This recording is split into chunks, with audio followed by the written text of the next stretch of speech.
I was lying alone in my dorm room, lazily watching as lightning split the night sky. Not the most noble thoughts were running through my head, maybe I should watch something inappropriate before bed? But suddenly, something warm pressed against my side. Thin fingers rested on my hand, and then a gentle voice spoke. Master, I'm scared. I froze. What the hell? A girl? In my room? I was alone. My hand instinctively reached for my phone, but the trembling in my fingers made it hard to grab. I turned sharply. Sitting on my bed was a girl with large eyes. She looked at me with a slight smile, as if she already knew what I was going to say. But before I could do anything, her body burst into bright light and disappeared right into my head. I woke up with a headache and drenched in cold sweat. At first, I thought it was just a strange dream. But as my mind cleared, a voice echoed in my head. Welcome, Master. Congratulations on activating the wealth system. I froze. A system? Is this like those novels I've been reading late at night? For your dedication to system novels, the heavens have granted you a chance to change your life. I blinked, and a list of rewards appeared before my eyes. Starter gift, 10 trillion in pocket money, black card already placed on your desk, complete physical enhancement and improved appearance. An opportunity to become the savior of the university's top beauty. I froze. 10 trillion? I jumped up and rushed to my desk. There really was a black card lying there. My hands trembled as I picked it up and opened my banking app. 1, 10, 100, 1,000, million, billion. 10 trillion. I took a deep breath to keep myself from passing out. Next reward. I walked up to the mirror and saw a completely different person. The tired look was gone, my skin was flawless, and my body was toned and muscular. School heartthrob? I could take an idol spot on stage now. But the most important reward was the third task. The university's top beauty, Su Yushu, was currently in the hospital. Her father was in critical condition and urgently needed 500,000 yuan for treatment. Her family didn't have that kind of money. I had a chance to save him and become her savior. The address immediately appeared in my mind. I didn't hesitate. I quickly got dressed, grabbed my card, and ran out into the rain. But there was a problem, no taxi was accepting my request. Damn, this was starting to sound like the setup for a rich guy who doesn't have a personal driver. I had no choice but to walk to the bus stop. When the bus finally arrived, I took a seat at the back and opened my phone. In my saved items list, there were tons of things that once seemed like an impossible dream. But now, buying everything. iPhone 16 Pro Max 1TB, 12,999 yuan. All 4 colors. MacBook Pro top version, 26,499 yuan. 2 units. 1 for movies, 1 for work. Alienware gaming laptop, 44,999 yuan. 2. 1 just to have for fun. Sony XM5, 2,099 yuan. Too cheap. Buying 7 to switch every day. iPad Pro 2TB 5G, 18,499 yuan. 12 units. So I can watch 12 anime episodes at once. Designer sneakers, 12,999 yuan. 30 pairs. A new one for each day of the month. Hasselblad camera, 358,888 yuan. 3 units. Why? Because I can. Anime figurines. 10 kilograms worth. If they don't fit in my room, I'll buy a new apartment just for them. In just 5 minutes, my cart totaled 3 million yuan. But the funniest part wasn't even that. I spent 3 million, but in that same time, my interest earnings totaled 4 million. This is what real wealth looks like. How insane is this? Closing the banking app, I reached into my backpack and pulled out an old, tattered notebook. It was several years old. A list of people who had once made my life difficult. Who said the main character can't hold grudges? Now that I have a system, it's time to settle the score. On the first page, the first name was written. The first name in the notebook was Lu Shuo. He was Lin Feng's deskmate in junior high and also his roommate. At first, they got along okay, not close friends, but no major conflicts either.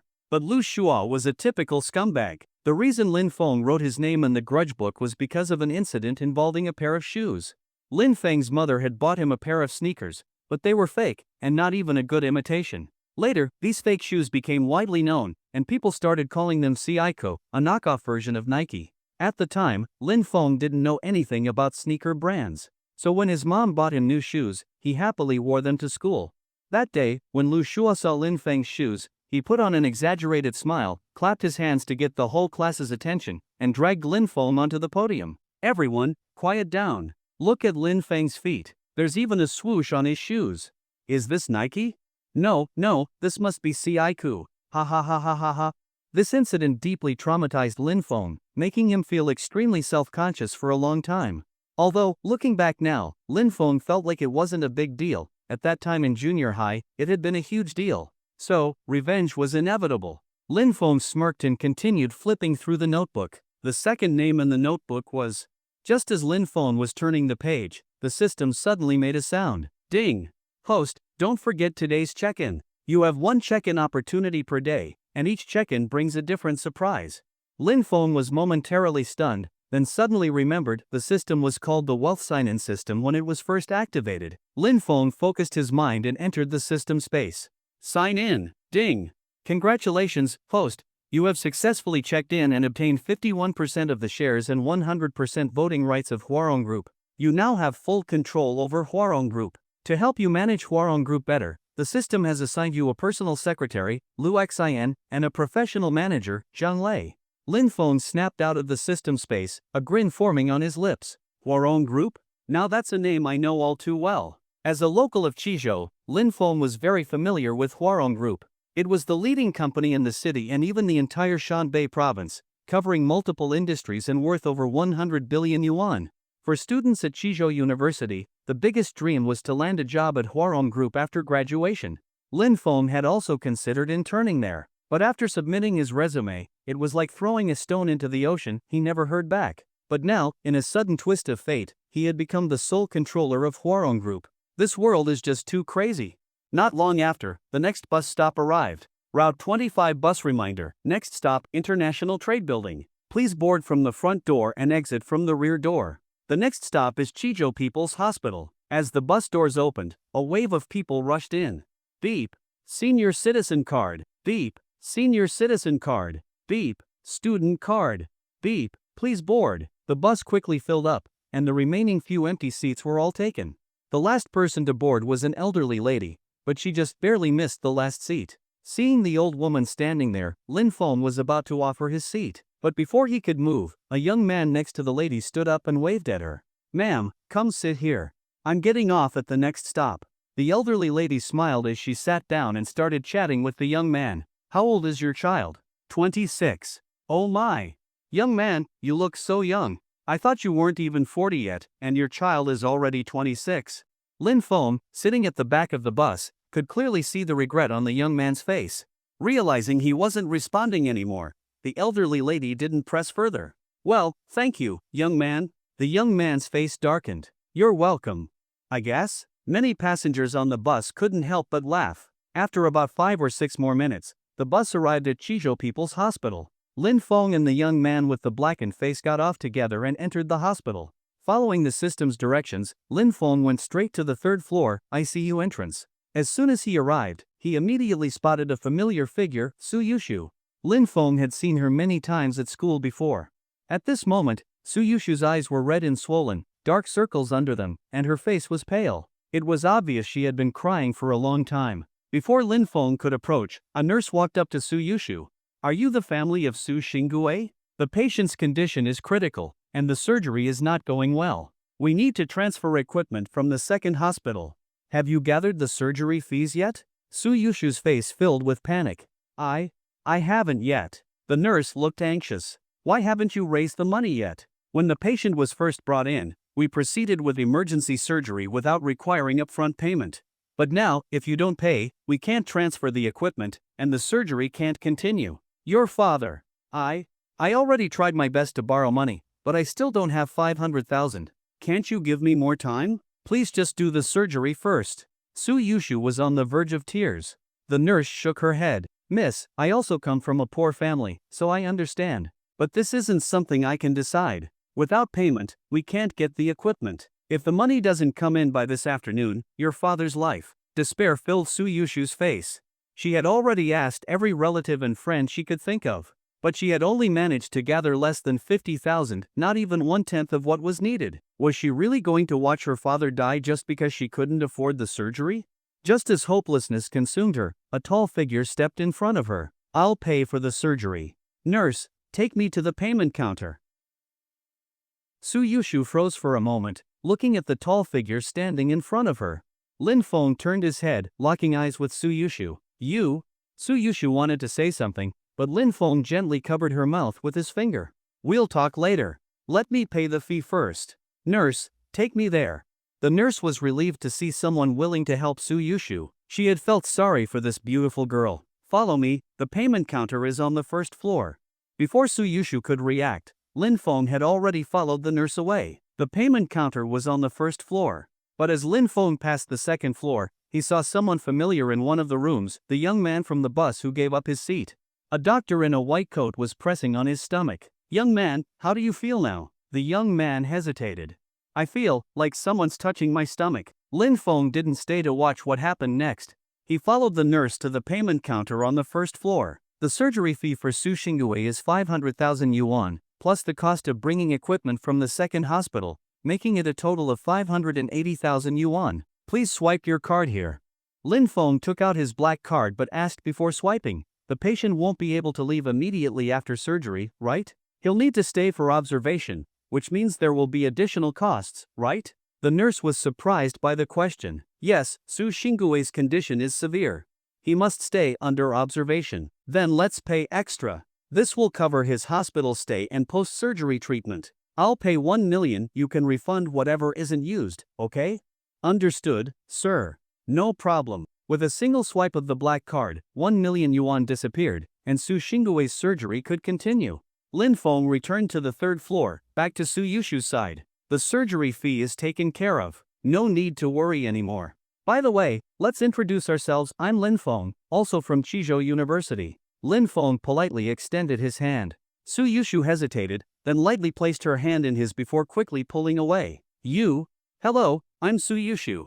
Just now, you said the surgery fee. Lin Feng smiled and nodded. I already paid. Your father's surgery can continue as planned. From the looks of it, you didn't get any rest last night, did you? Now that the surgery can proceed, you should rest for a bit too. The nurse beside them smiled. Young lady, thanks to this guy here, both the surgery and the recovery fees have been covered. You're lucky to have met such a kind person. As soon as the nurse finished speaking, the anxiety in Su Yushu's expression eased.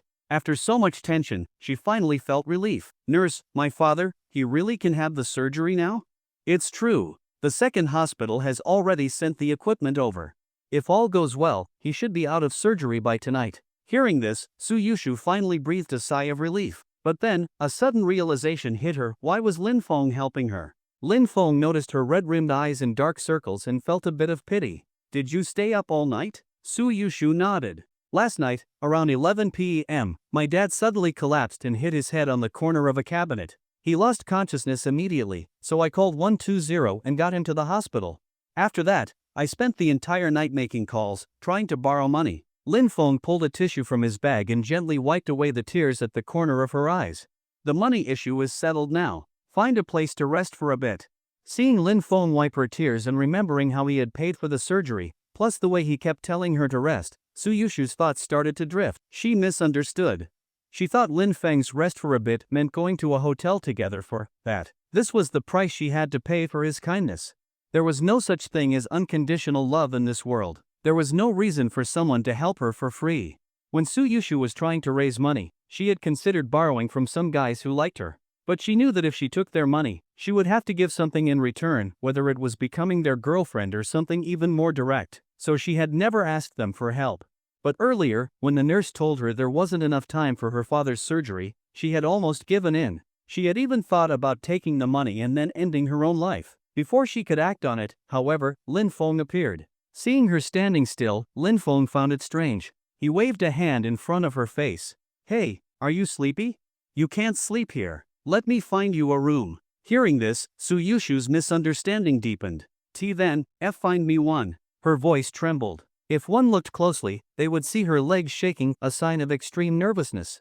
Lin Feng didn't notice. He simply went to ask a nurse about available rooms. Sir, we don't have many regular rooms available, just a few empty beds. If you're not a patient, we don't recommend using them. However, the VIP rooms are mostly unoccupied. Lin Feng nodded. Then I'll take a VIP room.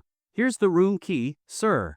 It's in room 404 on the 4th floor. Lin Feng took the key, feeling a little strange. Is this really a hospital? Why does this feel like checking into a hotel? He chuckled and went back to Suyushu, holding the key. The hospital's VIP rooms have plenty of space. You can rest there for now. Let's go, it's on the 4th floor. Suyushu bit her lip, avoiding eye contact. Her hands were nervously clutching the hem of her shirt. In the hospital. Lin Feng was confused. Where else would it be?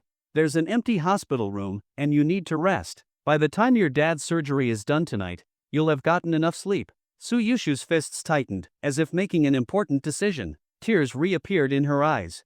After about a minute, she took a deep breath, closed her eyes, then quickly opened them again. She wiped her tears, forced a weak smile, and said, "Oh, okay, let's go."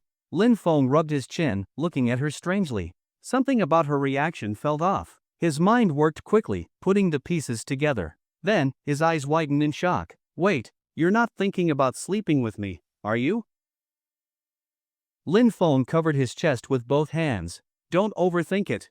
I won't let you get me so easily." Just moments ago, she had been mentally prepared as if walking to her execution, but now she was completely confused. Lin Feng couldn't hold back his laughter. "I found you a hospital room so you could rest, nothing else. Not to sleep with you. What are you even thinking about all day? Here's the key, room 404 on the 4th floor. Go on, I won't go with you, or you'll think I'm some kind of pervert." Suyushu took the key, still in a daze. "You. Not everyone is that lustful. Sure, I like women, but I have principles. A man with principles doesn't take advantage of others in their weakest moments." After Suyushu went to rest in the hospital room, Lin Feng sat for a while, then pulled out his revenge notebook again. "Right now, there are 3 people I need to get revenge on: Lu Shuo from middle school, Li Haoyu, the class monitor from high school, and Wang Zihao. Besides revenge, there's also the unspoken love I had with my high school deskmate. I need to fix every single regret I've ever had." Alright, one by one. First, Lu Shuo. Since middle school was already years behind him, Lin Feng didn't even have Lu Shuo's contact information anymore. So, he called his personal secretary. With such a powerful corporation under his control, finding someone shouldn't be hard, right? "I'm Lin Feng. Is this Secretary Lu Xin? Chairman Lin?" "Yes, it's me. What can I do for you?" The voice on the other end was the perfect mature woman's tone, making Lin Feng feel an urge to dominate. "I want to find information on someone. Can you do that? Who does Chairman Lin want to investigate? And to what extent?" Lin Feng thought for a moment. "His name is Lu Shuo. I need to know where he lives, whether he's in school or working, and what his family does. Chairman Lin, I'll need more details." Lu Shuo is a very common name. Even among the people I personally know, there are 3 Lu Shuos. Lin Feng realized the issue. "I'll come to the office and give you more details in person." After hanging up, Lin Feng got up and left the hospital. He hadn't asked for Suyushu's contact information; they would definitely meet again. Besides, leaving without exchanging contacts would make her remember him even more. He ordered a private car, and this time, someone quickly took the request. About 20 minutes later, Lin Feng arrived at one of Chizhou's landmark buildings, Huarong Tower. The entire skyscraper belonged to Huarong Group. Unlike small companies that could only rent a floor or 2 in an office building, this entire tower was Huarong's. As Lin Feng stepped inside, it was morning rush hour, and the building was packed with people. He called Lu Xin and then sat down in the lobby to wait. But as soon as he sat down, he felt multiple eyes on him. A few seconds later, the sound of high heels clicking echoed across the floor. A heavily made up, provocatively dressed woman approached, her tight black skirt showing off her curvy figure. Lin Feng, like any man, couldn't help but glance at her. But then he realized something felt off. The sexy woman was walking straight toward him. "Handsome, are you here alone?" Lin Feng frowned. "Are you insulting me? You're the one who's not human." With just one sentence, Lin Feng completely threw her off. After a brief pause, she adjusted herself and continued, "Handsome, I mean, are you waiting for someone, or?" Lin Feng looked her up and down. "What do you want?" The woman smiled seductively and clicked her high heels closer, moving behind Lin Feng. She placed her hands on his shoulders, leaned in, and whispered near his ear, "If you're free, would you like to have some fun with me?" "I'll do whatever you want." Lin Feng instantly stood up, staring at her. "You'll do whatever I want?" The woman licked her lips, tracing her fingers along her collarbone. "Of course, you tell me what to do, and I'll do it." Lin Feng's eyes lit up. "Perfect. Come with me, my uncle needs someone to carry cement bags today. There are 50 bags, and we've been struggling to find a worker. Normally, hiring one costs 600 to 800 yuan, but you're saving me so much money. Let's go right now, my uncle is waiting." Lin Feng grabbed her hand and started pulling her away. Sexy woman. Wait, what? Were they even speaking the same language? Was her hearing messed up? Carry cement? She had spent so much effort dressing up, striking seductive poses, and now he wanted her to carry cement? Hey, let me go. I'm not carrying cement. Let go of me. Why are you so strong? Big bro, I just wanted to hook up, not get dragged into this. Please, let me go.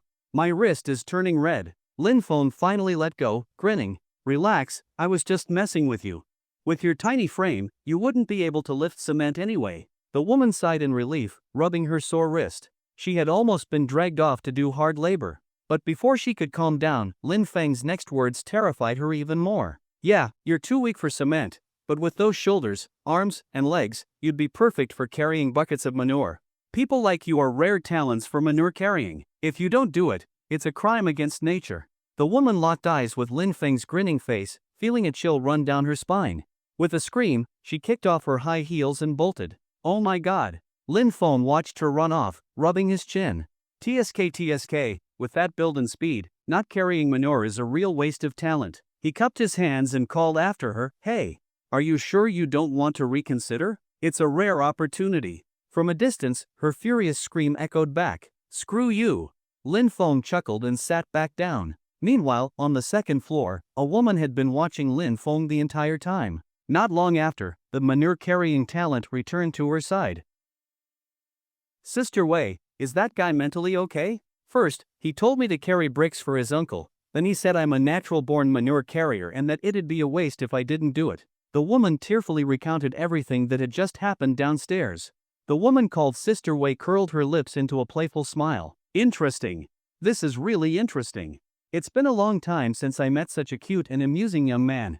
I don't care if he's single or not, I'm going after him. Jiao, let's go meet him again. Sister Wei, have you really thought this through? I seriously think he's not normal. Jiao was holding her high heels, her expression filled with regret. Li Wei glanced at her. That guy was messing with you because you're dressed like a streetwalker. Jiao froze.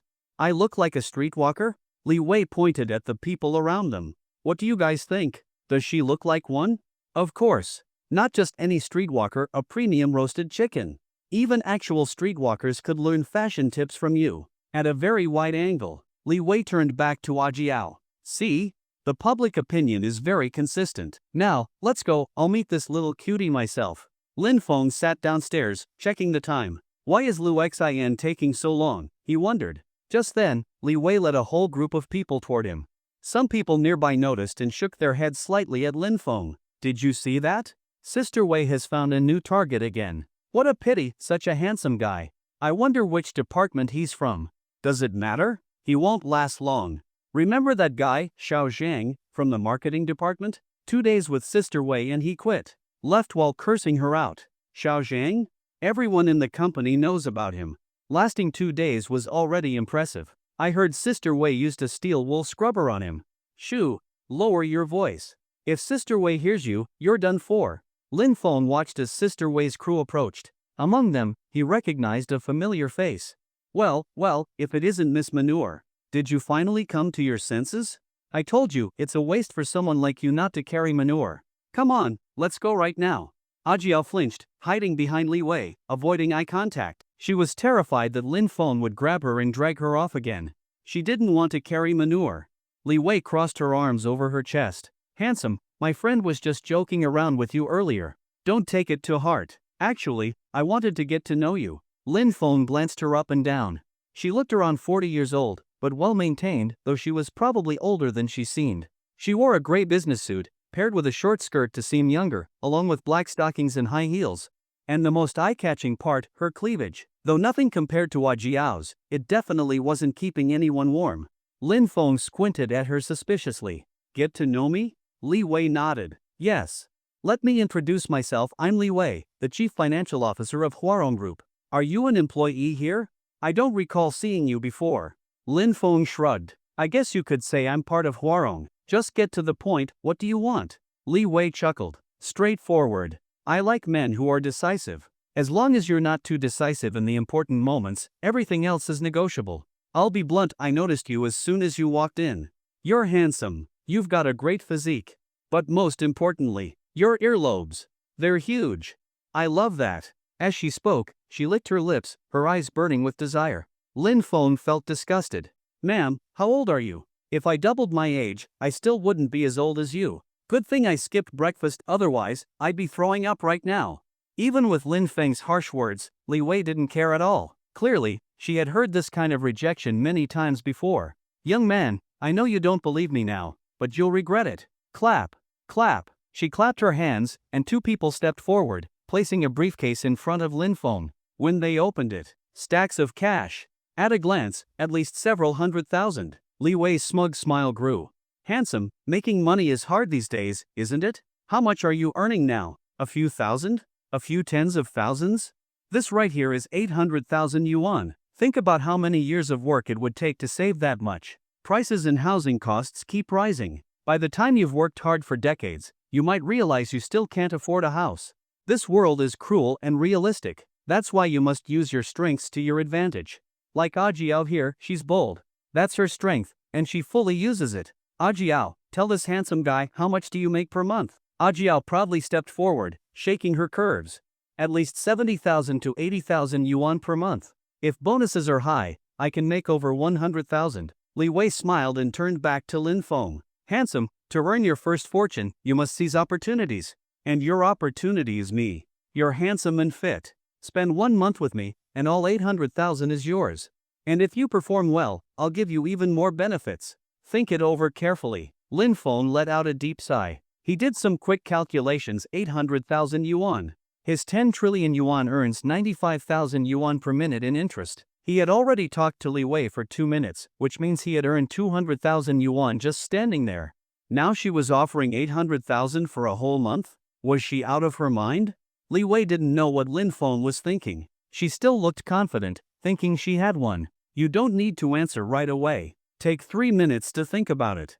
At that moment, the VIP elevator doors opened. A stunning woman in a professional outfit stepped out, a breathtaking beauty. As soon as Lu Xian walked out, she hurried toward Lin Feng. I'm late for my first meeting with the chairman. I have to apologize properly. Since she was assigned by the system, even though she had never met Lin Feng before, she knew his face by heart. Within moments, Lu Xian arrived at the surrounded Lin Feng. Chairman Lin, I'm sorry for being late. Then, she turned to Li Wei's group, her voice sharp and commanding. Why are you all gathering here? Are you so free that you don't have work to do? With just one sentence, Li Wei and her people nearly collapsed in fear. Lu Xian, we didn't do anything. We were just casually chatting. Wait, what did you just call him? Lu Xian frowned and looked at Lin Feng. Chairman Lin, do you know these people? Lin Feng smiled. Just met them. This lady here is Ms. Li Wei, right? I heard she's the company's chief financial officer? Quite impressive. She just offered me 800,000 yuan to keep her company for a month. Lu Xian, what do you think, should I accept? Lu Xian couldn't hold back and actually laughed in disbelief. Chairman Lin is the new chairman of the company and Huarong Group's largest shareholder. He holds over 80% of the voting rights on the board. And you wanted to pay 800,000 yuan to keep him for a month? Li Wei, is what Chairman Lin said true? Sweat covered Li Wei's forehead, and her back was completely soaked. Lu Xian, I didn't know. You didn't know? So if you had approached a regular employee instead of the chairman, that would have been okay? Multiple employees have already reported your behavior to me. I filed a police report yesterday but lacked evidence. And now, you brought yourself right to me. Daring to harass the chairman, you really have some nerve. Security. Detain all of them. The police will be here soon. Several uniformed security guards rushed forward and restrained Li Wei and her group. You know exactly how many young employees you've harassed. Prepare to face legal consequences. Additionally, due to your criminal behavior, Li Wei, you are hereby fired from Huarong Group. If your actions damage the company's reputation in any way, we will pursue further legal action against you. Take them away. None of them are innocent. Lu Xian was truly someone with power in the company. With just a few words, she took full control of the situation. Even a person like Li Wei was completely overwhelmed by her presence. After dealing with them, Lu Xian turned back toward Lin Feng, her aura instantly shifting from authoritative to warm and respectful. Chairman Lin, does this resolution satisfy you? Lin Feng nodded slightly, then suddenly remembered something. Wait a moment. Miss Manure stepped forward. Ajiao, who had been in despair, suddenly lit up with hope. She broke free from the security guards and rushed to Lin Feng. Chairman Lin, did you just call me? Do you think I have the perfect physique for carrying manure? What the hell? She had only been late for a few minutes, and this is what happened. What's your involvement in that woman's actions? Tell the truth. If you lie to me, the consequences will be very, very bad. Ajiao shivered under Lin Feng's cold gaze. Chairman Lin, I only joined the company last month. This was my first week working under Li Wei. I haven't done anything yet. Today was supposed to be my first time. But then, I almost got dragged away to carry manure. Lin Feng raised an eyebrow. You said you make 70,000 to 80,000 a month after only a month here? Chairman Lin, I was exaggerating. My salary is only 8,000 yuan per month. After thinking for a moment, he turned to Lu Xin. If she's clean after the investigation, don't fire her for now. I have a feeling she might be useful later. Thank you, Chairman Lin. If Chairman Lin ever needs me for anything, I'm always available. Even if you need me to sleep with you right now, I won't refuse. Say one more word, and I'll personally send you to carry manure. I won't say anything else. Chairman Lin, have a good day. After handing Li Wei's group over to the police, Lu Xian dispersed the onlookers, leaving only her and Lin Feng in the lobby. Chairman Lin, let me take you to your office. We can also discuss the person you wanted to investigate. Lin Feng nodded. All right, lead the way. Follow me, Chairman Lin. We'll take the executive elevator, it goes straight to the 33rd floor, where your office is. They entered the elevator, and once the doors closed, Lin Feng stood behind Lu Xian, eyeing her carefully. When the elevator reached the 20th floor, he finally spoke. Lu Xian, I have a question. I'm not sure if it's appropriate to ask. Lu Xian smiled. Chairman Lin, you can ask me anything. I won't hide anything from you. Alright, what's your bra size? Lu Xian froze, her face turning slightly red. I'm an E-cup. E-cup? Really? Of course. Chairman Lin, why would I lie to you? She quickly turned her head away. Despite being an imposing and powerful secretary in the office, Lu Xian had never dated before. She had barely even spoken to men, so Lin Feng's question completely flustered her. Her face turned bright red, and she couldn't look at him. I didn't expect you to be an E-cup, Lu Xian. I still don't believe it. Show me. Lin Feng's words were shocking. Lu Xian's face turned as red as an apple, and she started stammering. Chairman Lin. Isn't that a bit inappropriate? What's inappropriate? You said you're an E-cup, just show me, and I'll believe you. Why are you blushing? By now, her face and even her neck were bright red, and she didn't know where to put her hands. Chairman Lin, there's security cameras in the elevator. Cameras? Lin Feng scoffed. Why are you worrying about cameras? Just take out your driver's license and show me. E-class licenses are for motorcycles, right? I didn't know you liked riding motorcycles. Lu Xian completely froze. Chairman Lin, you were talking about a driver's license? Yeah, what else? She wanted to dig a hole and disappear. This was social suicide. Chairman Lin meant a driver's license, but I thought it was a bra size. Ding! At that moment, the elevator arrived. Lu Xian rushed out as if escaping for her life, her face still flushed. Lin Feng watched her run and grinned. So it really is an E-cup. Looks like I'm in for a good time, having such a buxom personal secretary, ha! Then, he stepped out of the elevator and followed Lu Xian into his massive office. The office of the chairman of Huarong Group is huge. How huge, you ask? At the very least, it's E-level huge. In short, it's the kind of big that's just nice. The entire office is about 200 square meters, larger than most apartments. Inside, there are 3 rooms, an office space for handling documents upon entering, a study, and a bedroom. The office space has a geometric patterned feature wall, with an ink painting as the centerpiece. The most eye-catching spot in the room is directly in front of the entrance, where a large calligraphy piece hangs, immediate promotion to marquee. The ceiling design features a seamless suspended ceiling, simple yet elegant. The center is recessed and designed with a hollowed-out structure, adding an artistic touch. The rubber-colored flooring contrasts with the natural wood tones of the space, enhancing the sense of layering. To the left of the entrance, there's a seating area with a sofa and table, complete with a tea set. And finally, the most important piece in the office, the desk. Like the office itself, there's only one word to describe the desk: big. Most importantly, this desk was custom-made. From the entrance, it looks no different from an ordinary office desk, but if you sit in the boss's chair, you'll notice that underneath the desk, there is a vast empty space. Why such a large space? Surely, it's not for that, right?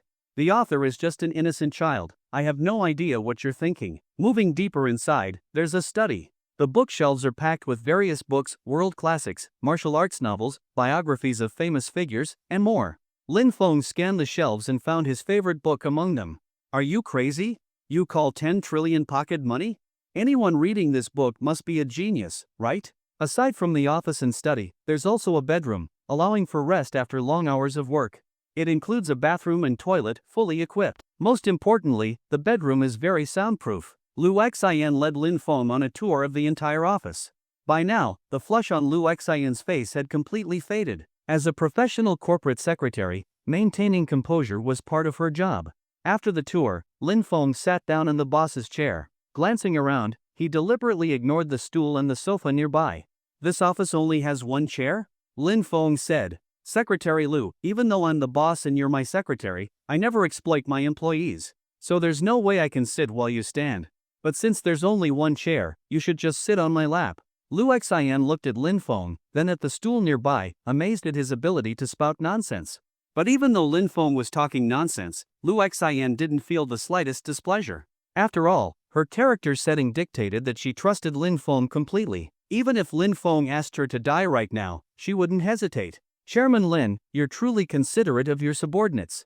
In that case, I won't refuse. Lu Xian adjusted her office skirt, hooked one arm around Lin Feng's neck, and gently sat sideways on his lap. What were we supposed to be discussing again? Lin Feng felt his thoughts scatter. Lu Xian maintained a calm expression, but inside, she was nervous. It was her first time being this physically close to a man. I think it was about finding someone. Lu Xian replied. Oh right, we were looking for someone.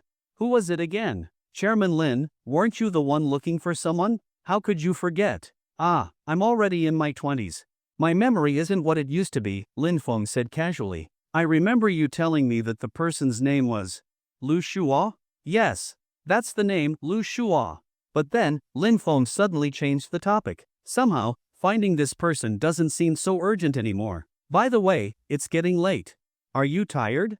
If you're sleepy, you should rest in the bedroom. Lu Xian was momentarily stunned, then realized what Lin Feng was implying. It is close to 10 o'clock, though it's 10 in the morning. But if Chairman Lin says I'm tired, then I must be tired. Lin Feng waved his hand dramatically. If you're tired, don't push yourself. Go rest in the room. As a caring boss, I absolutely refuse to let my employees work while exhausted. He spoke with righteousness, embodying the image of a perfect boss. Lu Xian stood up, stretched, and yawned. Oh, my dear employee, aren't you tired? Why aren't you sleeping yet? I'm a good boss, I never overwork my employees. Even during office hours, if you want to sleep, you can sleep anytime. I'm very open-minded. Chairman Lin, it's not that I don't want to sleep. You don't understand. Ever since I was little, I've been scared of staying in unfamiliar places, let alone sleeping in them. I always slept hugging a stuffed toy, and today I don't have one. Plus, it's thundering outside. I'm scared. Narrator, what nonsense is this? When did I make it thunder? Do I not deserve dignity? Although Lu Xian had the appearance of an elegant woman, her coy act was surprisingly effective, making Lin Feng a little flustered. Lin Feng took her hand. Don't be afraid, just sleep in the room peacefully. I'll stand guard outside like a door god. Whether it's thunder, demons, or ghosts, I won't let anything in. He spoke with conviction. Chairman Lin, you're so kind. Then, I'll go sleep now. Once Lu Xian entered the room, Lin Feng stayed outside, not taking a single step in. I don't believe it. Qizhou People's Hospital, 4 p.m. Su Yusen slowly opened her eyes. The sky outside was dim, and checking her phone, she saw that it was already 4 p.m. She quickly sat up, straightened the blankets, then stepped out of the ward and returned to the entrance of the ICU. Nurse, my dad's surgery should be almost finished, right? Almost, just a little over an hour left. The operation went smoothly, and as long as he rests well afterward, there shouldn't be any lasting complications. Nurse, that person who paid the fees earlier, do you know where he went? You mean that young man? He seemed to have something to do. Not long after you went to rest, he left. He left? After waking up and not seeing Lin Feng, Su Yusen suddenly felt an emptiness in her heart. Did he leave any contact information? The nurse shook her head. No. He casually paid over 500,000 for the medical expenses and even added tens of thousands more for Su Xinggui's post-surgery recovery. And you don't even have his contact information? You don't know him? Su Yushu was stunned. She had only seen Lin Feng a few times at school before, but their interactions never went beyond that. She really didn't have his contact information. She never expected Lin Feng to help her and then leave without a single word. It was as if Lin Feng had just been sent by the heavens to help her. Will you come back? If not, where should I look for you? Su Yushu felt an emptiness inside. Lin Feng's figure lingered in her mind, refusing to fade. Just as Lin Feng had planned, not leaving any contact information was more effective than leaving one. About an hour later, the light outside the operating room dimmed, and a doctor walked out. Su Yushu hurried over. Doctor, how did the surgery go? Is my dad okay? The surgery was very successful. Luckily, the equipment from the second hospital arrived just in time. As long as he rests well afterward, there won't be any major problems. Su Yushu felt a wave of joy. Thank you, doctor. Even though Su Xingdue still needed time to regain consciousness after the surgery, the heavy weight in Su Yushu's heart had finally lifted. While waiting for the anesthesia to wear off, she kept looking toward the staircase.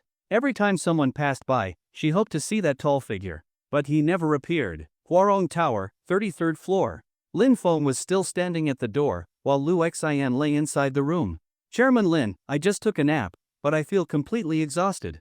I probably won't be able to work today, Lu Xian said in a voice filled with grievance. Lin Feng chuckled. He hadn't expected her to sleep for so long. She had gone to sleep at 10 a.m., and now it was already 3 p.m. Lu Xian touched her stomach. Sleeping was so tiring that I'm starving now. Lin Feng's stomach had already protested several times. He hadn't eaten since morning, but since he was standing guard at the door, he couldn't just leave to buy food. How about we order takeout? Lu Xian shot him a look. So, Chairman Lin, are you planning to have someone deliver the food right to the bed, or are you planning to go out and get it, with nothing on? As Lin Feng was thinking about how to get food, he suddenly remembered someone Ajiao, the woman he had run into downstairs earlier. Maybe she could bring them something to eat. After Lin Feng shared his idea, Lu Xian pulled the blanket up. Are you really going to have her bring food? She doesn't seem like the type who can keep a secret. Or do you have an assistant? Maybe you can have your assistant bring us food. An assistant isn't an outsider, after all. I don't have an assistant. Don't be fooled by my seemingly high position, I'm just your personal secretary. In terms of rank, I'm actually quite low. It only seems like I have authority because of your power as the chairman. But my position itself isn't high enough to have an assistant. Forget about ranks. You'll be spending more time with me from now on, so you won't be handling as much company work as before. You should hire a few more assistants. Just like me, I leave all the work to my secretary, when there's nothing to do. Chairman Lin, you're terrible. I came here to work, and this is office hours. Does this count as slacking off? Isn't this a kind of work too? In the future, the whole company will be yours. They kept chatting and completely forgot about their hunger. By the time they remembered, it was already 6 p.m. During this time, they had talked about many things, company matters, new supermarket-related business projects, and even about smoking. Lin Feng's favorite cigarette brand used to be White General. They had covered a lot of topics just from a few keywords. By this point, they were both too hungry to keep delaying. Lu Xian found Ajiao's phone number in the company records and asked her to bring some food up to the chairman's office on the 33rd floor as soon as possible. Ajiao was efficient. Less than 15 minutes after the call, she rushed into the office carrying several bags. Chairman Lin, I bought hamburgers, pizza, and fried chicken. Where are you? Bring it in, I'm in the bedroom. Lin Feng's voice came from inside. Ajiao quickly carried the food into the bedroom. As soon as she stepped inside and saw Lu Xian, her eyes widened in shock, and she immediately turned away. I didn't see anything. Alright, I wouldn't have called you in if I was worried about that. Just put the food on the bed. Ajiao slowly turned around. At first, she closed her eyes, but soon realized, wait, I can't see anything. Well, duh. So in the end, she decided to open one eye and keep the other shut while placing the food on the bed. Why are you keeping one eye closed? Chairman Lin, my rational mind tells me not to look, but my curiosity is urging me to peek. So, in the struggle between reason and curiosity, this is the compromise, I open one eye and keep the other closed. Alright, just open both eyes. Look all you want. By the way, which department are you in? Finance department. I just got officially confirmed in my position recently. From now on, you won't be working in finance anymore. Before Lin Feng could finish his sentence, Ajiao suddenly burst into tears. An unscrupulous boss bullying a small employee. This morning, you said you wouldn't fire me, but it turns out you just wanted to trick me into buying McDonald's one last time. Ah. Lin Feng, stop howling. Who said I was firing you? You won't be working in finance anymore because Lu Xin is hiring some new assistants, and you'll be one of them. Your salary will be doubled. Ajiao had been wailing for a while, but her eyes were still dry. Chairman Lin, are you serious? My salary will really double? Do I look like I'd lie to you? Just do your job well and stop freaking out over everything. Chairman Lin, don't worry. Secretary Lu, don't worry. I, Zhou Chenjiao, will work hard. Wherever Chairman Lin points, I'll charge forward without hesitation. Alright, now get out. Oh, right, how much did all this food cost? I'll transfer the money to you now. Lin Feng picked up his phone. Chairman Lin, what are you saying? This little bit of food isn't worth paying back. I'm not that stingy. Consider this meal on me. Lin Feng was speechless. Damn it, if you hadn't just called me an unscrupulous boss who tricked you into buying McDonald's, I might have actually believed you. Alright, go on now. I'll inform the HR department about your position change later. Ajiao grinned. Got it, Chairman Lin. You two continue whatever you were doing. I'll be leaving now. Just as Ajiao reached the door, Lin Feng suddenly let out a fart. Normally, this wouldn't be a big deal, but Ajiao abruptly stopped, turned around, and said, Sorry, my stomach was acting up. That fart just now was mine. It had absolutely nothing to do with Chairman Lin. As soon as she finished speaking, she even gave Lin Feng a high EQ smile. Are you really sure about making her my assistant? I'm starting to regret it. She doesn't seem quite right in the head. Hearing this, Ajiao immediately panicked. Chairman Lin, Secretary Lu, I'm completely normal. Lately, I've been following a content creator who teaches high EQ skills, and I've been learning a lot. They said that if your boss does something embarrassing, you should take the blame yourself. But there are only 3 of us here. Who are you saying that for? Lin Feng questioned her with a soul-piercing gaze. Ajiao froze. That actually makes sense. Just go already. And stop following those weird influencers. Though, to be fair, maybe it's not their problem. Then whose problem is it? Ajiao asked, pressing for an answer. Fine. It's my problem, okay? Now go. Even as she left, Ajiao still couldn't figure out why it had suddenly become Lin Feng's problem. Once she was gone, Lin Feng continued discussing company matters with Lu Xin. There were still many things he didn't understand and needed to ask her about. I don't believe you at all. The next day, Lin Feng slept straight into midday. If it weren't for the phone ringing and waking him up, he probably would have slept until the afternoon. Yesterday's company discussion had gone on a bit too long. Love him or not, I'm just a nobody. What a disaster. Maybe the god of love went offline now. Wealth controls love. His passenger seat makes you linger while I, a countryside guy, fell for a city girl, but at least I had a temporary partner. Half asleep, Lin Feng picked up the phone and groggily answered, Hello? Lin Feng, did you rob a bank or something? How much stuff did you buy? There are so many deliveries at home that there's no space left for them. Hearing his mother, Jiang Yu, on the other end, Lin Feng instantly woke up. Mom, what did you just say? What deliveries? You're asking me? Didn't you buy all this stuff? They delivered everything to our house, 4 iPhone 16 Pro Maxes, several computers, more than a dozen tablets, headphones, cameras, shoes, hats. Your entire room is packed. Where did you get the money for all this? Lin Feng took a deep breath. Oh, right. Yesterday, when he checked out his shopping cart, he had left the shipping address as home.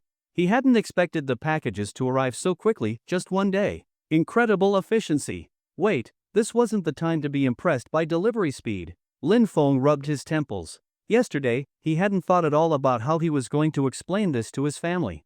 How should he explain it? Should he say he activated a system? That the system gave him 10 trillion in pocket money? If he said that, they'd probably send him straight to the psych ward. And trying to prove your sanity among a bunch of psychiatric patients was not an easy task. No matter what you say, the doctors will just treat it as the ramblings of a madman. Hey, say something. Where did you get the money? Don't scare your mother. You better not be doing anything illegal. Lin Feng's mind raced, and suddenly, a perfect excuse popped up. Mom, don't get worked up. I did buy all that stuff, but I paid for it with my own money. I was actually planning to surprise you and Dad soon, but I forgot to change the delivery address. Son, be honest with me. You sure you didn't do anything illegal? Don't worry, I won't report you. Just tell me, which bank did you rob? Were there surveillance cameras? You know you don't look good in pictures. Lin Feng's face darkened. He was seriously starting to suspect that his goofy personality was inherited from Jiang Yu. Mom, your priorities are really something else. You think I robbed a bank and you're worried about whether I looked good on camera? You little rascal, just tell me the truth. Which bank did you rob? How much did you get? Is it too late to run? Are we rich now? Mom, please, just wish me well for once. I didn't rob a bank or do anything illegal. I earned that money myself, Lin Feng said loudly. You earned it? From what I see, you must have spent at least $1 million on all this stuff. You haven't even started an internship yet. Where would you get that kind of money? Listen, if you did do something illegal, don't try to run, okay? Definitely don't get on a smuggling boat and flee to Myanmar, Laos, or Cambodia. Jiang Yu clearly didn't believe him. In fact, she was convinced that Lin Feng had robbed a bank and was already planning their escape. Would smuggling themselves overseas be feasible? Her husband was still at work, maybe she should call him back quickly so the whole family could flee together. Mom, let me tell you the truth. When I first started university, I got into stock trading. At first, I made a bit of money, and over time, I gained more experience and gradually built up over $1 million. Then, I got a tip and insider from a company planned to short their own stock. They wanted the price to crash so they could buy it back at the lowest point. I immediately realized this was a golden opportunity. So I put all my money, over $1 million, into buying that company's stock when it hit rock bottom. After a while, the stock price only went up a little. I thought I had been tricked, so I stopped paying attention to it. But recently, I checked again and found out the stock had skyrocketed thousands of times. And since I hadn't touched my shares in all these years, I've actually become the company's largest shareholder. Mom, your son is now worth over $1 billion. There was a long silence on the other end of the phone. Son, are you telling the truth? Of course I am. When have I ever lied to you? Just a few days ago, I cashed out part of my shares, around a few billion. I was actually planning to buy a house and surprise you guys, but then I forgot to change my delivery address when I bought those things. Then why did you buy so much stuff? What are you gonna do with all those computers, phones, tablets, and headphones? Lin Feng coughed a few times, quickly thinking up another excuse. Well, since I made some money, I wanted to buy gifts for my dorm mates. So I ended up buying a lot. Oh, well, in that case, you should buy more. Jiang Yu seemed to accept his explanation. Oh, right. Almost forgot, hurry home and deal with these deliveries. Did Miao Miao tell you she's coming back today? Lin Feng's eyes widened in shock. Miao Miao? Are you serious? When? She said she should be home by the afternoon. We're having dinner together tonight. I'm coming home right now. Lin Feng quickly hung up, still buzzing with excitement. The reason he was so thrilled, of course, was because Lin Miao Miao, his non-blood-related sister, was coming back.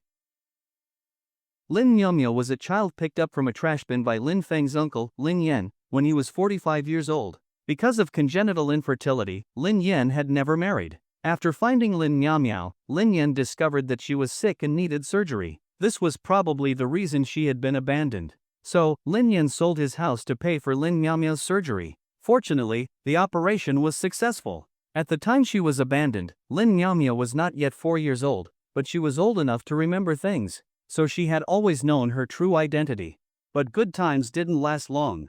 When Lin Miao Miao was 10, Lin Yan died in a car accident. That year, Lin Feng was 7. From that moment on, Lin Miao Miao became part of the family. Lin Feng was 7, Lin Miao Miao was 10. They spent the next 8 years together, growing up side by side. During those 8 years, Lin Miao Miao was like a caring older sister, spoiling Lin Feng to no end. Although they weren't related by blood, their bond was even closer than that of real siblings. Lin Tianya and Jiang Yu never treated Lin Miao Miao differently just because she wasn't their biological daughter. On the contrary, they treated her very well, and the family was exceptionally close.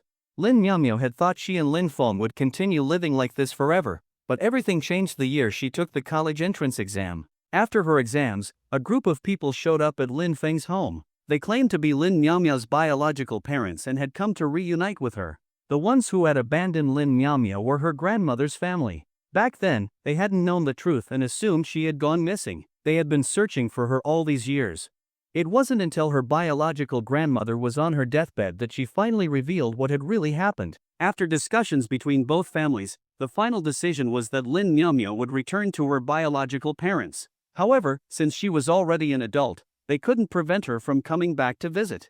When she was leaving, Lin Feng was reluctant to part with her. As they bid farewell, Lin Miao Miao whispered in his ear, promising that as long as she had time, she would always come back to see him. She kept her word. On average, she returned every 2 months to stay for a few days. After Lin Feng started university, she would spend every winter and summer break at home with him. Lin Feng had long since decided in his heart that he and Lin Nyamya would always be family. That's why, when Jianya said Lin Nyamya was coming back today, Lin Feng was so excited. Recently, Lin Nyamya had been too busy with work and hadn't returned for several months. The last time she came home was during the new year. After hanging up the phone, Lin Feng noticed dozens of delivery notifications on his phone, along with a message from Lin Nyamya. Xiaofeng, I'm coming home today. Stay put and wait for me. Lin Feng immediately replied, I'm waiting for you. I'll tidy up your bed now, though you won't even use it. You always sneak into my room to sleep in the middle of the night. After replying, Lin Feng put his phone aside, got dressed, and stretched. Since Lu Xin had worked overtime yesterday, she was still asleep. Lin Feng left her a note, telling her he was going home, thanking her for her hard work, and giving her a few days off. She could come back to work whenever she wanted. After leaving the note, Lin Feng called Jiao, asking her to take care of Lu Xin. Then he took the elevator downstairs, ready to head home. While in the elevator, Lin Feng did his daily check-in. Check-in. Ding. Check-in successful. Congratulations, host. You have received a globally limited Pagani Zonda tricolor, valued at $16 million, approximately 100 million renminbi. The vehicle has been parked in the underground garage of Huarong Tower, and the keys have been placed in your pocket. To enhance your driving experience, you have been gifted a mastery-level driving skill. Lin Feng raised an eyebrow. A Pagani supercar? Worth 100 million? Sounds pretty nice. Come to think of it, being a true tycoon without a proper ride is kind of embarrassing. Now, problem solved. He took the elevator straight to the underground parking lot. As soon as he stepped out, he spotted the light blue beast of a car gleaming in the distance. But as he got closer, he noticed someone standing next to it. It looked like a streamer. Right beside the Pagani Zonda tricolor, a young girl with a selfie stick was live streaming. Hey guys in the stream, guess what I just saw? I can't believe my eyes. A supercar. It looks so cool. Here, let me adjust the camera so you guys can see. Buying Ruo was a small-time streamer with only about 200 viewers in her chat. The comments section wasn't very active at first, but the moment she pointed the camera at the Pagani, the chat exploded. Lonling King Wealthy, holy shit. A luxury car. Streamer, can you give me one? I'm a student. Void Girl Chabiluo, the guy above, forget being a student. Even if you were a farm animal, you wouldn't get one. Poison in the poop, any car experts in chat? What car is this? I make 3,000 a month, how long would it take for me to afford it? Straightforward man, bro, don't worry about affording it. With that salary, just focus on surviving. Or set a small goal, maybe borrow 500 years from the heavens. World's #1 car expert, 500 years won't be enough. Expert here, let me enlighten you. If I'm not mistaken, the car in front of the streamer is a Pagani Zonda tricolor, one of only 3 in the world. Shameless word count author, this car costs $16 million, which is about 100 million renminbi. That guy who makes 3,000 a month, you'd need about 2,777 years to afford it. Chestnut cookie, damn, 2,777 years. Even Emperor Qin Shi Huang's grandpa wasn't born yet, and you'd already have to start working? World's #1 car expert, even though the Pagani is crazy expensive, its performance and value retention fully justify the price. It has an AMG 7.3 LV12 naturally aspirated engine, goes from 0 to 100 km per hour in just 3.4 seconds, from 0 to 200 km per hour in 9.6 seconds, and has a top speed of over 350 km per hour. Its braking is just as insane, 100 to 0 km per hour in just 2.1 seconds, and 200 to 0 km per hour in only 4.3 seconds. World's #1 car expert, a beast like this, who wouldn't want one? 100 million renminbi is totally worth it. It's not that expensive. Poison in the poop, 100 million isn't that expensive? Bro, are you even listening to yourself? I'd have to start working before Qin Shi Huang's great-great-grandfather was born just to afford this, and you're telling me it's not that expensive? Sun Shengxiang soap, y'all, I think you scared the streamer. She's been stepping back slowly this whole time. Since the chat had exploded, Buying Ruo had been glued to the comments, reading them with amazement. After seeing the price, she gasped and took a few steps back. She hadn't expected that the random car she stumbled upon was worth 100 million. Guys, you're scaring me. If I so much as touch this car, I might spend the rest of my life drowning in debt. Just then, a message popped up in the chat. Poison in the poop, streamer, watch out. Someone is sneaking up behind you. They're getting closer and closer. Poison in the poop, streamer, watch out. Someone is sneaking up behind you. They're getting closer and closer. Chestnut biscuit, streamer, watch out. Someone is sneaking up behind you. They're getting closer and closer. Lucky poop, streamer, watch out. Someone is sneaking up behind you. They're getting closer and closer. Too handsome to live, streamer, watch out. Someone is sneaking up behind you. They're getting closer and closer. Byingruo looked at the flood of identical messages in the chat and thought the viewers were just messing with her again. She wasn't concerned at all since she had been tricked before. Not long ago, while streaming at home, someone in the chat claimed that her cabinet had moved. Then, within seconds, the entire chat was filled with messages insisting the cabinet had moved. She had been scared out of her mind for a long time, only for the chat to later admit they had pranked her. Guys, you think you can trick me twice with the same move? Not happening. Hee. Poison in the poop, streamer, we're not lying this time. If you don't believe us, just turn around. That person is standing right behind you, only about 10 centimeters away. Byingruo saw how serious the chat was and hesitated. Could they be telling the truth this time? She turned around to check, and nearly lost her soul from the shock. What the? Byingruo flung her selfie stick out of pure instinct and stumbled several steps back, hiding behind the Pagani. Lin Feng, watching her reaction, couldn't help but comment, so even such a cute girl screams what the when scared. You're not about to crap yourself, are you? Hurry up and say you're not, right? Byingruo? You did that on purpose. You scared me on purpose. My phone screen is cracked now. She quickly picked up her selfie stick and phone, brushing the dust off them. I didn't scare you on purpose. You scared yourself. I didn't even do anything, and you just ran away. Lin Feng looked completely innocent. Then why were you standing so close behind me? You were blocking my way. You stood there without moving, so I had to wait behind you. Lin Feng shrugged. I don't believe you. This place is huge. I wasn't even in the middle of the path. How could I have blocked you? But you were standing right next to my car door. If you don't move, how am I supposed to get in my car? Lin Feng smiled. Byingruo's eyes widened. This is your car? Lin Feng took out the key and pressed a button. The Pagani's taillights flashed twice. There was no need for further explanation. Her live stream chat went wild. Poison in the poop, streamer, did you just run into the car owner? Can you do me a favor and ask him if he's into guys? I really want to sit in his passenger seat. Wear a bra for extra defense. Same here, also a guy. Streamer, help me out, don't hog all the luck. My standards are low. I'm open to anything. Poop lover, everyone else, step aside. Boss, look at me. I'm a girl, sweet or spicy, lowly or mature. I can be anything, even gender fluid if needed. Too handsome to live. Hey. Why is the stream only showing half the screen? Did the phone break when it hit the ground? And what's wrong with you people? You're throwing away your dignity this easily? What's happening to this world? Blade Slicer, you can't give up money just for dignity, right? Streamer, ask for me too. I'm a dude hot and spicy. Mom, my wife ran away. Streamer, don't fall into temptation. But if you must fall for money, please take me with you. I'm begging you. Byingruo glanced at her phone, ignoring all the comments begging her to set them up with Lin Feng. Instead, she only focused on one thing, her cracked phone screen and the half-popped-out camera. Guys, my phone is broken. That's the end of today's stream, I need to go get it fixed. She was about to end the live stream when Lin Feng interrupted. Wait a second. Byingruo looked at him, confused. What is it? Which platform do you stream on? What's your ID?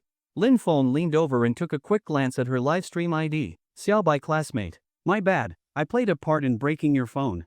Let me send you some gifts, consider it compensation for the repair. Lin Feng pulled out his phone, opened Douyin, and casually topped up 1 million Douyin coins. He entered Byingruo's stream and selected the most expensive gift, Carnival, sending 33 of them in a row. Each Carnival cost 3,000 yuan and required 30,000 Douyin coins. He only stopped when he ran out of the million he had topped up. Then, he reached out, patted Byingruo's head, and pinched her cheek. The gifts should be enough to cover your phone repair. With that, Lin Feng got into his car and roared off in a thunderous burst. It wasn't until he was gone that Byingruo finally snapped out of it. Wait, did he just send a ton of gifts in her stream? And, did he pinch her face? And she didn't even resist? Lin Feng drove off, leaving behind a legend. He hadn't left Byingruo his contact information, but he wasn't worried. Just like at the hospital when he didn't leave Su Yushua's number, not leaving a contact leaves a stronger impression than leaving one. It wouldn't be long before Su Yushu started asking around for his WeChat. And Byingruo would be the same. Sooner or later, she would reach out to him on Douyin.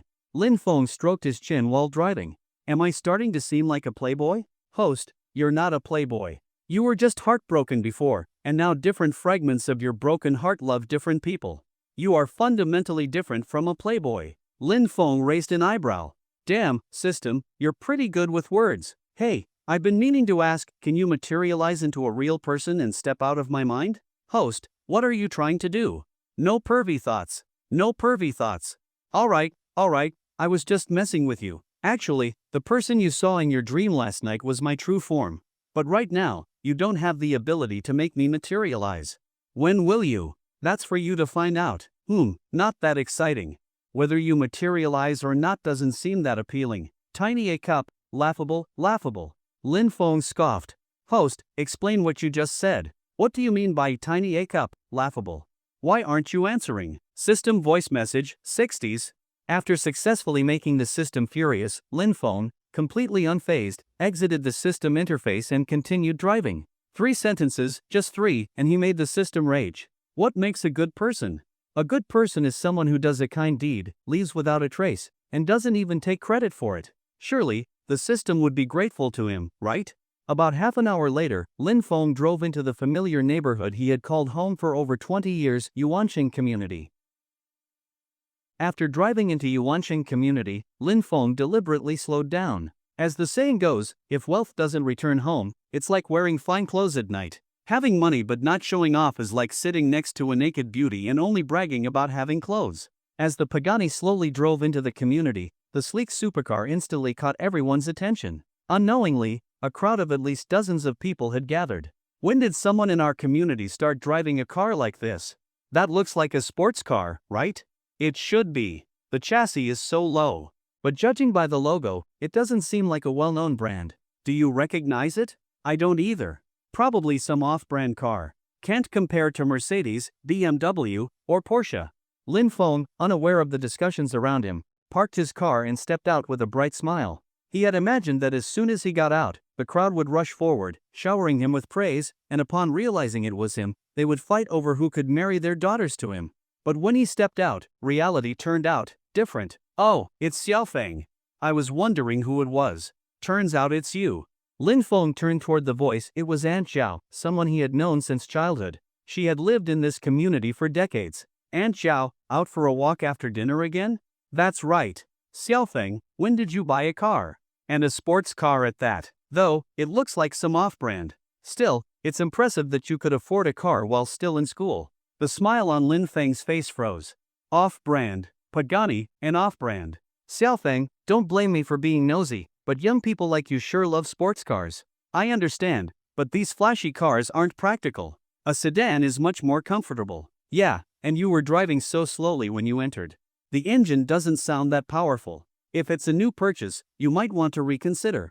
If you've got the money, why not get a Mercedes or BMW instead? That would be more practical. Xiaofeng, listen to your aunties sell this off-brand car and use the money for a down payment on a Mercedes.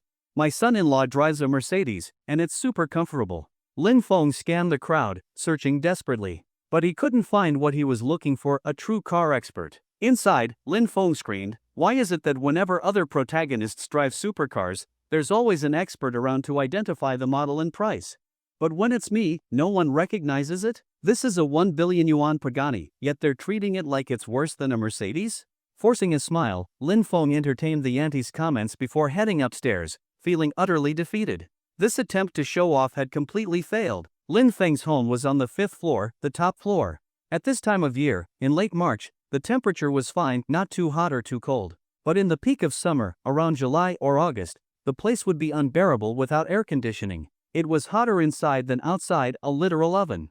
As he climbed the stairs, Lin Feng made up his mind, he needed to change houses ASAP. Pushing open the door, he saw his father, Lin Tianya, and his mother, Jiang Yu, sitting on the couch, waiting for him. Dad, Mom, I'm home. Lin Feng greeted them, changed his shoes, and sat on the couch. Son, your mom says you robbed a bank. Should we run now or wait until nighttime? Lin Feng spat out half a mouthful of water. Cough, cough, cough. After a fit of violent coughing, Lin Feng looked at Jiang Yu in confusion. Mom?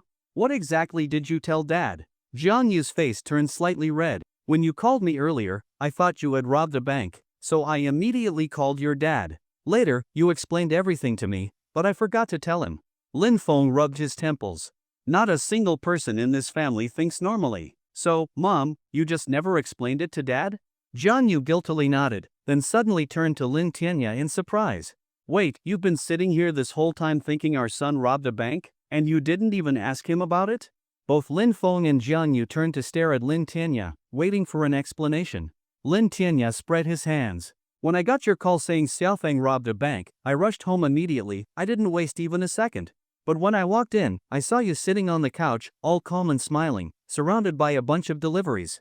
I thought you were in on it, just waiting for me so we could run together. So what was there to ask? I just sat down and waited for Xiaofeng. Lin Feng covered his face. Dad, Mom, can you guys please think better of me? Don't you know what kind of person your son is? Of course I do. Lin Tianya nodded. Ever since you were a kid, I could tell you're an ambitious person. So when your mom said you robbed a bank, I wasn't even surprised. In today's society, if you want to move up, you have to take risks. Lin Feng was speechless. After a long pause, he let out a deep sigh. Let's pretend that whole conversation never happened. I'm going to walk back through the door, and we're going to start over. After the reset, things finally returned to normal. Lin Tianya and Jiang Yu accepted Lin Feng's explanation and came to terms with his sudden wealth. Dad, Mom, I transferred 1 billion yuan to each of your accounts. If there's anything you've wanted to buy but held back because of the price, just buy it. I'll start looking for a new house soon. As for a car, just visit a dealership and pick one you like, swipe the card and take it home. Lin Tianya and Jiang Yu exchanged glances, then double-checked their bank balances. Seeing those 9 zeros left them utterly thrilled. So, does this mean we don't have to work anymore? Lin Tianya asked with a smile. But Lin Feng stood up and shook his head. Dad, that's the wrong mindset. Just because you have money, does that mean you can stop working? I had a classmate whose family was worth over 10 billion yuan, but every single one of them still worked. The kids went to school without missing a day. The adults went to work without ever being late or leaving early. Think about them, then think about yourself. Doesn't that make you feel ashamed? Lin Tianya's expression turned guilty. So what you're saying, Xiaofeng, is that no matter how much money we have, we must stay grounded and never forget the importance of work. That family stays wealthy because they keep working hard, right? No. What I'm saying is, if you don't work, who are you going to show off to? Lin Feng smiled. I was just joking earlier. Now that you're financially free, you can choose whether to work or not. If you want to go, go. If not, don't. Or, I could just buy out your company for you. Go, go, go. If you buy it, I really won't be able to go to work anymore. Imagine seeing all my old co-workers, how awkward would that be? Everyone complains about their boss at work, right? If you actually buy the company, those colleagues I was venting with just a few days ago would suddenly see me as their boss. How embarrassing would that be? Fair point. Well, do whatever you want. Now that we have money, there's no need to be constrained by life anymore. After that, the family cleaned up the house and organized the mountain of deliveries. Half of Lin Feng's room was completely filled with packages. Once they were done unpacking, Lin Feng opened a few boxes: phones, tablets, computers, headphones, sneakers, a camera, a full set of new gear. After upgrading all his devices, Lin Feng happily lay on his bed, playing with his new phone. Just as he got comfortable, he received a friend request on WeChat. The profile picture was of a girl. Lin Feng stroked his chin. Could it be Su Yushu? Did she finally track down my contact? That was fast. Alright, let's have a good chat then. Jingjing has accepted your friend request. You can now chat. Jingjing, hello, do we know each other? Lin Feng frowned slightly. Why does Su Yushu's opening line sound so weird? Did she think I covered her surgery costs because we knew each other? But shouldn't she introduce herself first? Otherwise, how would I know who she is? Maple Leaf, you added me, and now you're asking if we know each other? Jingjing, I don't know. You just suddenly appeared in my contacts. Maybe it's fate. Since we're connected now, let's get to know each other. I'm Jingjing. What's your name, handsome? Lin Feng suddenly sat up. This chat pattern doesn't seem like Su Yushu at all. This feels more like a tea scammer? Did I run into a scammer? His expression shifted from realization to excitement. Finally, it's been so long since I last encountered a scammer. I get to mess with one again. Hee hee, Jingjing, is it? Let's see what you've got. Maple Leaf, my surname is Ni, and my name is Baba. You can just call me Baba. Or, you can use my childhood nickname, since I used to fall a lot as a kid, they called me Dai. So you can call me Baba or Dai, whichever you prefer.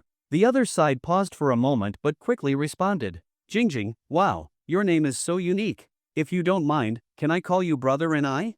Maple Leaf, no, I mind a lot. You can call me Baba or Dai. If you really don't like those, you can use my stage name. Jingjing, brother, you have a stage name? That's so cool. What is it? Maple Leaf, since I've always dreamed of becoming a singer, I practice my vocals a lot.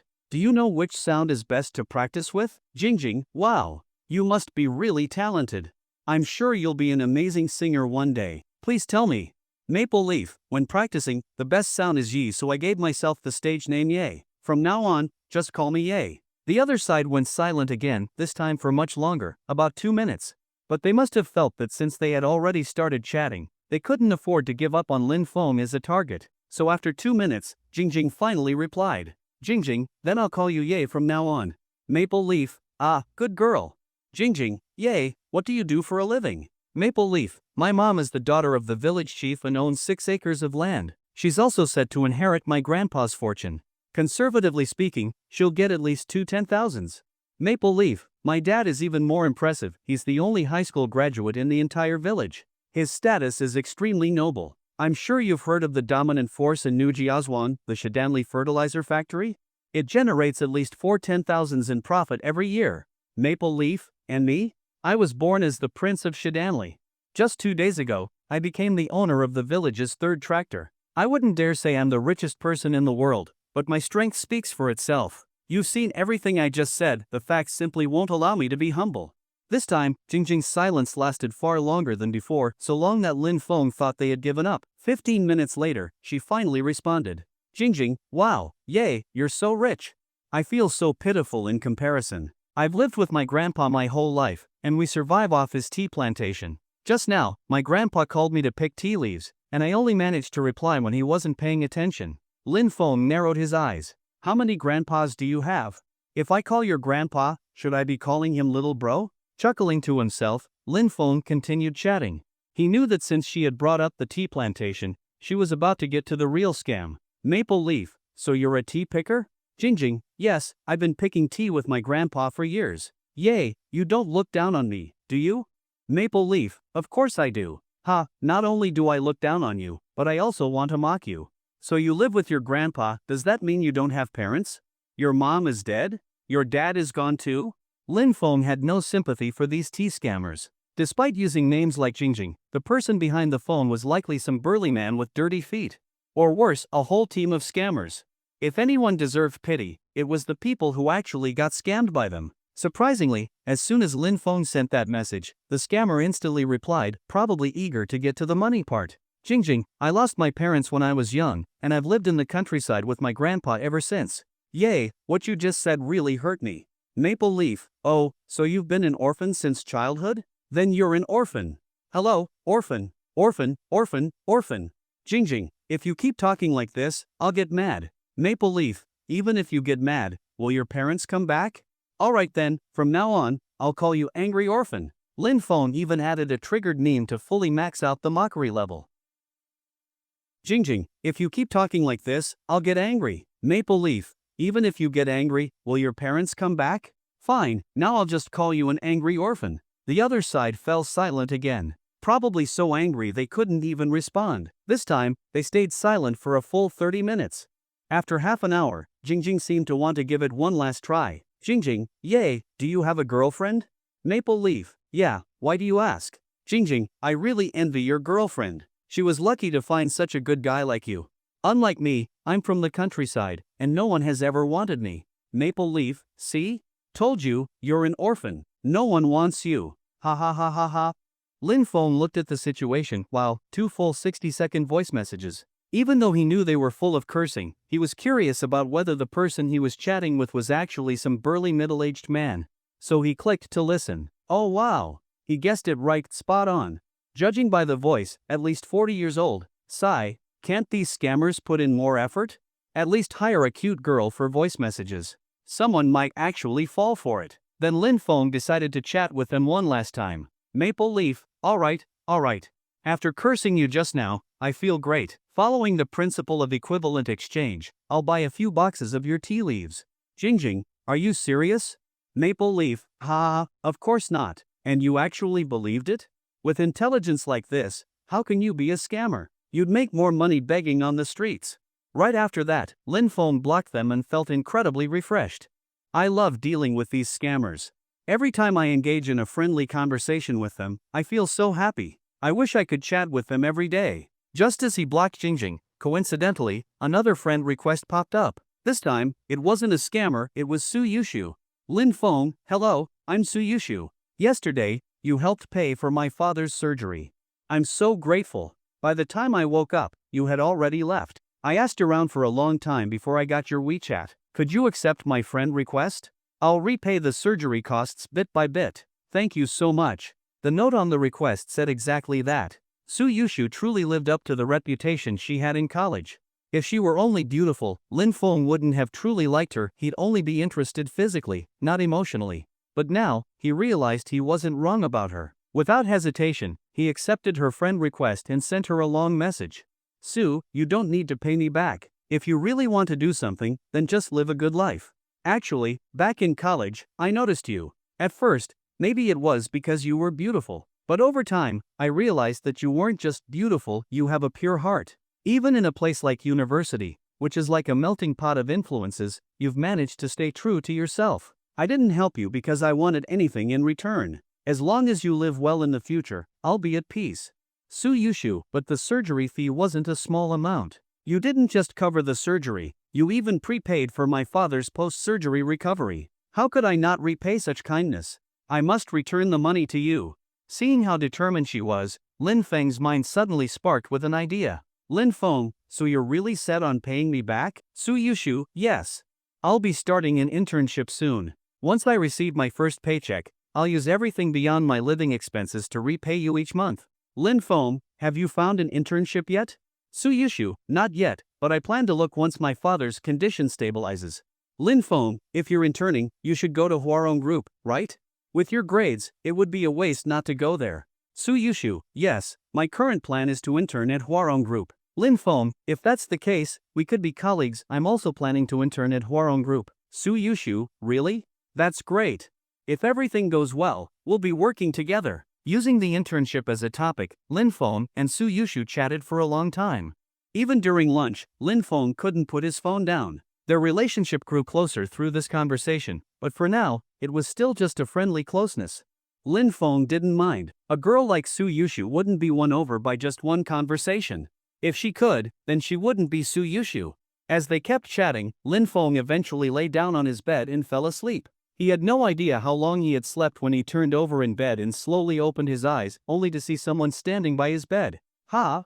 Who? Lin Feng rubbed his eyes and then, in an instant, his eyes widened, and all traces of sleep disappeared. Miao Jie? Lin Feng immediately sat up. Miao Jie, when did you get here? Why didn't you wake me up?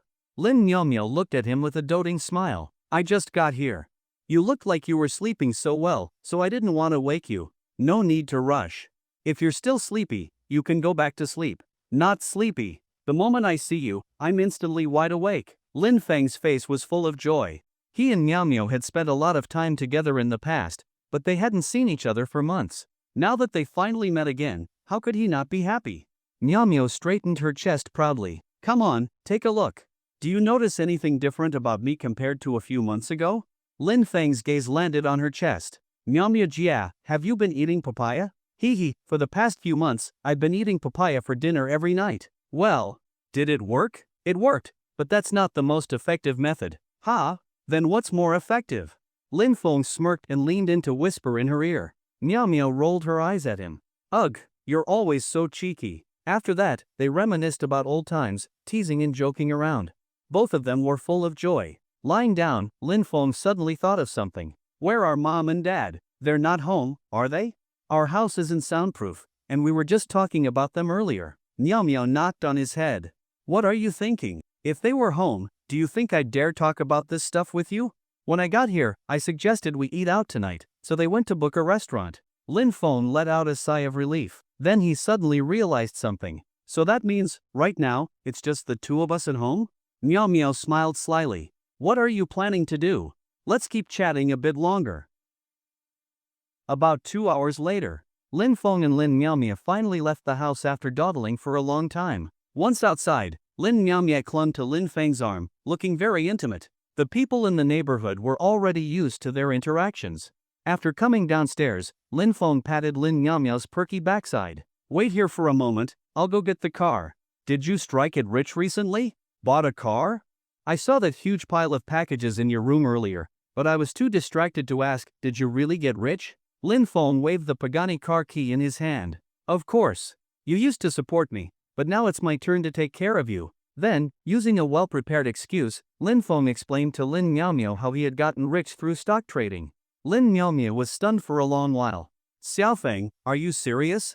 You really have several billion now? Lin Feng opened his banking app and showed her the balance. Of course. When have I ever lied to you? Lin Miaomia snorted. You lie to me all the time. Remember last summer? You promised it would just be a kiss, but what happened? Lin Feng chuckled. Well, technically, it wasn't a lie. If we don't kiss on the lips, does it even count as kissing? Slick talker. And now that you're rich, who knows how many girls you'll end up deceiving?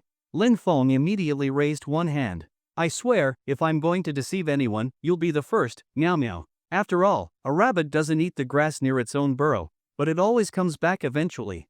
Meow Meow playfully smacked him and rolled her eyes. Alright, stop with your nonsense. Mom and Dad have been waiting for a long time. We already wasted plenty of time back home, so let's go. Then, my princess, please get in the car. Lin Feng made a gentlemanly gesture. After getting in, Meow Meow was completely shocked. If I'm not mistaken, this is the limited edition Pagani, right? This car is insanely expensive. Do you like it? If you do, I can get you one just like it. Life is so unpredictable. I used to worry about whether you'd earn enough to support yourself. I even saved money for you in a separate bank account, transferring money into it every month. I was planning to give it to you after you graduated. But now, you casually have billions, so I guess my savings are useless now. Meow Meow sighed emotionally. Lin Feng felt warmth in his heart. Meow Meow truly cared about him. Back when she still lived at home, she always gave him the best food first and let him play with all the fun things first. Now that she was working, she still thought about saving money for his future. Having such a great sister, he had no regrets in this life. Meow Meow, can I see that bank card you saved money for me in? Here, take a look. Funny thing, the last 4 digits of this card number are your birthday. When I got it, I thought it was fate. Lin Feng took the card and checked the last 4 digits. Sure enough, they matched his birthday. How much is in it now? A little over 200,000. This is the 4th year I've been saving. Every time my second dad gave me pocket money, I saved a little and deposited it here. I remember asking my second dad how much the usual dowry was, and he said it was about 300,000. Back then, I thought, I must save up 300,000 so you can marry me. Looking back now, I was overthinking it. If I wanted to marry you, would we even need a dowry? So later on, I just treated this as money for your future. Asterisk. Lin Feng toyed with the card, memorized the account number, and transferred 999,980,000 yuan into it, to make it an even number. Then he handed the card back to Meow Meow. I just transferred some money into it to round it out. Take it back, it's my future bride price for you. How much did you transfer? 800,000? Didn't I just say we don't need a bride price? My parents are open-minded, we don't follow those old-fashioned traditions. Lin Feng smiled. If it's unnecessary, then just treat it as spending money. I've already transferred it anyway. It's not 800,000, you can check your bank app. Meow Meow was curious, so she checked and she was instantly frozen in shock. The long string of digits on her screen looked surreal. She rubbed her eyes several times, but the number remained unchanged. Xiaofeng, did you just transfer? Not much. Counting your original 200,000, I rounded it to a nice even 1 billion. From now on, buy whatever you want. Meow Meow wanted to refuse, but Lin Feng cut her off, acting like a domineering CEO. I gave it to you, so you better keep it. If you don't, I'll get mad. For a moment, Meow Meow felt dazed. The little boy she had always taken care of had grown up, in every sense of the word. Alright, I'm driving now. You can go ahead and clear out your shopping cart. You saw all those packages in my room, that was my shopping spree. With that, Lin Feng started the roaring blue beast beneath him, and they sped toward the hotel. Not long after, Lin Feng encountered exactly what he had expected, traffic. When his father Lin Tianya and Jiang Yu called him earlier, he had used traffic as an excuse. He hadn't expected to actually get stuck in it. Feeling bored, Meow Meow pulled out her phone and handed it to Lin Feng. I started a new job recently, and these guys keep messaging me. Some of them have already confessed multiple times. Since we work in the same department, it's not convenient to delete them. How about you reply for me? Lin Feng took the phone without hesitation. Since they were stuck in traffic, he might as well chat. After all, he loved chatting with people, just like he had enjoyed messing with that scammer earlier. Wang Fugue, Meow Meow, good morning. I just want to greet you and let you know, I still like you just as much as yesterday. Lin Feng, thank you. Wang Fugue, I really, really like you. Lin Feng, and I really, really thank you. Li Ming, are you free today? Want to catch a movie? Lin Feng, but it's almost 6 already. If we have dinner first, the movie will end pretty late, right? Li Ming, if it gets too late, you might not be able to go home. Smirk emoji. Lin Feng, yeah, exactly. So let's not go. Lin Feng, grinning, finished dealing with the first two and didn't stop. He opened the chat with the third person. This person was named Mei Wenhua, a name that sounded very cultured. Mei Wenhua, would you mind if I just call you Meow Meow from now on? Lin Feng, of course I mind, hee hee. I know a lot of people are chasing after you, including some rich guys, but I'm nothing like those vulgar people. I'm a scholar. I've read the 4 great classical novels at least 10 times each. If you don't believe me, you can test me. Ask anything about them, and I'll answer without hesitation. Oh, really?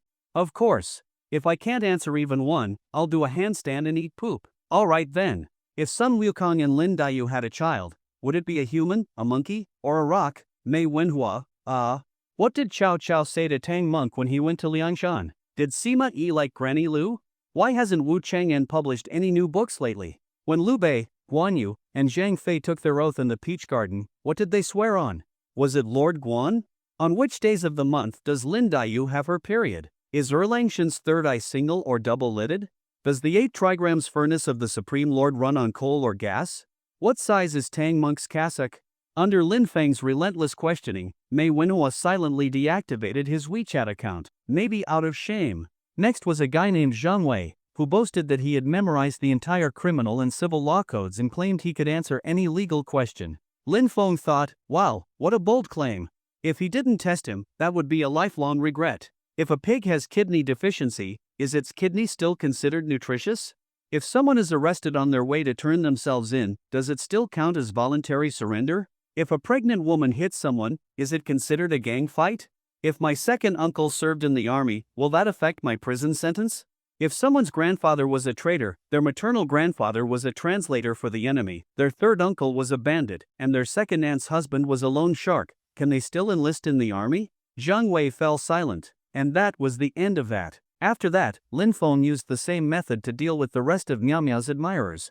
By the time the traffic in front finally started moving again, he handed the phone back to Meow Meow. Meow Meow took the phone and immediately deleted a huge batch of contacts. Why are you deleting so many people at once? Lin Feng asked curiously. Meow Meow had just deleted at least dozens of people and hadn't even stopped when he asked. They're all new colleagues I added recently. I accepted their friend requests since we worked together. But now I've decided I'm quitting, so there's no need to keep them. Lin Feng nodded slightly. Quitting is good. You don't need to work anymore anyway. I remember you once told me your dream was to travel the world, right? If you have time now, you can go. Naomi pouted. You even remember the random things I said? Of course. I'm your most devoted little brother. Hugs, kisses, and lifting you high up. Humph, you're such a sweet talker. I wonder who taught you to be this slick. Meow Meow pouted again. I swear, it's all thanks to Mom and Dad's great upbringing. And you're even proud of it? I'm telling Mom and Dad later. Lin Feng grinned. No worries, I'll say it in front of them too. You're not afraid if they hear you? Wouldn't that make it even more exciting? Not long after, Lin Feng pulled into the address given by Lin Tianya and Zhang Yu. It was a famous private restaurant in Qizhou. Their family had eaten here many times before, so after Meow Meow came back, this place naturally became their go-to spot for family meals. The restaurant was called He Jingxuan, specializing in light dishes. If it was someone's first time here, they might be surprised by the low menu prices and only order a few dishes. But once the food arrived, they would be dumbfounded. Each dish was so small that after just a few bites, it was gone. After parking, Lin Feng and Meow Meow entered arm in arm. Lin Tianya and Jian Yu had already booked a private room and were waiting. Once all 4 of them were seated, the food started arriving. The family chatted happily, their smiles completely genuine. Meanwhile, on the 33rd floor of the Huaran Group's general manager's office, Zhang Lei was staring at his phone, looking troubled. If any company employees saw his expression right now, they would be absolutely stunned. Zhang Lei, usually as expressionless as a robot, never showing emotions, was actually frowning. He sighed deeply, staring at the red exclamation mark in his chat. Am I really not cut out for online dating? I thought my conversation was fine, so why did she block me? The screen showed his chat with a girl. Girl, let me tell you, last night I felt like I was dying. It was like there was an electric drill spinning in my stomach. Zhang Lei, an electric drill? You've been drilled before? When? It's just an expression. I got my period. They say women on their period get irritable. Looks like it's true. Does it hurt a lot? Of course it hurts. I was in pain until 2 a.m., and it still aches now. Exactly 2 a.m.? That's amazing. It stopped right on the hour? Does it have a switch? Women's bodies are really fascinating. Are you dumb? My period pain was so bad last night that my blanket and pillow were soaked with sweat. Instead of comforting me, you're asking about a switch? That bad? Good thing I don't have one. Get lost. The user has enabled friend verification. You are not their friend. Please send a friend request and wait for verification before you can chat. Just as Zhang Lei was drowning in his sorrows, a phone call interrupted his emo moment.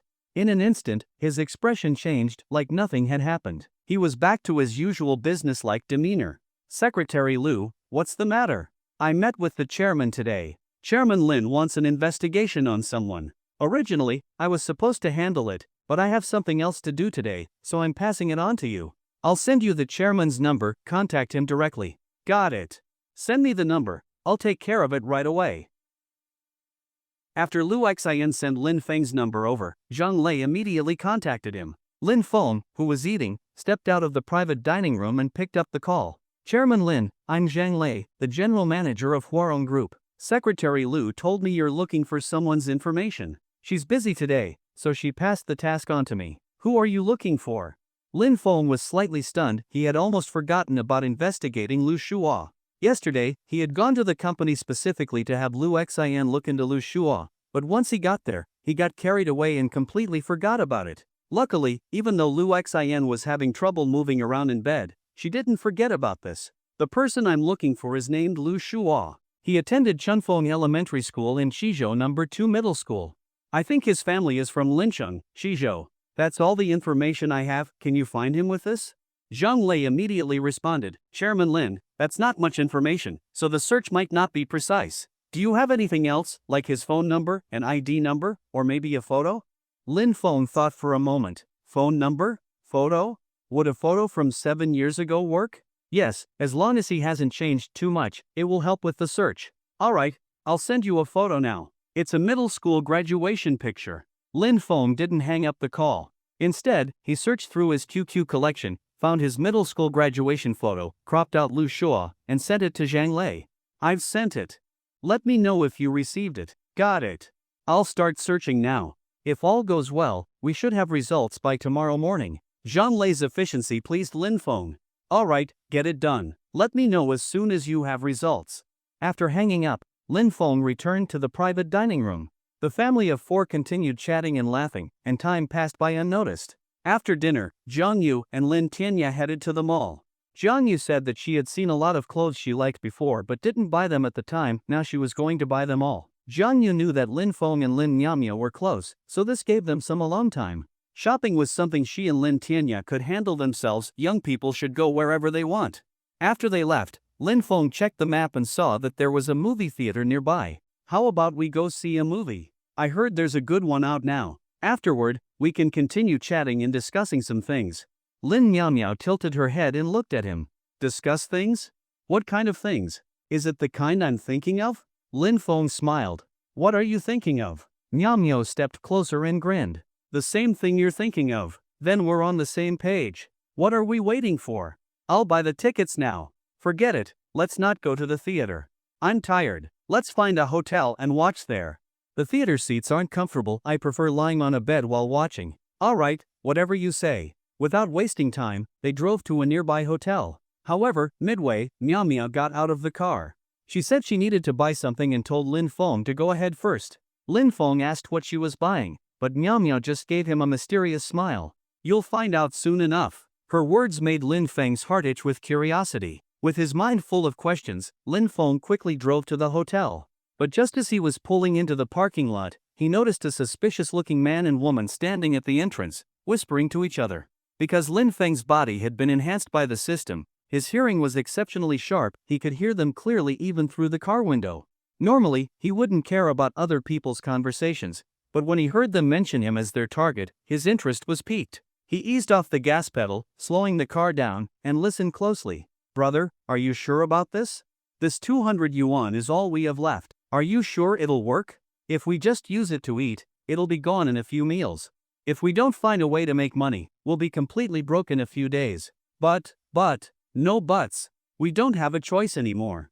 Right now, the most important thing is making enough money to flee the country. Otherwise, those debt collectors will find us sooner or later. We've done scams before. Why are you hesitating over something this small? There's no time to hesitate. You wait here and keep an eye on that Pagani. People who drive cars like this are loaded. I'll take care of that Porsche first, then we'll deal with the Pagani together.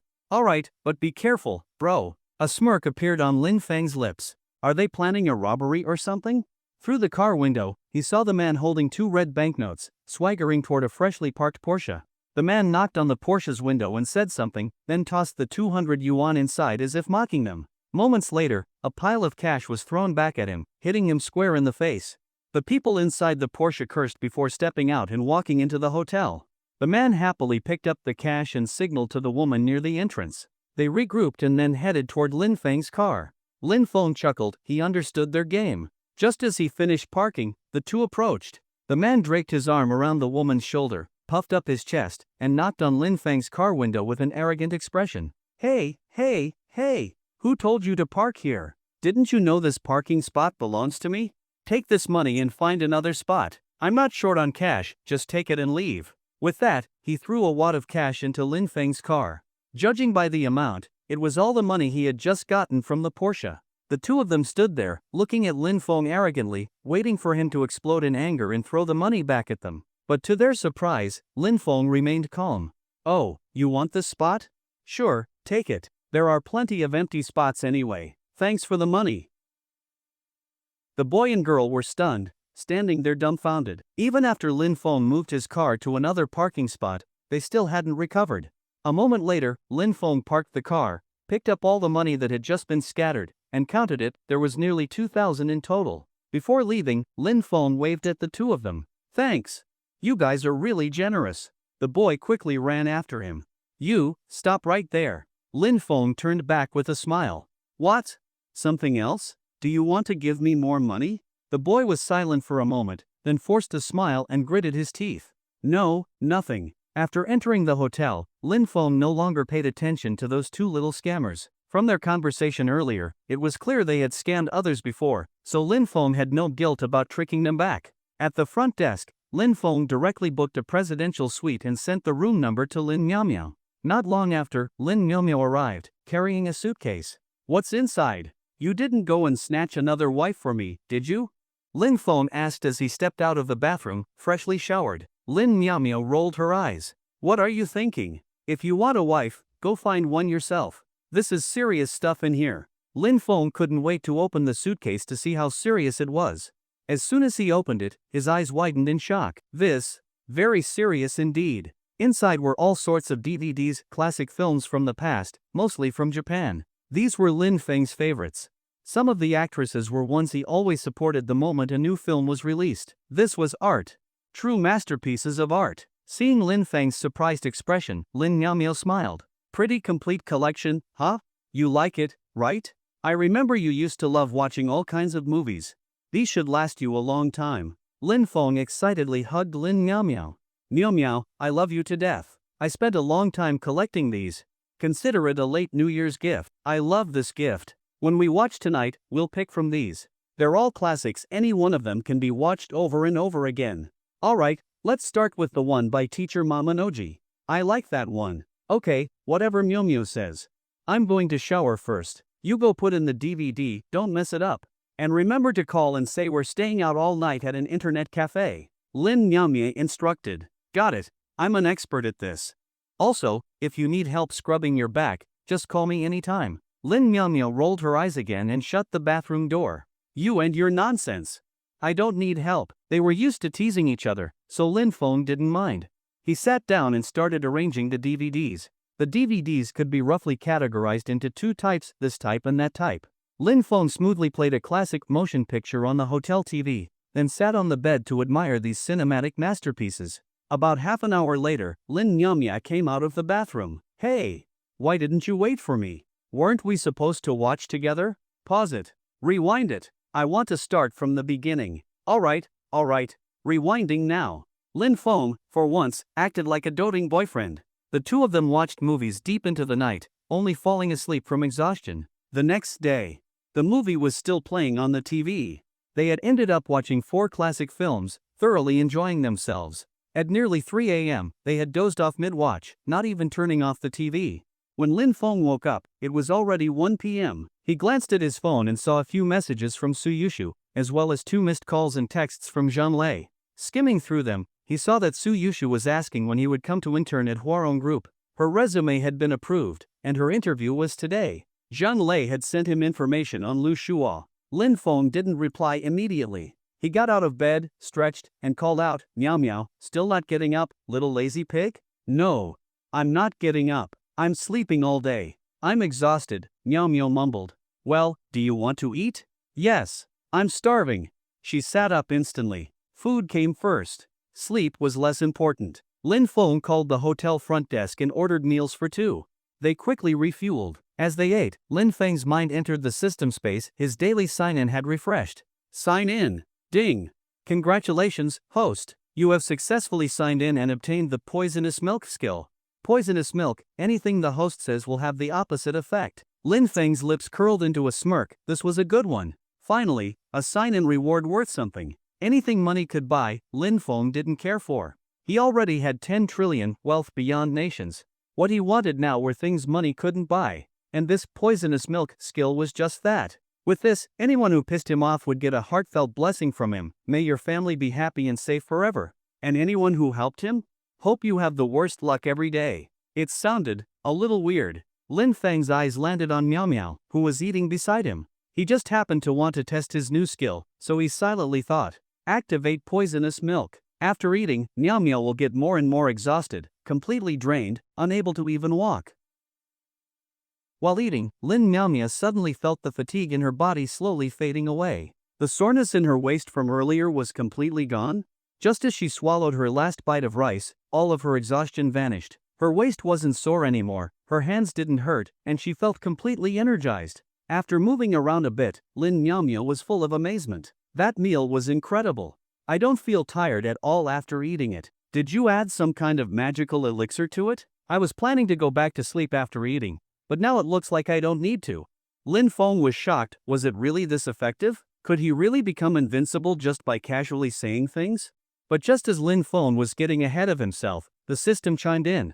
Host, please note, the poisonous milk skill is not as powerful as you imagine. The smaller the matter, the faster and more noticeable the effect. The larger the matter, the longer the effect will take to manifest, and the outcome will be weakened accordingly. Lin Feng nodded slightly. So that's how it worked. That made sense. If everything worked as instantly as it had on Lin Miao Miao, then he would truly be unbeatable. If one day he was in a bad mood and wished for the earth to get better luck and prosper tomorrow, wouldn't that mess everything up? Although the effect wasn't as overwhelming as he had hoped, Lin Feng was still satisfied. The skill might not have much impact on big events, but it was perfect for messing with people in small ways. After finishing their meal, Lin Feng and Lin Miao Miao didn't feel tired anymore, so instead of going back to sleep, they started tidying up the room. They could have just left and let the hotel's cleaning staff handle it, but Lin Miao Miao insisted on doing it herself. Miao Miao, why don't we just let the cleaning lady take care of this? Who cleans up after themselves in a hotel? Lin Feng complained. You and your endless chatter. Just clean up. Can't I be considerate of the cleaning staff? Lin Miao Miao shot him a glare. It took them nearly an hour to pack everything into trash bags. After they left the hotel, Lin Feng remembered that Su Yushu had her interview at Huarong Group today and that Zhang Lei had found information on Lu Shuo. He decided to stop by Huarong Group, so Lin Feng told Lin Miao Miao to go house hunting with Lin Tianya and Zhang Yu. Once they found the right place, he would just go pay for it. Then, Lin Feng drove alone to Huarong Group. Before setting off, he replied to Su Yushu's message. I overslept. What time is your interview? If I head over now, will I make it in time? The message had barely been sent when she replied almost instantly. Did you stay up late last night? Staying up late is bad for your health. Try not to do it too often. I just arrived at Huarong Group, and my interview is at 3 p.m. There are still about 40 minutes left. I'll come find you now. After your interview, you can share some tips with me. Okay. I'll wait for you at the company entrance. Lin Feng thought for a moment before replying. I haven't left yet, so I might be late. Don't wait at the entrance, you should focus on your interview. If I arrive before 3 p.m., I'll message you. Okay. Let me know when you get here, and I'll come find you. Lin Feng could clearly feel that Su Yushu's tone was much warmer compared to yesterday. Their relationship had taken another step forward. Looks like I should arrive early and remind the company's employees, after all, I'm about to take on a new role, intern. With that thought in mind, Lin Feng fastened his seatbelt, stepped on the gas, and headed toward Huarong Group. About 20 minutes later, he parked in the underground garage and took the elevator straight to the 33rd floor. Inside the chairman's office, Lu Xian and Ajiao were lounging lazily on the sofa, looking completely relaxed. The small table beside them was covered with snacks. As Lin Feng pushed open the door, both of them jolted upright, then their faces lit up with surprise. Chairman Lin? You're back? Lin Feng noticed that Lu Xian still wasn't walking very steadily, so he decided to use his poisonous milk skill again. Blessing Lu Xian, may she immediately feel so much pain that she can't even stand, have no strength in her body, feel utterly drained, and lose her appetite. The kind-hearted blessing took effect instantly. Unlike at the hotel, where he hadn't noticed the process, this time Lin Feng saw a glowing halo appear above Lu Xian's head before slowly merging into her body. As soon as it entered, her complexion visibly improved, and her eyes filled with astonishment. Chairman Lin, you won't believe this, but the moment I saw you, all my pain disappeared. I don't feel tired at all anymore. Lin Feng chuckled. Actually, I know magic. As long as you're near me, all your fatigue will vanish, and you'll be filled with energy. Lu Xian's eyes widened. Chairman Lin, you know magic? You actually believe me? Of course. If Chairman Lin says it, I believe it. Having witnessed Lin Feng's miracle firsthand, Lu Xian had no doubts. By the way, I came here for something important. Hearing that, Ajiao, who had been lounging on the sofa, suddenly felt uneasy. Should I leave? Or should I stay? If I leave now, will it seem like I'm interrupting? But if I stay and accidentally hear something confidential, will I have to be silenced? In the end, Lin Feng shot her a look, and Ajiao, feeling relieved, quietly slipped out, even closing the door behind her. Once Ajiao left, Lin Feng finally revealed his plan. I need you to help me with something. After Lin Feng told Lu Xian about his plan to pose as an intern at the company to get closer to Su Yushu, Lu Xian first considered the feasibility of the plan. But then she realized, today, she was going to be jealous. Although she had no negative feelings about Lin Feng having other women and even found it completely normal, her rebellious side told her that she needed to act spoiled and show some jealousy. Immediately, Lu Xian pouted, turned her head away, and let out a little huff. Chairman Lin, you want to flirt with girls and still have me help you? I'm jealous. Lin Feng smiled slightly and pinched Lu Xian's cheek. You really are a little foodie. Chairman Lin, you're so mean. I'm not helping you anymore. Go find Zhang Lei to make arrangements. I'm mad. Lu Xian pushed Lin Feng out of the office and went back to her bedroom.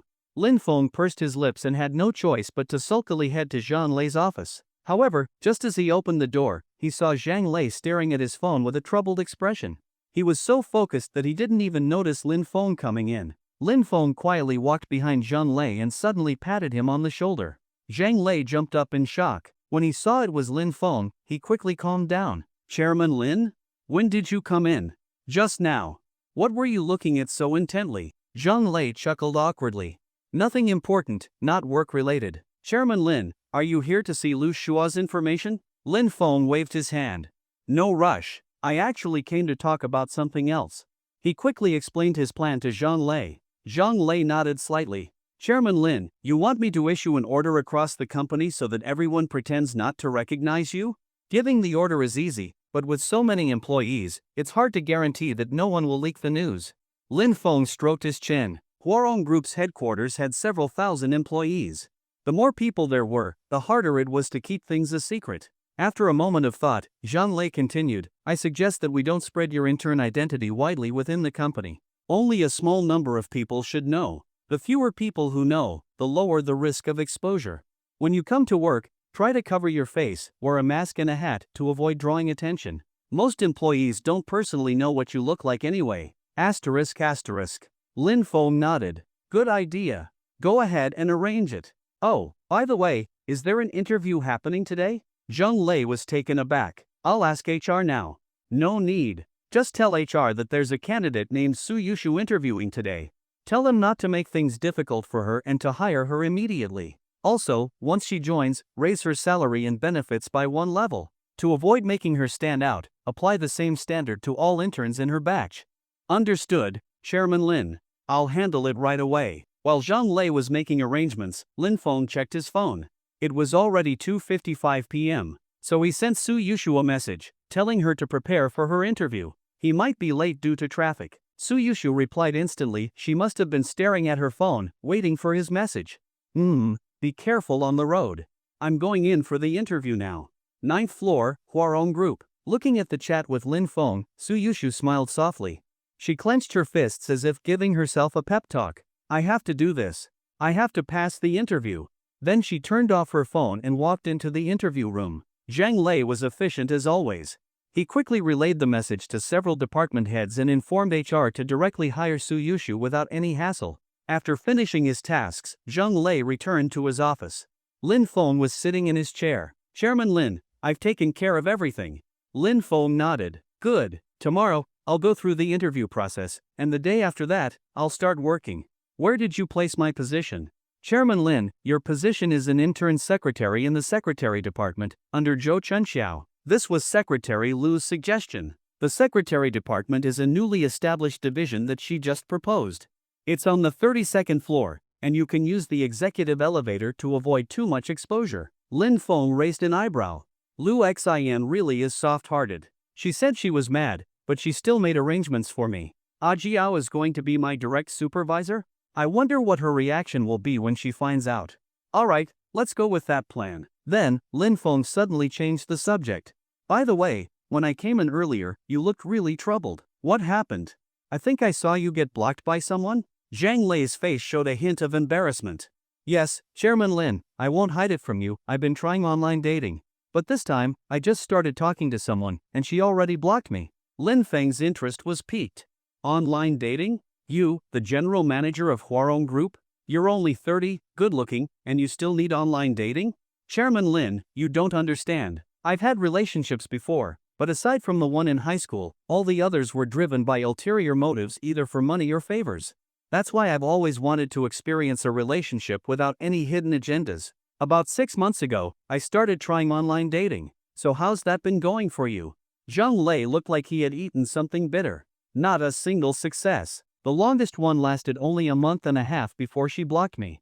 Today's one set a new record. She blocked me after just a few minutes. Let me see your conversation. Zhang Lei handed his phone to Lin Feng. Hello, my name is Zhang Lei. Nice to meet you. After reading the first message, Zhang Lei defended himself. Chairman Lin, my greeting was fine, right? Yeah, nothing wrong with that. Keep going. Hello, my name is Li Yijing. Your name is really special. I feel like I've heard it somewhere before. Oh, I remember now, it's from a song. Unity is Li Yijing. Unity is Li Yijing. The user has enabled friend verification. You are no longer on their friends list. Please send a friend request to continue chatting.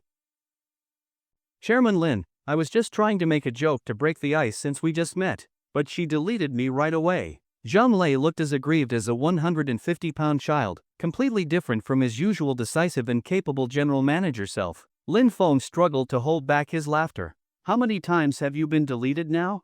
I haven't counted, but at least a dozen times. Show me all the chat records before you got deleted. Zhang Lei pulled up various screenshots and handed his phone to Lin Feng. Babe, we've been talking for so long. Isn't it time we met? Zhang Lei, sure, I'd love to see what you look like too. Since that's the case, how about tonight? Come over to my place. I don't want to be a virgin anymore. Oh, you believe in astrology? But astrology is something you can't change. The user has enabled friend verification. You are no longer on their friends list. Please send a friend request to continue chatting. Zhang Lei, are you home yet?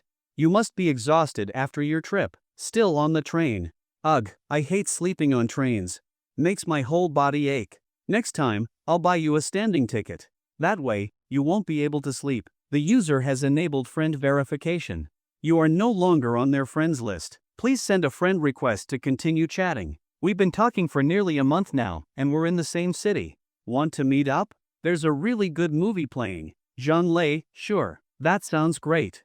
But the screenings are rare. The only available show is at 10 p.m. By the time it's over, there won't be any buses left. How will I get home? Oh, I see. Then let's not go. Are you stupid? The user has enabled friend verification. You are no longer on their friends list. Please send a friend request to continue chatting. Zhang Lei, I'm off work today. Want to meet up? I really want to see you too.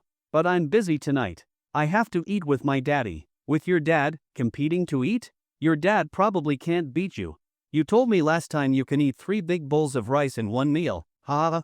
I said, I am eating with my dad. What's wrong with your brain? The user has enabled friend verification. You are no longer on their friends list. Please send a friend request to continue chatting. Lin Feng finished reading and barely managed to hold in his laughter. Chairman Lin, where do you think the problem is? I feel like I keep getting deleted for no reason. I've been trying to learn from each failure. Lin Feng stroked his chin. To be fair, it's not entirely your fault. Some of what you said was a bit inappropriate, but not enough to get you blocked. Honestly, I think you're just going about online dating the wrong way. Wrong way? What do you mean, Chairman Lin? You said you wanted a relationship without ulterior motives. In that case, why not look back at your past? You mentioned dating someone in high school. Do you still have contact with her? Hearing this, Zhang Lei suddenly fell silent. After a moment, his eyes welled up with tears. Chairman Lin, truth is, I've never forgotten her. We broke up in high school because the school found out about our relationship and called our parents. I was too weak back then. If I had stood my ground, maybe things would have been different, but, seeing Zhang Lei like this, Lin Feng quietly activated his poisonous milk skill in his mind. I bless Zhang Lei's love life to be completely doomed. May he never reunite with his high school girlfriend and forever miss his chance with her. After using the skill, Lin Feng spoke. Do you know the best time to plant a tree? Zhang Lei looked up in confusion. Why are you asking that? The best time to plant a tree was 10 years ago. The second best time is now. Go find her. The best time was in high school. The second best time is now. Zhang Lei was momentarily stunned, gazing out the window with a faint smile as memories of his past relationship surfaced. But then, his excitement faded. But, I haven't talked to her in years. Back in college, I still had her on QQ and used to check her profile every day. Then, she must have noticed, because she blocked me. Now, after all these years, she's probably married already. How do you know she's married if you don't try looking for her? Maybe she's just like you, single and still thinking about you. If that's the case, wouldn't it be a shame to let this chance slip away? Lin Feng continued to persuade him. Zhang Lei hesitated. Lin Feng simply handed him the phone. Do you still have her contact information? Go ahead, be bold, reach out to her. Zhang Lei took the phone but didn't move. Chairman Lin, maybe I should just forget it. I don't think I can do this. Lin Feng sighed in disappointment. What are you afraid of? If she's married or has a boyfriend, you can just give her your blessing and move on. I don't want to face it. If I hear it directly from her that she's with someone else, I think I'll break down. Zhang Lei sighed deeply. Lin Feng sighed as well. He hadn't experienced what Zhang Lei was going through, but he understood. If Zhang Lei wasn't willing, Lin Feng wouldn't force him. Everyone makes their own choices. It wasn't something he could decide for him. Just as Lin Feng was about to drop the subject, Zhang Lei's phone suddenly rang. Lin Feng glanced at the screen. The caller ID read, You. Zhang Lei saw the name too, and in that instant, it was as if his soul had left his body. His eyes went blank, and his whole body froze. Lin Feng quickly nudged him. Hey, wake up. What's wrong with you? Zhang Lei finally snapped out of it. Chairman Lin, it's her. It's her. Your high school girlfriend? Yes. I'll never forget this name. Then pick up. If you hesitate too long, she might hang up. Zhang Lei, still in shock, scrambled to answer the call and put it on speaker. His voice trembled as he spoke. Hello?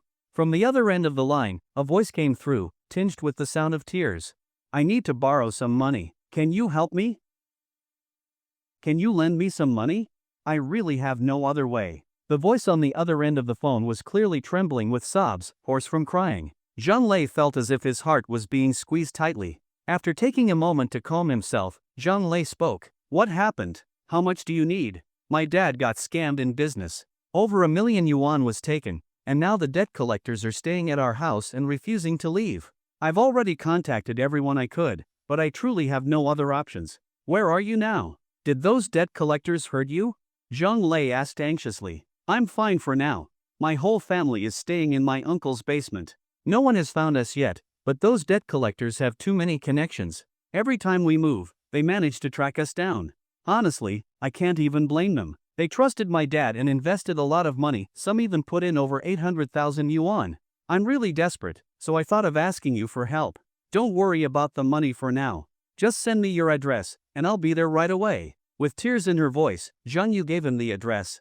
Zhang Lei immediately hung up, not even having time to say a word to Lin Feng before dashing out of the office. Lin Feng quickly called after him. Calm down. You're in no condition to drive right now.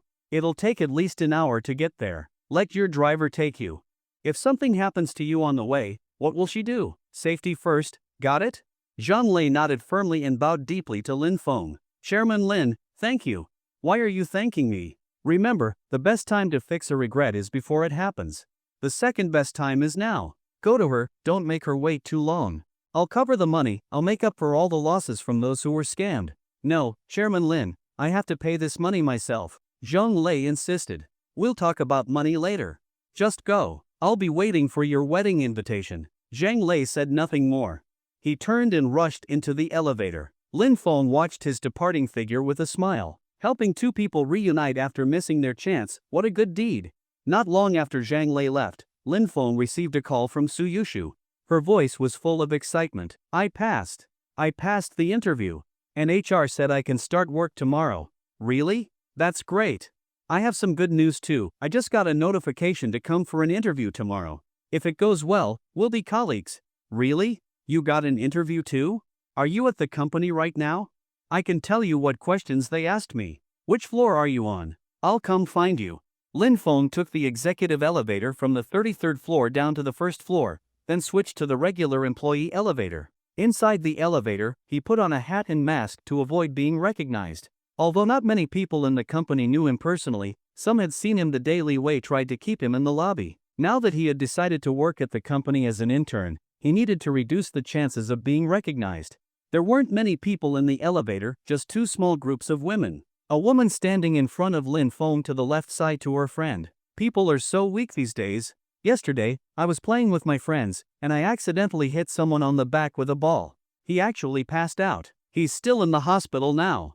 Maybe he just has a weak constitution. Is he okay? Yeah, he woke up after a few hours.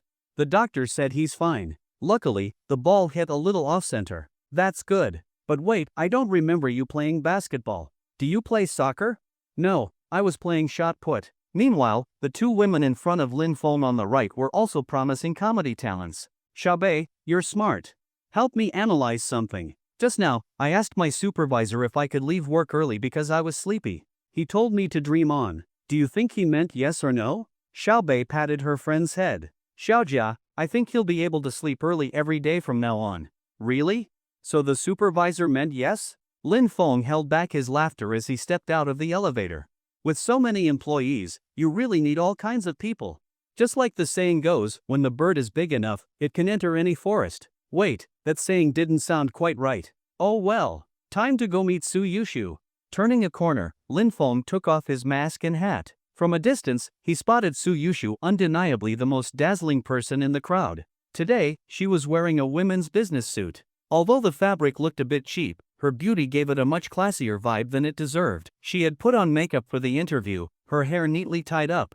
With the spring breeze brushing against her face and a gentle smile on her lips, Lin Feng was momentarily dazed when he saw her. We meet again. Even though they had talked smoothly on the phone, seeing Lin Feng in person again made Su Yushu a little nervous. We meet again. You look even prettier than last time. Lin Feng smiled. Su Yushu's face turned slightly red. After a brief pause, she changed the subject. Let me tell you about the questions the interviewers asked me today. Let's not just stand here. I saw a cafe across the street when I arrived. How about we go there, have some coffee, and talk? Sure. I'll treat you to coffee. Alright, let's go. Lin Feng naturally reached out and took Su Yushu's hand. The moment their hands touched, she froze. "What are you doing?" Her face flushed bright red at an alarming speed, the color spreading from her cheeks down to her neck. Lin Feng answered seriously, "You don't know where the cafe is, so I'm leading you there." For a moment, Su Yushu couldn't tell if he was pretending to be clueless or if he really was that straightforward. She tried to pull her hand away, but Lin Feng held on firmly. "I can just follow you. You don't have to hold my hand." Lin Feng tilted his head. "That won't work. You're so pretty, what if someone tries to snatch you away or you get lost? Just trust me and hold on." Su Yushu didn't know how to argue with Lin Feng, so she could only let him hold her hand. Since they were on the 4th floor, Lin Feng chose to take the stairs instead of the elevator while still holding Su Yushu's hand. Like a shy little wife, Su Yushu pouted as Lin Feng led her out of the company building, across the street, and to the cafe. Just as they reached the entrance, Su Yushu hesitated and softly said, "We're here now. Can you let go of my hand?" Lin Feng, still smiling, casually replied, "This cafe is pretty big. What if you get lost inside? It's better if I keep holding your hand." And so, Lin Feng pulled Su Yushu into the cafe. As soon as they stepped inside, she whispered, "You weren't like this when we were chatting on the phone. You've changed now that we've met in person." Lin Feng stopped, turned around, and looked at her. "What did you say?" Like a child caught doing something wrong, Su Yushu looked away, shifting uncomfortably. "I didn't say anything." "Didn't say anything?" "I heard everything. Your punishment is treating me to a meal after I pass my interview." "Got it?" "Got it. Actually, even if you didn't say anything, I was already planning to treat you to a meal. In that case, your punishment is cancelled. Instead, you have to let me hold your hand all afternoon." When they walked into the cafe, they instantly caught the attention of more than half the customers inside. A handsome man and a beautiful woman, what a stunning sight. Under everyone's gaze, Lin Feng ordered a latte and a caramel macchiato. Since this was Su Yushu's first time at a cafe, she wasn't familiar with the menu. After Lin Feng ordered, she leaned in and whispered, "What's a latte?" "Such a weird name. Why is it called latte?" Lin Feng chuckled. She didn't even realize how adorably clueless she looked. Latte just means milk. It's from the Italian word latte. A latte is just milk mixed with coffee. Su Yushu slowly nodded. "Oh, I see." Somehow, their quiet conversation was overheard by a cashier, who was already envious of Su Yushu's beauty. The cashier snidely remarked, "If you don't even know that, why are you even drinking coffee?" Lin Feng frowned and looked at the employee. "What did you just say? Are you implying that people who don't know what a latte is aren't allowed to drink coffee here? Is that what you meant?" The cashier panicked and waved her hands frantically. "And no, sir.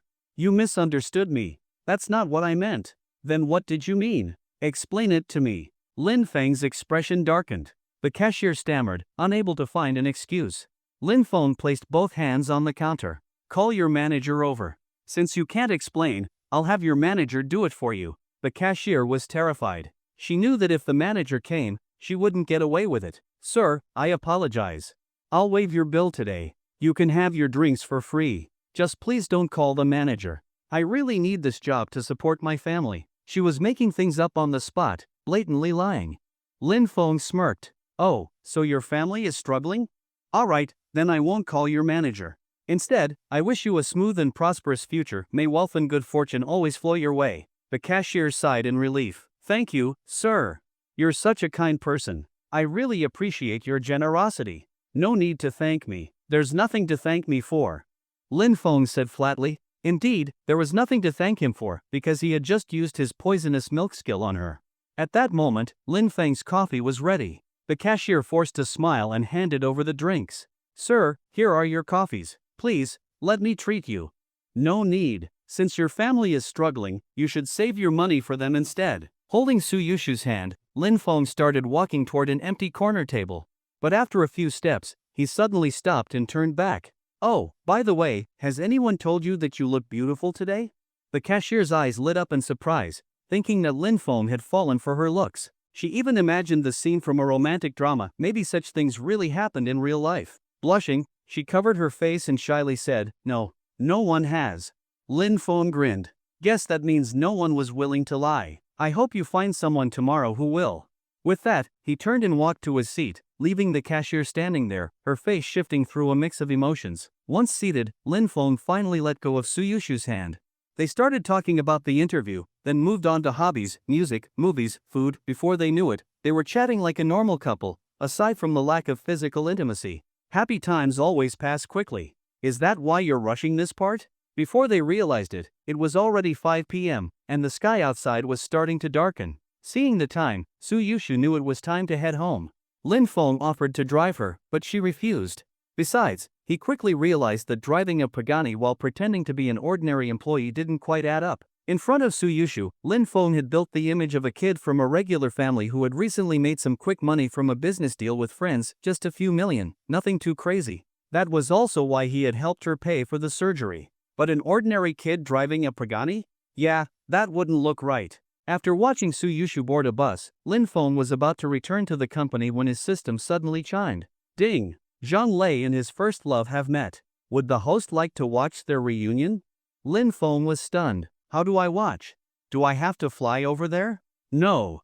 The system can open a god's eye perspective for you. Consider it a special perk. Nice. Open it. As soon as he finished speaking, a glowing screen the size of a TV appeared in front of him. On the screen, Zhang Lei and his first love, Zhang Yu, were shown. Zhang Yu stood at the entrance of an old apartment complex. Zhang Lei got out of a car and slowly walked toward her. When he was just 3 or 4 meters away, he stopped. Zhang Lei's eyes were filled with tears, and Zhang Yu's eyes also brimmed with emotion. They had once been 16 or 17 years old, but now, more than 10 years had passed. Both of them were 30. At this moment, all the longing, regret, excitement, and joy in their hearts turned into silent tears. They simply stood there, staring at each other, unable to speak. Only tears streamed down their faces. After watching for a while, Lin Feng took the initiative to ask the system to turn off the god's eye view. Knowing that Zhang Lei had safely reunited with Zhang Yu was enough. Zhang Lei would handle the rest on his own, and Lin Feng didn't want to intrude on their privacy any further. Just as Lin Feng was about to return to the company, he received a message from Lin Miaomiao, saying that they had chosen a house and paid the deposit. The whole family was waiting for him to come over. Lin Feng smacked his forehead. He had almost forgotten that before heading to Huarong Group, he had asked Lin Miaomiao to go house hunting with their parents. He immediately called her back to ask for the name of the residential complex before heading to the underground parking lot to get his car. The complex was called Fenglin Shanshui, one of the top luxury residences in Shizhou. Around 6 p.m., Lin Feng arrived at Fenglin Shanshui. Normally, 6 p.m. was closing time for sales offices, but the lights in Fenglin Shanshui were still bright, and there was no sign of shutting down. As soon as Lin Feng walked in, he spotted Lin Miaomiao and their parents sitting on a couch, accompanied by 3 smiling saleswomen. When Lin Miaomiao saw Lin Feng, she immediately stood up and gave him a big hug. Little brother, you're finally here. We spent the whole afternoon checking out multiple places in different layouts before finally choosing this one. Zhang Yu and Lin Tianya were already used to their children hugging. They're siblings, what's wrong with a hug? The staff here are really nice. They were supposed to be off work by now, but they stayed late just for our purchase. Zhang Yu added. One of the saleswomen smiled and stepped forward. Hello, sir. I'm Li Xiaotong from Fenglin Shanshui's sales office. You can just call me Xiao Li. Would you like to take a look at the house yourself? Her attitude was extremely respectful. After all, in real estate, a buyer is a VIP. Some top-performing agents even went so far as to gift dumplings to clients to show gratitude. In certain high-end complexes, half the residents were former customers of the same sales agent. Lin Feng turned to Lin Miaomiao and his parents. Did you check it out already? Are you satisfied? We're satisfied, but I still think it's a bit expensive. You just started making money. Buying such a costly house feels like too big of a step. Zhang Yu had been shocked when she first heard the price, over 180 million yuan. But Lin Feng didn't care about the price at all. Mom, don't worry about the money. Since you all like the house, I won't bother checking it myself. Let's just pay directly. Li Xiaodong's smile widened. This deal alone would boost her commission by hundreds of thousands.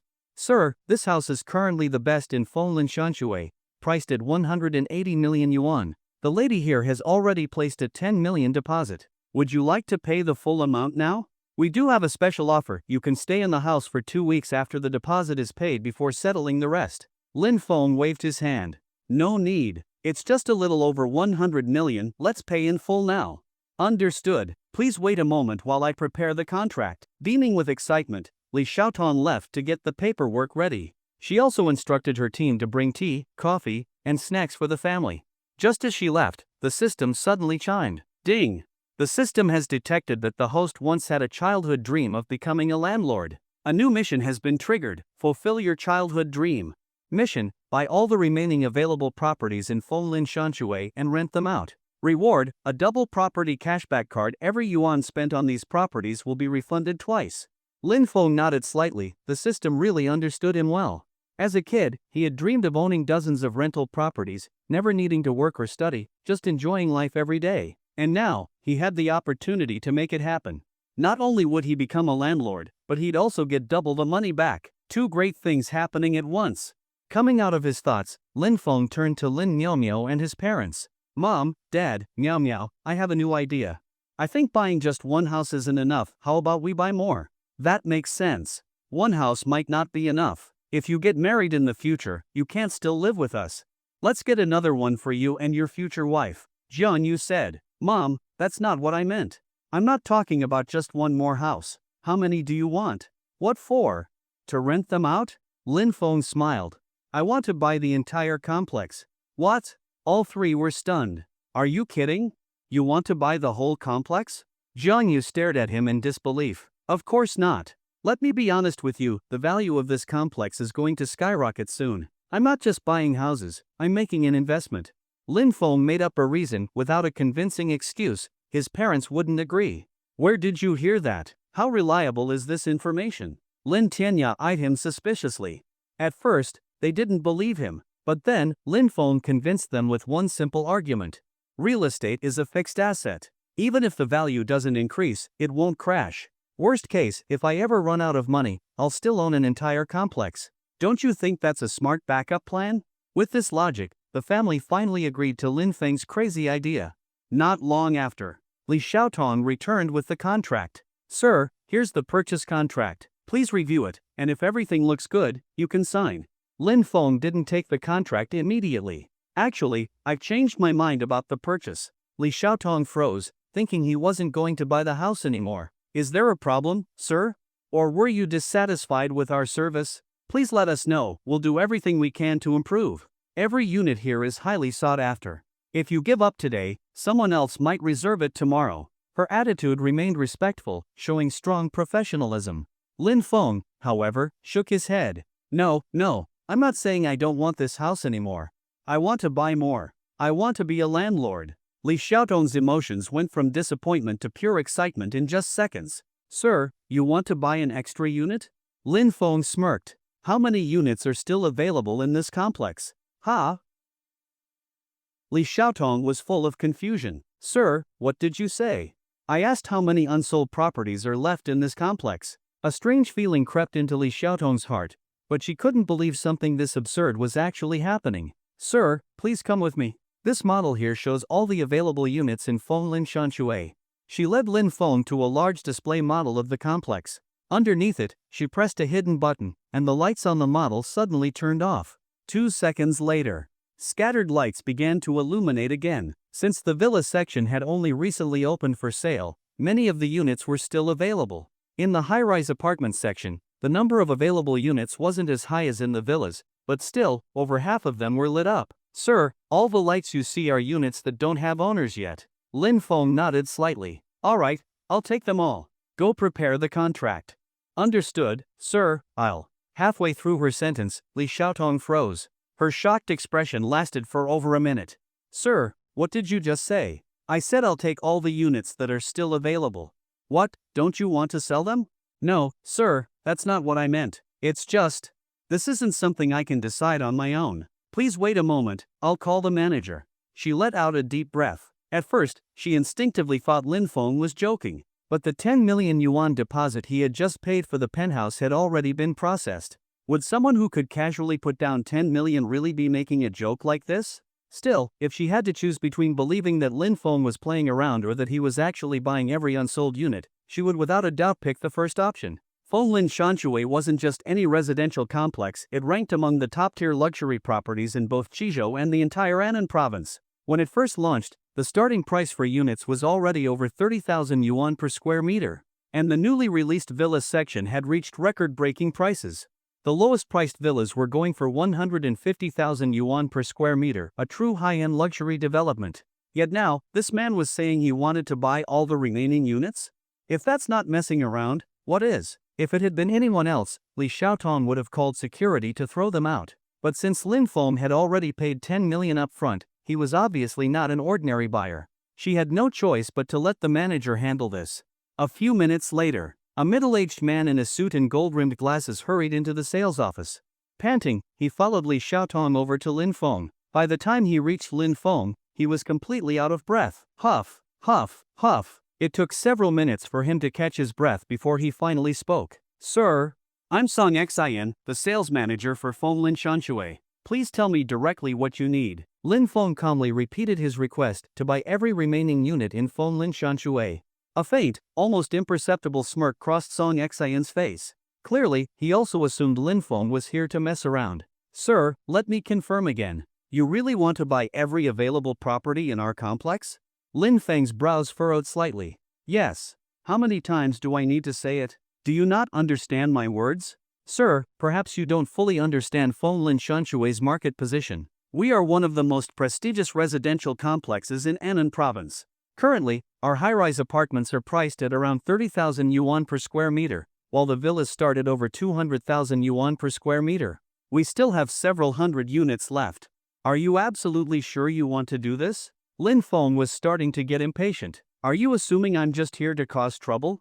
Song Xian maintained his professional smile. Sir, you're joking.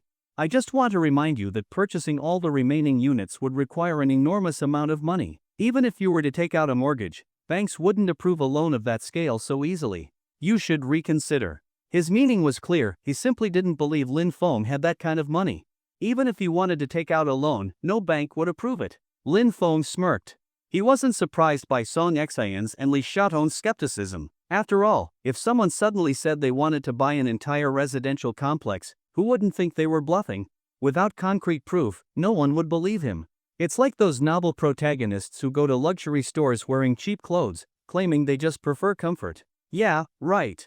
Expensive clothes aren't always better, but cheap clothes are rarely great either. Price matters. Quality matters. That's why those protagonists always get mocked. Half of it is on the villains, but the other half is on them for being unrealistic. At that moment, Lin Feng realized something. Since he became rich, he hadn't even gone shopping for new clothes. He was still wearing his old outfits. Returning to the situation at hand, Lin Feng could see Song Xian's doubt.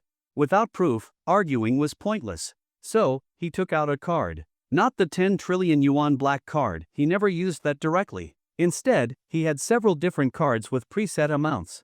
One card with 10 billion yuan, one card with 2 billion yuan, one card with 1 billion yuan, one card with 500 million yuan, each for different occasions. This time, Lin Feng pulled out the 10 billion yuan card. You have a POS machine here, right? Swipe this and check how much is in the account. Then we'll talk about whether I can afford to buy these properties. Song Xian hesitated as he took the card. For the first time, he felt uncertain. Could it be that Lin Feng was actually wealthy? Just as the thought surfaced, he immediately dismissed it. To buy all the remaining units, he estimated that Lin Feng would need at least 5 billion yuan. Sure, some billionaires had net worths of hundreds of billions, but that didn't mean they had liquid cash on hand. Even a billionaire with 100 billion yuan in assets wouldn't be able to casually pull out 5 billion in cash. That's why Song Xian simply didn't believe it. Anyone who could immediately take out 5 billion yuan wouldn't waste it on buying property. Real estate was still appreciating, but at this point, the chances of a major price surge were nearly zero. If someone had 5 billion yuan, they'd be far better off investing it in finance, where the returns would be much higher. Still, Song Xian didn't refuse. He gestured for Li Xiaotong to bring over a POS machine. But the next moment, Li Xiaotong's face changed dramatically. Clatter! The POS machine slipped from Li Xiaotong's hands and fell to the floor. She stood there, completely frozen. Song Xian frowned. What's going on? Why are you so clumsy? Pick it up already. Li Xiaotong turned around stiffly, swallowed hard, and stammered, Manager. This card. Theirs. Seeing her expression, Song Xian felt a sudden sense of unease. What about the card? He asked urgently. Li Xiaotong took a deep breath, hurriedly picked up the POS machine, and handed it to Song Xian. Manager, see for yourself. This card has so much money. Song Xian's previously relaxed mood instantly tensed up. No way. How could this be possible? Heart pounding, he took the POS machine and looked at the displayed number. Hiss! He nearly choked on his own breath. 1, 10, 100, 1,000, 10,000, 100,000, million, 10 million, 100 million. 10 billion. 10 billion yuan. This card contained a full 10 billion yuan. This meant that Lin Feng had more than enough money to easily buy out the remaining properties in Fenglin Shanshui. More importantly, someone who could instantly pull out 10 billion in cash flow was no ordinary person. At that moment, Song Xian recalled his own attitude earlier. Even though he hadn't openly mocked Lin Feng, he had never actually believed him. If a person with this kind of wealth wanted to destroy him, his entire career, maybe even his whole life, would be over. Thinking of this, Song Xian's whole body trembled. His back was drenched in sweat, and beads of perspiration appeared on his forehead. Sir, your card. With shaking hands, he returned the card to Lin Feng, then collapsed onto the floor, as if he had already seen his tragic fate unfold before him. Lin Feng took the card and looked down at him from above. Do you believe I have the money to buy these properties now? I believe you. Song Xian's face was ashen. Then go prepare the contract. I'm running out of patience. The sooner you finish, the sooner you can all go home. Lin Feng said calmly. Song Xian's eyes widened. He hadn't expected Lin Feng to simply let him off the hook. Sir, you're not mad that I doubted you earlier?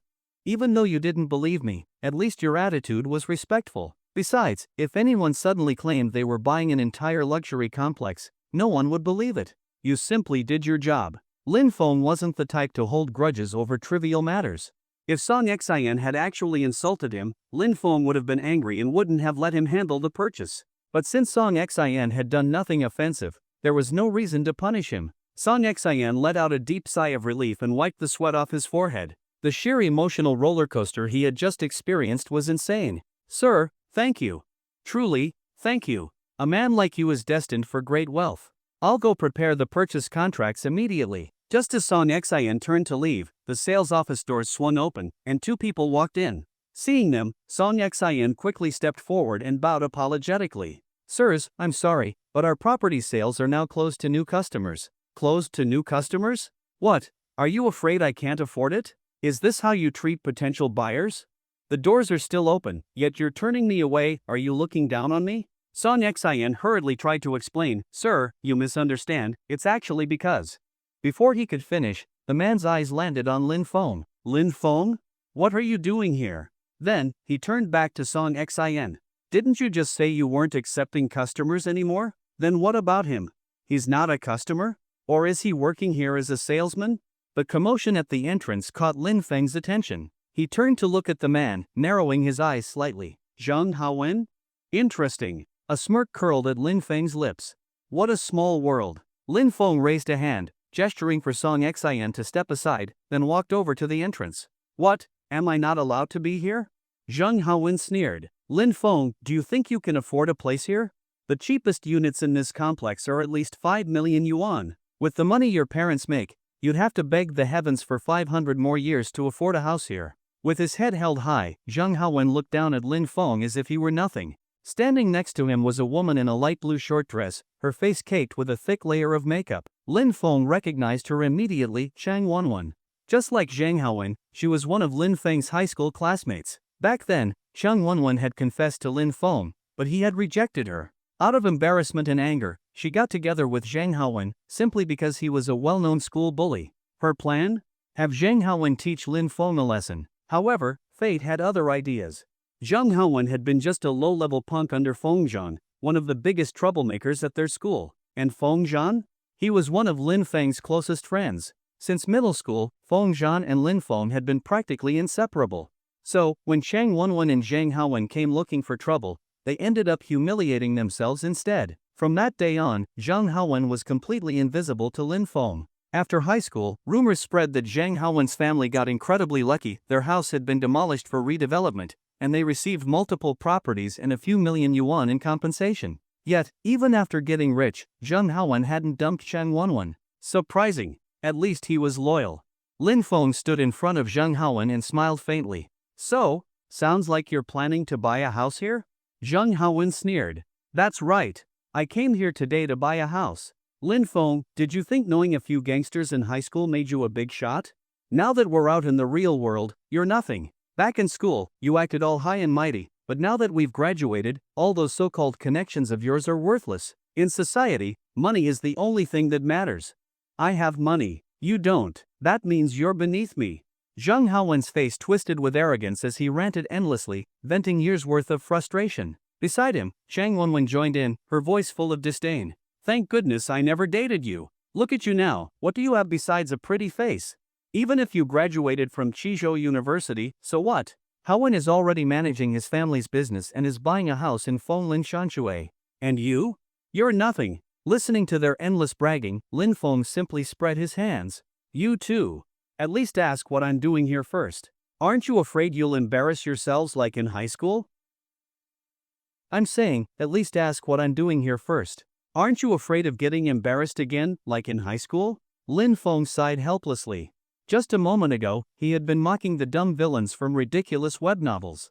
And now, he had run into one himself. Unbelievable. But honestly, Zhang Haowen and Chang Wenwen fit the role of brainless villains perfectly. They did not disappoint. Truly idiotic. What could you possibly be doing here? What else could you be doing? Chang Wenwen sneered, covering her mouth as she laughed arrogantly. You obviously can't afford a place here, so you're probably just working as a salesperson. Ha ha ha. Lin Feng gestured toward Song Xin. Tell him why you didn't let him in earlier. Song Xin nodded and stepped in front of Zhang Haowen and Chang Wenwen. By now, he had figured out their relationship with Lin Feng. It was clear that Lin Feng didn't like these two. Since Lin Feng hadn't punished him earlier, he had to show some loyalty. Sir, I did have a reason for refusing to serve you. Just now, every remaining unit in our complex was purchased by this gentleman here. There are no available properties left. As soon as he finished speaking, Zhang Haowen burst into laughter. Are you trying to fool an idiot? He bought every unsold unit? Do you even believe yourself? What, did you guys have just one unit left, and he bought it? Is that what you mean by buying everything? Ha ha ha ha. Zhang Haowen refused to believe it. He was convinced that his own version of reality was correct. Song Xin replied calmly, of course not. There were nearly 200 large apartments left in the high-rise section and over 100 villas still available. All of them now belong to this gentleman. If you don't believe me, that's your problem. Asterisk asterisk. Zhang Haowen narrowed his eyes and glanced between Lin Feng and Song Xin before smirking. Oh, I see what's going on, Lin Feng. You really went all out just to act superior in front of me, huh? You actually got people to put on a show for you? Well, bad luck for you, I'm about to expose your little game. Zhang Haowen pulled out his phone. This complex belongs to Feiyang Group, right? My dad happens to know one of their top executives. You guys dare put on an act in front of me? You should have thought about the consequences first. With a cold snort, he dialed a number. Meanwhile, Lin Miaomiao and Lin Feng's parents walked up to him. What's going on? Lin Miaomiao asked with concern. Lin Feng waved dismissively. Nothing much. Just a fool who'll embarrass himself in a few minutes. On the other end of the call, Zhang Haowen was enthusiastically addressing someone as President Liu. After a few minutes of casual small talk, he finally got to the point. President Liu, I was thinking of buying a unit here at Fonglin Shanshui. Since my dad and you have a good relationship, I was hoping to get an internal discount. Of course. If you want to buy, I'll get you the best possible deal. That's great, but there's a little issue. I'm at the sales office right now, and it seems the manager doesn't really want to serve me. They're saying every single unsold unit has been bought by one person. Is that true? What? Who the hell told you that? What, did this guy buy the whole world too? If I remember correctly, the sales manager there is Song Xin, right? Pass him the phone. I need to have a word with him. With a smug smile, Zhang Haowen turned to Song Xin. You're Song Xin, right? Here. President Liu wants to talk to you. Song Xin, completely unfazed, took the phone. Hello, President Liu. This is Song Xin. So, what that kid just told me is true. You actually said that every unit has been sold? Yes, I did. And it's the truth. I already verified the buyer's financials, his funds are legitimate. If it weren't for this interruption, I'd already be preparing the contracts by now. Bullshit. You're a manager, don't you know how much money it would take to buy out that many units? It would be at least tens of billions. Even our own company couldn't pull that kind of cash together overnight. Song Xin remained calm. Everything I've said is factual. If you think I'm lying, you're welcome to come here and check for yourself. Also, President Liu, you work in the finance department. The sales division isn't your responsibility. Asterisk asterisk. On the other end of the line, President Liu immediately exploded. What kind of attitude is that? Fine, I might not be able to deal with you, but I'd love to see if Director Joe can. Even if Director Joe comes down, my response will be the same. Without another word, Song Xin hung up the call and tossed the phone back to Zhang Haowen. Sir, if you have no further business here, please leave. The sales office is temporarily closed, and we are not accepting new customers. Then, he respectfully walked back to Lin Feng. Sir, please wait a moment while I prepare the contracts. If you need more tea, just ask any of the sales staff. With that, Song Xin left to finalize the paperwork. Zhang Haowen's expression darkened. He hadn't expected President Lu's involvement to mean nothing. Fine. I'll wait right here. When President Lu gets here, he'll expose your lies. Zhang Haowen and Chang Wenwen found a seat and sat down, glaring at Lin Feng. But Lin Feng couldn't care less. He simply went back to the couch and made a call. The moment the call connected, a playful, slightly pouty voice answered. Bad Chairman Lin. So you still remember to call me? Lin Feng broke into a cold sweat. Thank God he hadn't put the call on speaker, he would have died of embarrassment. Clearing his throat, he said, I'm out right now. Help me look up which company owns Phone Lin Shanshui, then notify them that I'm currently at their sales office. He quickly explained everything to Lu Xin. On the other end, her face flushed slightly. It was rare for Lin Feng to sound this serious on the phone. It must mean he couldn't talk freely. Had someone else overheard her just now? Chairman Lin, I'll handle it right away. Oh, by the way, I have some business matters to discuss with you.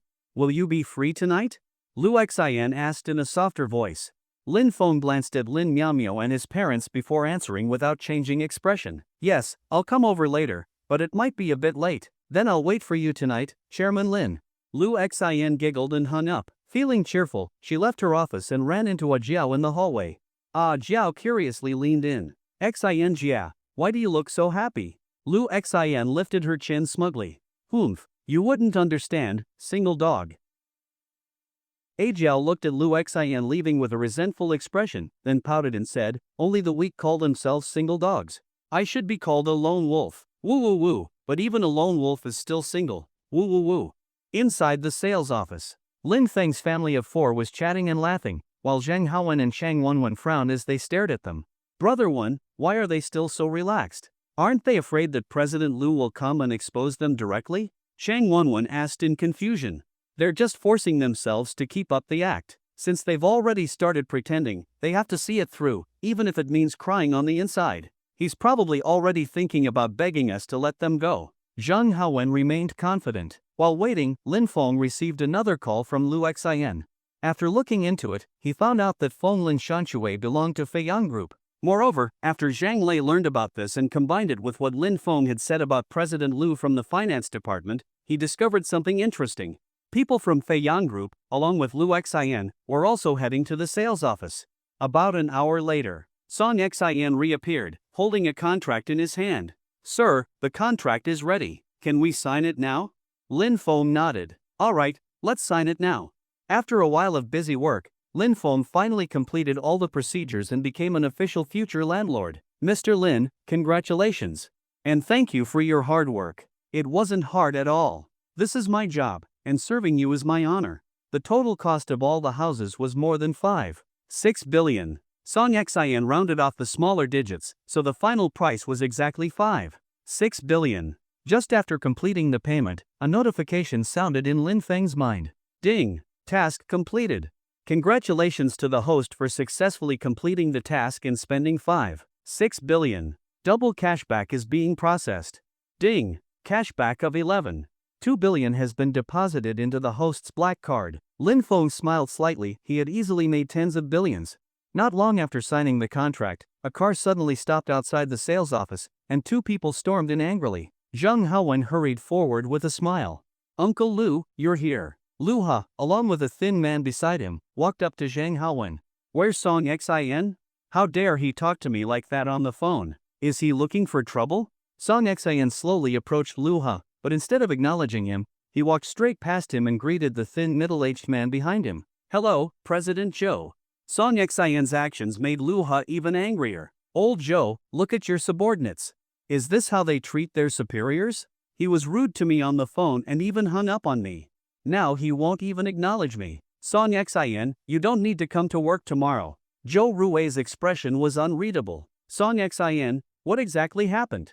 President Liu just told me that you were driving customers away and that all the houses were taken? President Zhou, I did not drive customers away. Before this gentleman came in, I had already made a deal with Mr. Lin Feng over there. He wanted to buy all the remaining houses in Fenglin Shanshui. Just now, we finished signing the contract. Song Xian handed the freshly signed contract to Zhou Rui, but before he could take it, Lu Ha snatched it away. Nonsense. I don't know what kind of madness you're suffering from. If he really bought all the remaining houses, I'll eat all the poop in every toilet in Shizhou. As he spoke, Lu Ha tore the contract to pieces and threw the fragments into the air like falling snow. In an instant, the entire sales office fell silent, and it seemed like everyone could hear each other's heartbeats. Only Lu He's heavy breathing broke the stillness. Song Xian stared wide-eyed at the scattered pieces on the ground, looking at Lu Ha in disbelief. You, what do you mean you? Are you trying to fool people with a pile of scrap paper, calling it a contract? Didn't you hear what I said? Starting tomorrow, you don't need to come to work anymore. You're fired. Song Xian took a deep breath. I don't know whether I'll be fired or not, but you're in big trouble. At that moment, a dozen cars suddenly arrived outside, neatly parking at the entrance of the sales office. Although they weren't luxury sports cars, they were all black Audi A8s uniform company vehicles. Moments later, dozens of people stepped out of the cars and strode in aggressively. As soon as they entered, Lu Ha felt an overwhelming sense of pressure. Lu Ha didn't recognize the few people leading the group, but he knew every single one of the ones behind them. Feiyang Real Estate Group Chairman Wang Lin, Feiyang Real Estate Group General Manager Hua Haiying, Feiyang Real Estate Group Deputy General Manager Feng Fei, Feiyang Group Chief Financial Officer Guiying Jie, and several major shareholders of Feiyang Real Estate Group. They all came. Lu Ha exchanged glances with Zhou Rui. This lineup, do you know what's happening? A bad feeling surfaced in Zhou Rui's heart. Could they be here for us? For us? No way. We didn't do anything. But as soon as Lu Ha said this, he suddenly looked at the scattered paper pieces on the ground, and a terrifying thought crossed his mind. No way. Could it be this bad? Zhang Haowen was also shocked by the sudden turn of events. However, he only recognized Lu Ha from Feiyang Group and didn't know anyone else. So although he was startled at first, he quickly regained his composure and boldly stepped forward. Who are you people? Who are you looking for? But the large group completely ignored Zhang Haowen. The bodyguards in sunglasses pushed him aside as Lu Xian and Deputy General Manager Han Jun directly walked up to Lin Feng. Director Lin, after Feiyang Group heard about the situation we reported, all the shareholders and executives voluntarily came to deal with the internal company issues. Lu Xian was dressed in a dark gray business suit with a white shirt underneath. She wore a knee-length black skirt that fit her perfectly, accentuating her graceful curves. At that moment, she exuded a powerful aura. Shortly after Lu Xian and her team arrived in front of Lin Feng, the furious Zhang Haowen, who had been pushed aside earlier, came back again, his face filled with anger. You dare push me? Do you know who I am? I was just wondering who all these people were, and it turns out, Lin Feng, that they're your reinforcements. Don't think that just because you have more people, I'll be afraid of you. Smack! Before Zhang Haowen could finish speaking, a slap cut him off. Shut up! Do you want me to live a shorter life? The one who hit him was Lu Ha. After slapping Zhang Haowen, Lu Ha slowly walked to the front of the crowd and suddenly dropped to his knees with a thud. From the way Lu Xian spoke to Lin Feng just now, he knew he had kicked an iron plate. Neither Lu Xian nor Lin Feng said anything. Instead, Feiyang Group's chairman, Wang Lin, stepped in front of Lu Ha. Smack, smack, smack. 3 slaps left Lu Ha dazed and dizzy, but he didn't dare resist. Do you even realize who you've offended? Chairman Lin of Huarong Group. Chairman Lin coming to buy property from us was giving us face. What exactly were you trying to do? Lu Ha opened his mouth, but no words came out. And if it weren't for Huarong Group informing us, I wouldn't have even known that you've been betraying the company and embezzling so much money. Wang Lin's words struck Lu Ha like a thunderclap. Even when he realized he had offended the chairman of Huarong Group, his reaction wasn't this intense. If offending Lin Feng meant being fired and blacklisted from companies in Qizhou and even all of Annan province, he could still go to another province or even overseas. Over the years, he had secretly saved up a lot of money. But what Wang Lin just said completely shattered him. Embezzlement. He had thought he covered his tracks perfectly, but now Wang Lin had exposed him right on the spot. Chairman Wang. I don't know what you're talking about. Lu Ha stammered. You still won't admit it? Fine, I'll make you understand. Manager Hua, bring the account records and evidence so he can see for himself. Feiyang Group's general manager, Hua Haiying, pulled out a thick stack of documents and threw them in front of Luha. "Take a look for yourself. You've got some real nerve." Luha panicked, scrambling through the documents. The more he read, the more his heart pounded. The more he saw, the colder he felt. In the end, he lost control, tearing all the documents into shreds. "Impossible. This is absolutely impossible. No way." Wang Lin and Hua Haiying looked down at him from above. "Good thing Huarong Group alerted us. Otherwise, we would never have known that the head of our finance department was the biggest parasite in the company. I was wondering why our company's profits were growing so slowly these past years. Turns out, you were extorting money, creating fake positions, and siphoning off assets. Altogether, it must be several billion, right? That's enough to keep you in prison until you're past 60. Louis' face turned deathly pale. Then, as if suddenly realizing something, he used all his strength to crawl toward Zheng Haowen. "It was him. They were the ones who pushed me into this. His family pulled me into this mess in the first place, it's all them." Lin Feng smirked and glanced at Lu Xin. "So, this has something to do with Zheng Haowen too?" Lu Xin nodded slightly. "Yes. According to our investigation, Lu Ha started embezzling Fei Yang Group's assets in partnership with a man named Zheng Yanha. That man is none other than Zheng Haowen's father." Lin Feng chuckled. "Oh, so that's how these two families are connected? Birds of a feather flock together, huh? And this Zheng Yanha you mentioned, he's going to jail too, right?" "Yes. In fact, Zheng Yanha's crimes are even more serious than Lu He's. His sentence will likely be even heavier." Hearing this, Zheng Haowen was completely dumbfounded. "No, that's impossible. My dad wouldn't get into trouble."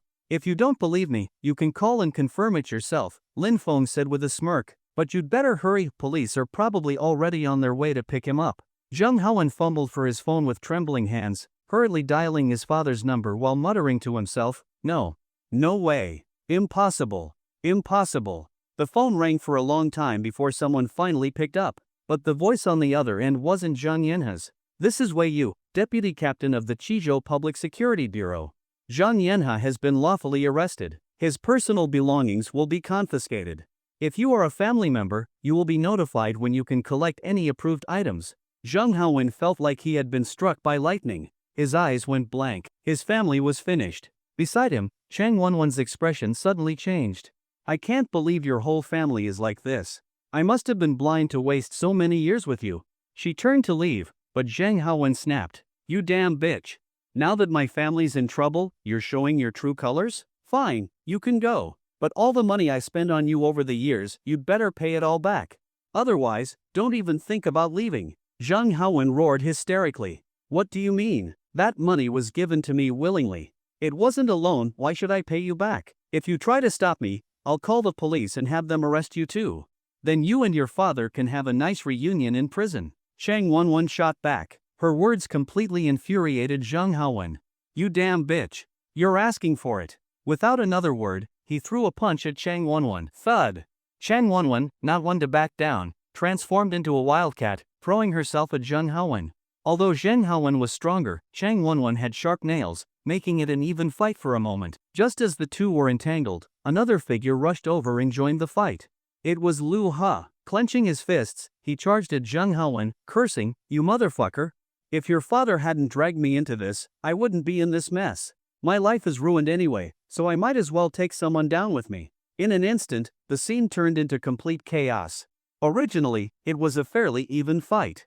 But with Lu Ha joining in, Zheng Haowen was immediately overwhelmed. However, Lu Ha had lost all reason. His attacks weren't just aimed at Zheng Haowen, he even started hitting Chang Wenwen. As the three brawled into a tangled mess, Lin Feng watched with great amusement. "Chairman Lin, should we pull them apart?" "The police will be here soon," Lu Xin asked. "How long until they arrive?" "About 10 minutes. Then let them keep fighting. They'll wear themselves out, which will make it easier for the police to take them away." Just like that, the crowd watched the three-person brawl for 10 minutes as if they were watching a circus performance. Zheng Haowen was bulky but young and strong. Chang Wenwen was vicious, aiming for the most sensitive spots, and her sharp nails would suddenly dig into her opponent without warning. Lu Ha was older but not past his prime. His strength was second only to Zheng Haowen's, but he clearly had experience in fights and had the upper hand the entire time. 10 minutes later, the sound of police sirens blared, the cops had arrived. 3 police cars pulled up behind the dozen or so black Audi A8s, and 7 officers stepped into the sales office one after another. Wang Lin immediately stepped forward. Captain Jiang, correct? I am Wang Lin, chairman of Feiyang Group. Thank you for coming. I was the one who called the police. Zhang Feng nodded at Wang Lin. No need to be so formal, Chairman Wang. This is our duty. Where are they?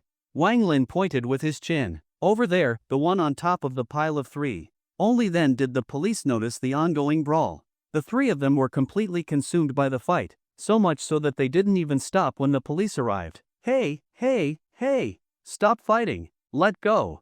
It took considerable effort for the officers to pull the 3 apart. Don't hold me back. Keep fighting. You think I'm scared of you? I'll make sure none of you have children. Come on. Come at me. You think I'm afraid? A filthy bitch and an old bastard, just give me a little more time, and I'll turn you both into dust. You 2 little punks, and your damn father, I'll send you all to hell. Captain Zhang Feng turned to Wang Lin. Chairman Wang, what's going on with these 3? Wang Lin spread his hands. It seems like they have personal grudges. We didn't dare to stop them, not that we could. Zhang Feng massaged his temples. Well, thanks for calling us. If there's nothing else, we'll take them in. Captain Jiang, wait a moment. These are all the documents proving Lu He's crimes. They're very detailed and will be useful for interrogating him once he's in custody. Wang Lin handed over a thick stack of documents. These were the same documents Lu Ha had looked at earlier. Although he had torn up one copy, there were backups. Zhang Feng took the files. All right, thank you, Chairman Wang. The police came swiftly and left just as quickly, taking Lu Ha, Zheng Haowen, and Chang Wenwen with them. And why were Zhang Haowen and Chang Wenwen also arrested? Because when the police pulled them apart, none of them stopped fighting. They were so blinded by rage that they even dared to attack the officers. Assaulting a police officer is a crime. Once the 3 were taken away, the only ones left in the sales hall were the Feiyang Group executives, Lin Feng's family, and a few representatives from Huarong Group, including Lu Xian. Wang Lin and his team respectfully addressed Lin Feng. Chairman Lin, we truly owe you. Without you, we wouldn't have uncovered such a parasite in our company. You are a great benefactor to us. Lin Feng waved his hand. No need to thank me. If you want to thank someone, thank Zhan Lei. He's the one who uncovered all of this. He just couldn't make it here today. By the way, I originally came here to buy a house, but that Lu Ha tore up my contract. Prepare another one. He paused, then added, also, Song Xian is the manager of this sales office, right? He's a good guy. You should consider promoting him. In the corner of the room, Song Xian's eyes widened in shock. He never expected Lin Feng to put in a good word for him. Thank you, Chairman Lin. Thank you. Song Xian bowed repeatedly in gratitude. After signing the contract again, it was already past 8 p.m. Lin Feng suggested that the family move into their newly purchased house. Of course, with hundreds of properties in total, they couldn't live in all of them. Lin Feng's family only needed to keep the best one for themselves, the king of the building. The rest would be rented out so he could enjoy the thrill of being a landlord. His family immediately agreed with his suggestion. So, the whole family headed to their new home, Fonglin Shanchue Villa Community. This was one of the most upscale villa communities in Shizhou. Built along the mountains, each villa was independent, with its own yard and gate. With prices in the tens of millions, the luxurious amenities were well deserved. Lin Feng's family walked to the king of the building villa. The architecture was a perfect blend of Chinese and Western styles. The foundational elegance of Chinese design combined with Western architectural elements and details, creating a visually pleasing and naturally harmonious living environment. The external layout retained the enclosed structure of traditional Chinese residences, maximizing both beauty and practicality. The entrance door of the villa featured a unique Dai style, making it both novel and distinctive. Lush bamboo trees lined the stone path, standing in 2 orderly rows. At the top, the green leaves curved toward each other, forming a natural archway that shielded the path from the scorching late summer sun. No matter where one walked in the villa community, it was impossible to see more than 10 meters ahead, as the towering bamboo forest veiled the entire estate in mystery. Winding paths led through the property, each turn revealing another secluded corridor of green. The villa exuded both grandeur and romance. Its tall foyer, grand entrance, circular arch windows, and stone-built corners highlighted its noble elegance. The white stucco walls, combined with light red roof tiles, continuous archways, and spacious corridors, brought a sense of refined charm. Inside, the living room's large floor-to-ceiling windows created a bright and open atmosphere. The porch and entrance hall extended north to south, with low windows in the living room and bedrooms and hexagonal bay windows for panoramic views. The dining room connected seamlessly with the indoors and outdoors, merging natural beauty with interior comfort. As they stepped through the front door, a long corridor stretched ahead. On both sides of the path, a variety of fresh flowers and lush greenery filled the air with a rich, refreshing fragrance. After being used to the city air, coming here for a breath of fresh air felt refreshing. As Lin Feng walked through, he took several deep breaths. Turning past the corridor was the entrance to the house. The door was a 50-50 split, meaning both panels could open wide, allowing ample space, no worries about moving in large furniture. First impression of the interior. The moment Lin Feng stepped inside, the first thing he saw was a jade screen partition, elegant yet exuding an air of luxury. Arriving at the living room, his first thought was huge. Just like him. The living room alone felt as big as his entire previous home. Despite its size, the room didn't feel empty. A sofa set was placed near the entrance, accompanied by a tea table. On the east side, there was a TV wall. When not in use, the TV remained hidden. With the press of a button, it would slowly rise into view. Beyond the typical TV and sofa setup, the room was adorned with decorative ornaments and potted plants. The south-facing window was designed as a full floor-to-ceiling glass wall, offering a direct view of the swimming pool. In summer, Lin Feng could simply take a few steps and dive in any time he wanted. The dining and kitchen area. Separated from the living room by a wall was the dining and kitchen space. There were 2 dining tables in the house. One inside, with enough seating for more than a dozen guests, perfect for gatherings with friends. One outside, on a spacious terrace. Imagine a summer evening, enjoying the cool night breeze while having a barbecue. What a pleasure. Guest accommodations. Besides the living and dining areas, the first floor also had a guest suite. If friends visited, they could stay here. Each bedroom had its own separate dry and wet bathroom, avoiding the inconvenience of sharing a single restroom. The upper floors. The villa had a total of 5 floors, including the basement, so of course, it came with an elevator. Taking the elevator, Lin Feng arrived at the second floor, the main living quarters. With over 200 square meters of space, it housed only 3 bedrooms. The master bedroom, the largest, designed for a young couple living in the villa. A children's bedroom. A room for the elderly, making it a perfect family arrangement. The third floor was a private entertainment area, a mini amusement park within the villa. It included a private KTV for singing, a home theater, a toy room, a collectible display room, a gym. On the 4th floor, Lin Feng felt like he had stepped into a personal library. There were multiple large bookshelves, packed with books of all kinds. A reading table and chairs were also provided, perfect for anyone who loved reading. Unfortunately, Lin Feng wasn't much of a bookworm. And if you asked what Lin Feng liked, sorry, I like Neko. The basement. After exploring the top floors, Lin Feng finally went down to the basement. Taking the elevator down, he found that the basement wasn't just a garage, it also housed a large wine cellar. Inside, many fine wines were already stored. Even though Lin Feng wasn't a heavy drinker, he had some knowledge of wine. One glance told him none of these bottles were cheap. The most affordable ones were worth thousands per bottle. Lin Feng's thoughts. After touring the entire villa, Lin Feng let out a sigh. Damn, having money is fucking great. This sinful wealth, it's hard not to be corrupted. Night falls. By the time the family finished exploring, it was already 9 p.m. Nobody wanted to cook, so they ordered takeout instead. After eating, around 10 p.m., Lin Feng set the mood. He reminded everyone that staying up late was bad for health and suggested that, since it was their first night in the new house, they shouldn't stay up too late. Lin Tianya and his wife had spent the entire day house hunting and were already tired. Seeing no reason to argue, they agreed and went to their bedrooms on the 2nd floor. Of course, Lin Feng had a different reason for urging his parents to sleep early. He needed to visit Huarong Group. Lu Xin had company matters that required his attention.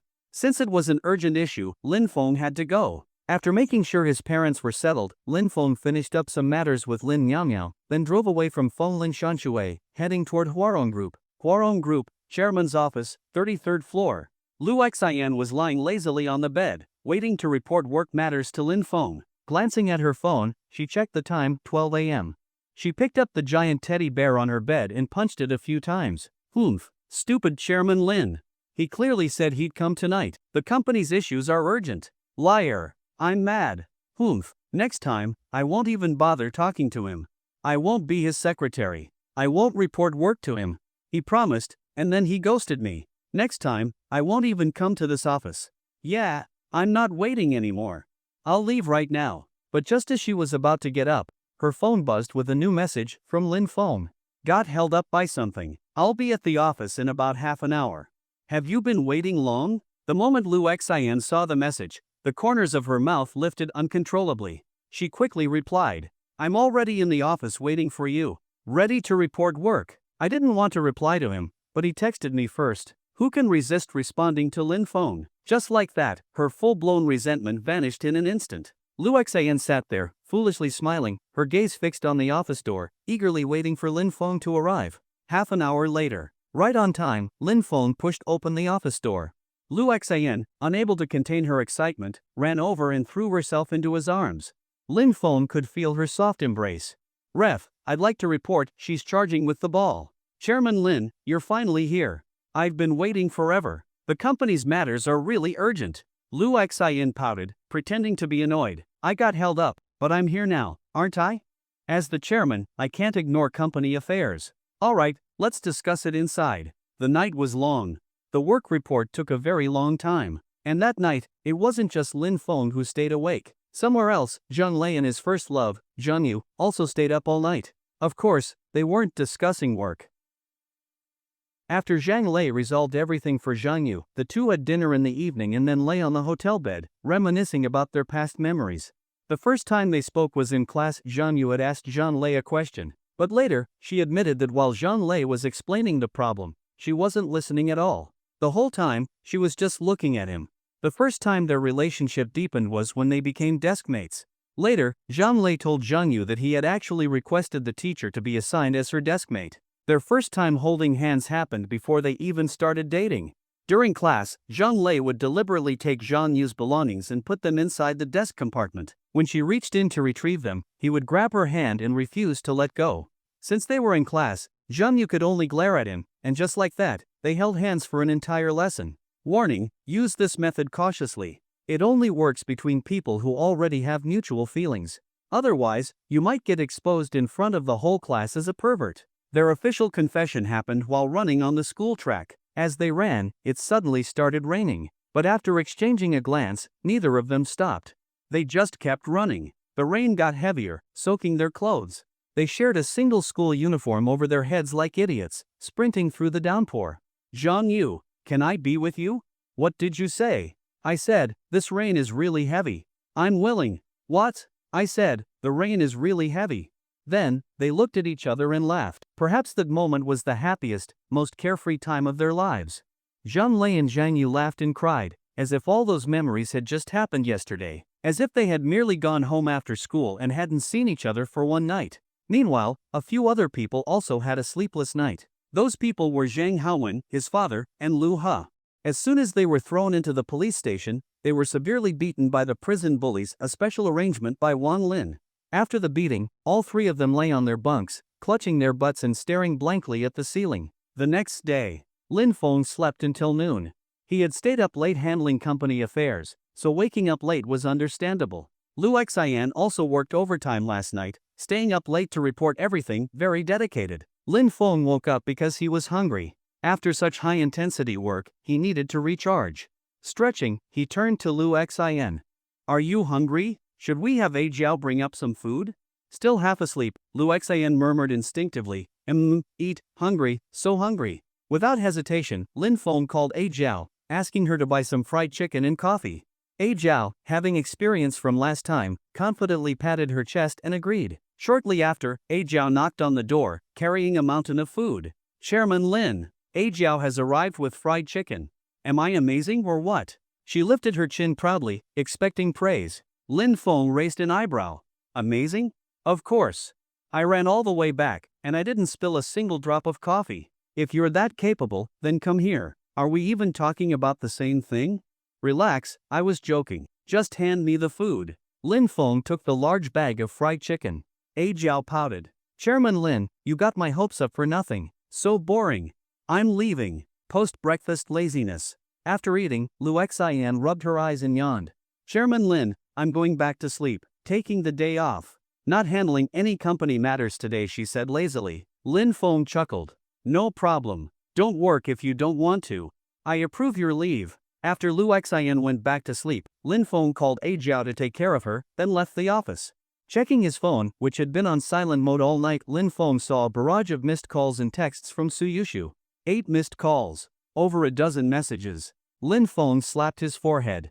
Damn it! Yesterday, he had promised Su Yushu that he would come to Huarong Group for an interview today. And now? It was already 1 p.m. Walking back and forth in the hallway, Lin Feng tried to think of a good excuse to explain why he hadn't answered her calls. But after thinking for a long time, he couldn't come up with a decent excuse. I haven't done today's daily sign-in yet. Maybe I'll get something useful that can help fix this. Just as he said that, he suddenly paused. Wait a minute. He had bad luck with self-predictions. Spit, spit, spit. Gotta rephrase that. I hope today's reward is useless and has nothing to do with fixing my 5-hour delay in replying to Su Yushu. After mentally preparing himself, Lin Feng activated the system. Sign in. Ding. Congratulations, host. You have successfully signed in and received 100 million Douyin coins. The coins have been deposited into your Douyin account. You can use them freely. System. Explain yourself. Why did my reverse jinx still fail? Because the system doesn't have reality-altering rewards. Reversing reality is unrealistic. Also, the host has had it too easy lately. It's time for you to experience some setbacks. However, here's a suggestion. Tell her you stayed up all night preparing for the interview, then your phone ran out of battery and turned off. She cares about you, so she won't be too mad. Lin Feng smirked. Oh, the system actually gave me useful advice? Alright, here's your reward, a virtual slap. System? Why are you quiet? System? System? Why aren't you responding? After yelling for a while with no reply, Lin Feng gave up and exited the system space. Maybe the system's method will work. I can't delay any longer, I'll go with that plan. Lin Feng dialed Su Yushu's number. She picked up instantly. Did you oversleep again? Today is your interview day. Su Yushu's tone was urgent, but instead of anger, it carried concern. Lin Feng softly explained, I was preparing for the interview this morning, so I turned off my phone. I just turned it back on now. Sorry for making you worry. Su Yushu let out a sigh of relief. That's good. I was afraid you'd miss the interview. What time is it scheduled for? Lin Feng's eyes flickered. 3 o'clock. I'm heading to the company now. You're already at work today, right? Yes, today is my first official workday. I originally applied for a finance position, but when I came in today, they told me there was a last-minute job change. The company just created a new secretary department, so I was reassigned there. Lin Feng was momentarily stunned. A secretary department? Looks like Lu Xian was thoughtful. Seems like last night wasn't a waste of effort in spoiling her. I also applied for a finance job. Based on what you said, we might end up in the same department. No way. I don't want to be in the same department as you. Last time we had coffee, you deliberately held my hand. Humph. Lin Feng froze. Wait. Did Su Yushu just act coy with him? That meant she no longer saw Lin Feng as an outsider. Their relationship had just taken a step forward. Don't worry, even if we're in different departments, I'll come find you every day. You won't escape my grasp. Yesterday, I lacked experience. But after I went home, I looked it up online. Next time you try to hold my hand, I'll bite you. Lin Feng's heart stirred. Bite me? Isn't that a bit too fast? We haven't even made things official yet. What are you saying? Why do I feel like we're not on the same page? Lin Feng coughed. Ahem, nothing. Su Yushu didn't press the issue. Alright, come to the company now. Don't be late for your first interview. Good luck. With your encouragement, I'm sure my interview will go smoothly. Lin Feng smiled and hung up, then headed to Zhang Lei's office. Even though Zhang Lei and Zhang Yu stayed up all night, as a workaholic, Zhang Lei wouldn't leave his post unless it was absolutely necessary. As soon as Lin Feng walked in, Zhang Lei immediately stood up. Chairman Lin, you're here. Is everything settled? All handled. The money that was taken is unlikely to be recovered, so I covered the losses with my own funds. Those people took the money and left. Lin Feng nodded. The money issue is resolved, but what about your personal matter? You and her, how's it going? Zhang Lei smiled. We're together. Lin Feng patted him on the shoulder. Not bad. By the way, how much is your annual salary now? 20 million a year. Plus, I have 0.45% of the company's shares, so I get dividends. If I count my annual salary, year-end bonus, additional bonuses, and dividends, I make close to 100 million a year. Why do you ask, Chairman Lin? Zhang Lei was puzzled. Lin Feng nodded slightly. I was thinking about giving you a raise, but since you're making quite a lot, I'll just give you verbal encouragement instead. I don't care much about money. My philosophy is that as long as I have enough to use, the extra doesn't really matter. Zhang Lei wasn't lying. His simple clothing reflected his attitude. He didn't wear luxury watches, belts, or drive expensive cars.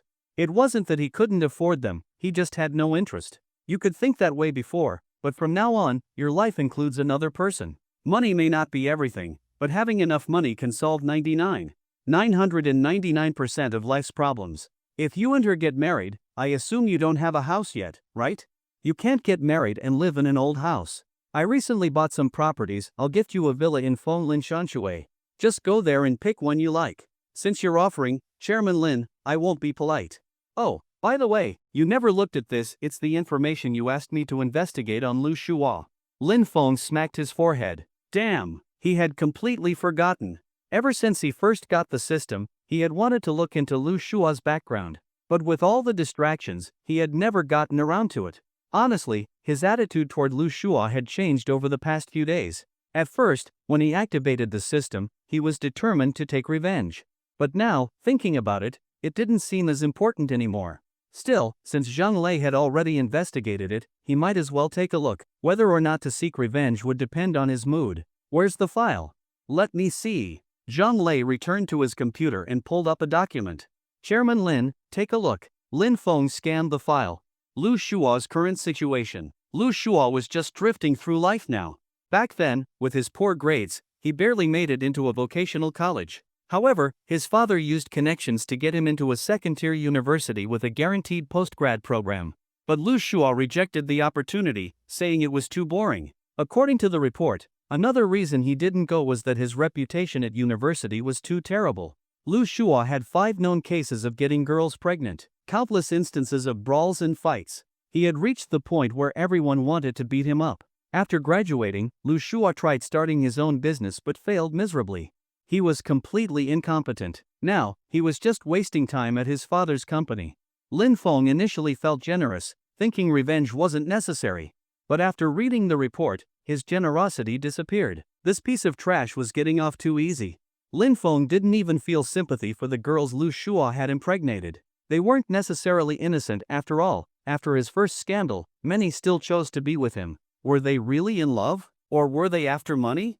Lu Shua wanted sex, they wanted money, but when the money wasn't enough, things blew up. What truly made Lin Feng despise Lu Shua was the fact that he had beaten people so badly in university that they ended up in the hospital. This scumbag deserved to be utterly crushed. Just as Lin Feng finished reading, Zhang Lei dropped a bombshell. Chairman Lin, Lu Shua's father, Lu Ping, owns Chenghua Corporation. Their company has a deep partnership with our group. Lin Feng looked at Zhang Lei. They have a deep partnership with our group? Zhang Lei nodded. Chenghua Corporation's main business is large supermarkets. They've opened over 30 branches across the province. Our Huarong group specializes in finance, and when banks refuse to finance certain businesses, those businesses turn to us. In recent years, major internet companies have been entering the physical retail market, which has reduced Chenghua Supermarket's profitability. Their financial situation has deteriorated, and banks are now unwilling to lend them money. Since last year, their only source of funding has been Huarong Group. Lin Feng raised an eyebrow. The banks won't even finance them, but our group is? Aren't we afraid of losing money? Chairman Lin, you're overthinking. Of course, our group wouldn't engage in unprofitable business. The reason banks refuse to lend to Chenghua Supermarkets is because their stock structure is singular. Lu Shua's father, Lu Ping, holds 100% ownership. Additionally, their supplier payment policy delays payments for a year, settling everything at the end of the year. Chenghua Supermarkets also have poor credit. They've defaulted on bank interest payments several times before.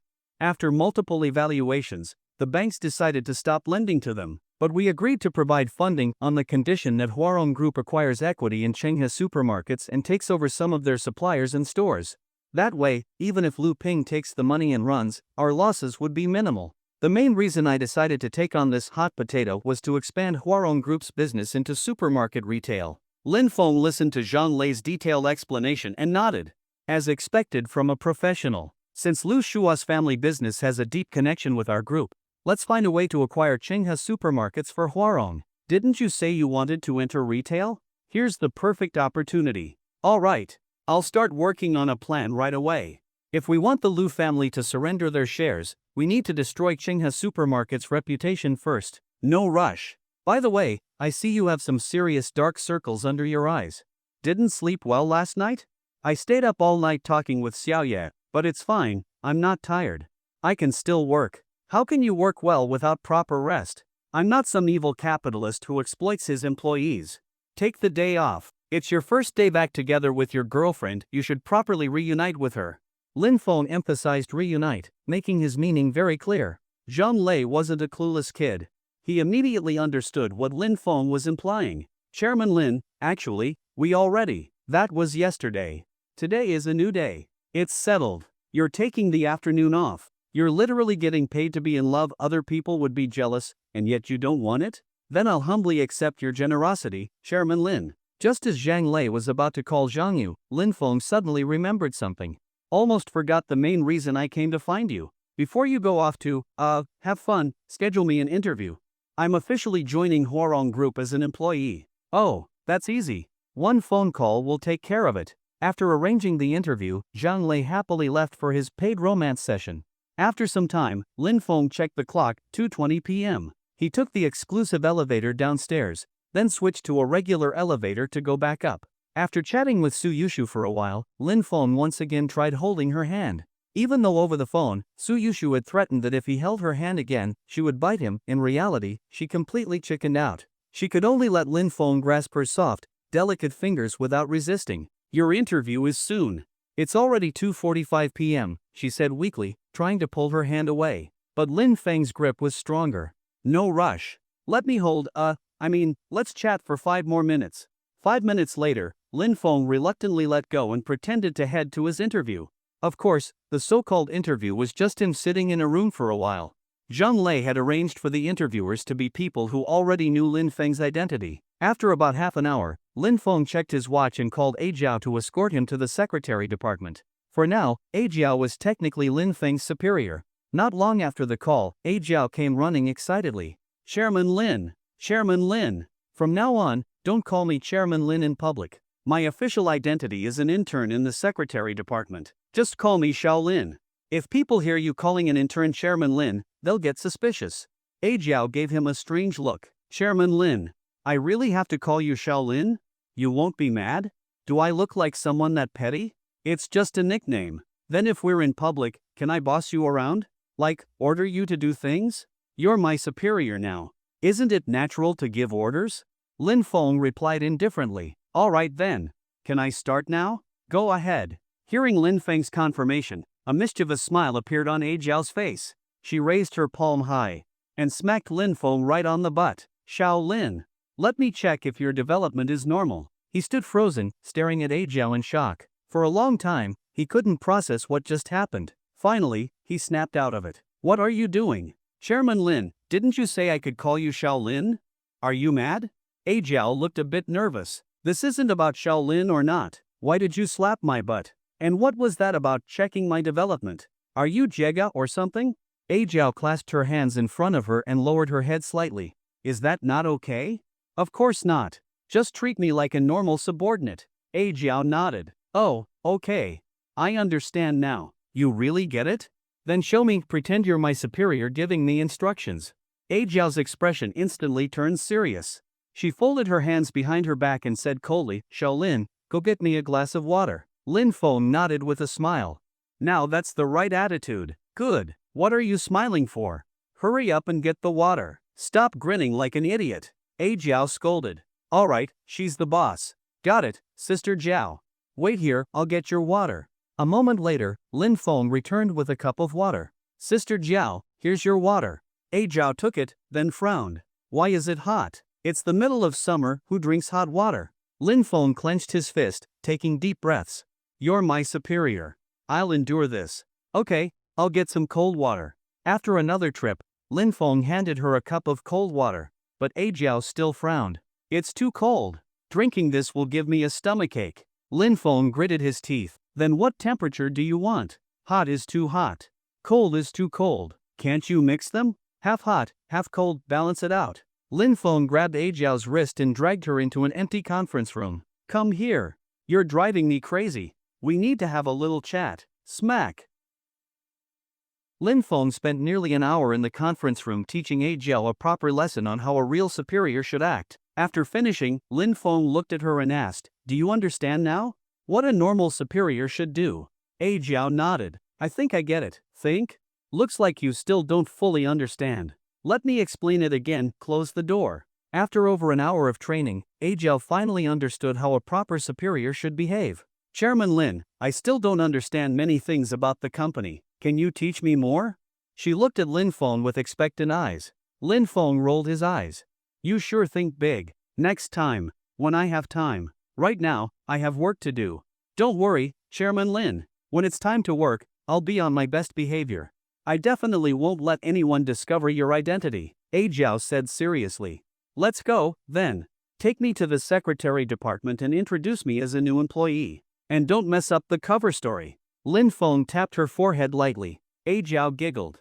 "Don't worry, Chairman Lin. I'm great at playing the role of a superior now." Thinking about the training session he had just given her, Lin Feng nodded. She should be fine. Alright, enough distractions.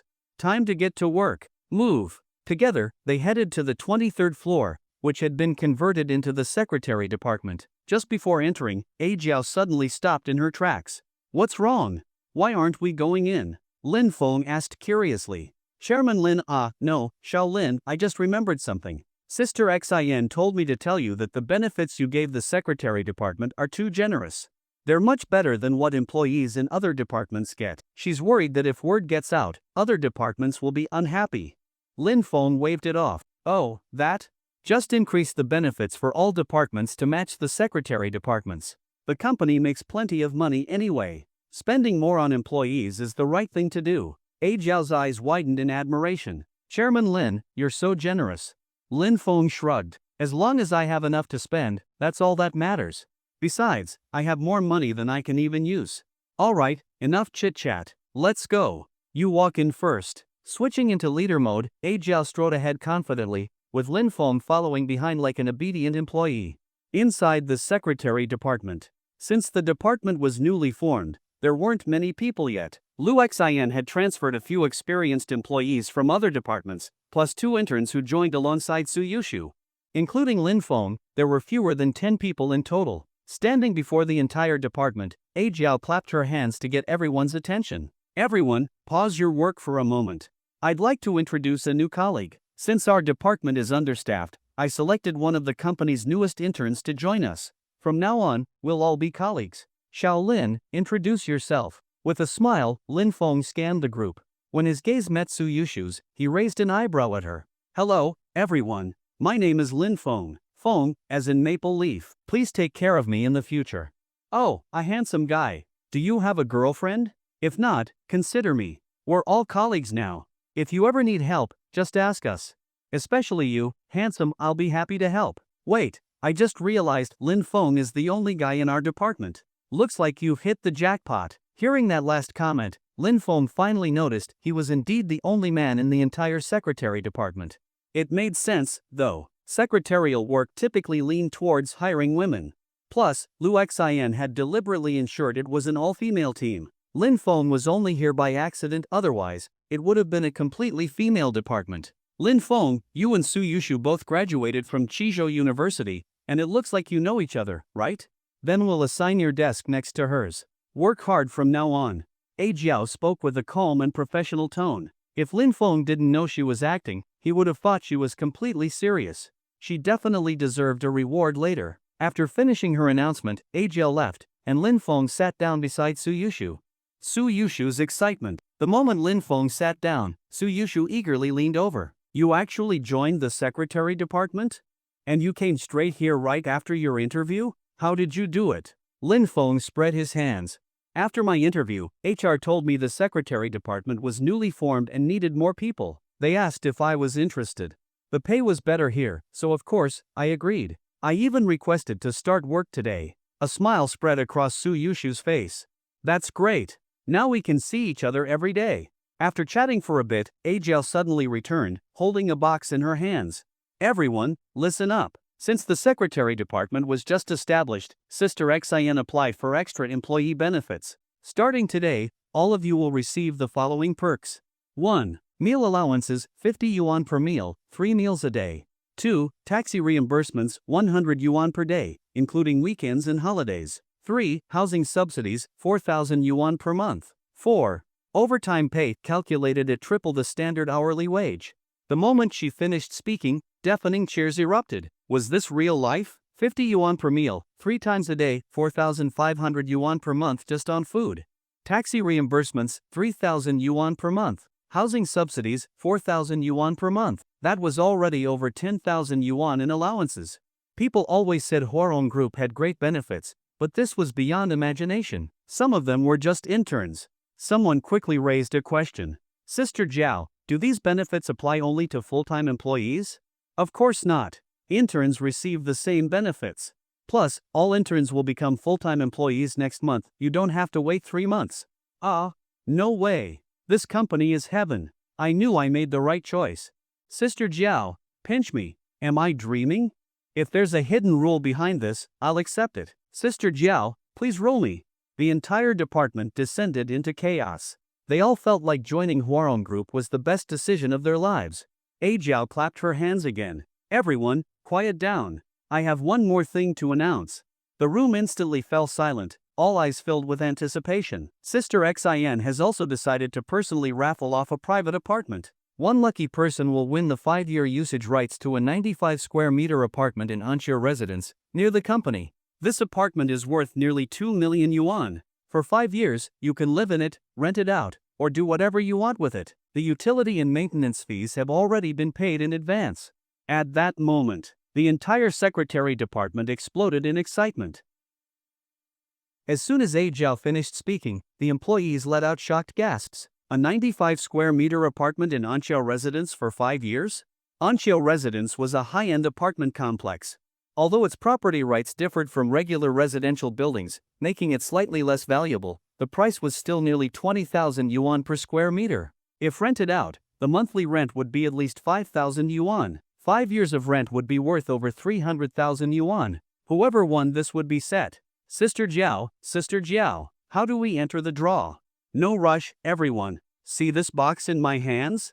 Jiao lifted a small box. There are 9 balls inside, 1 for each of you. 8 balls say try again, and 1 says, congratulations, you win. I'll place the box here, and whoever draws the winning ball gets the 5-year apartment usage rights. After explaining, Jiao went to each employee, letting them draw 1 ball. When she reached Lin Feng, she winked at him, a signal that she had rigged the draw. Lin Feng gave her a subtle response in return. Jiao made sure to reach Su Yushu last. This was to guarantee that she drew the winning ball. Originally, all 9 balls were marked try again. But after the first 8 people had drawn, Jiao secretly flipped a hidden switch in the box, swapping the last ball for the winning one. With the switch activated, Jiao smiled and stepped up to Su Yushu. Alright, only 1 ball left. Su Yushu smiled lightly. Good, now I don't have to struggle with choosing.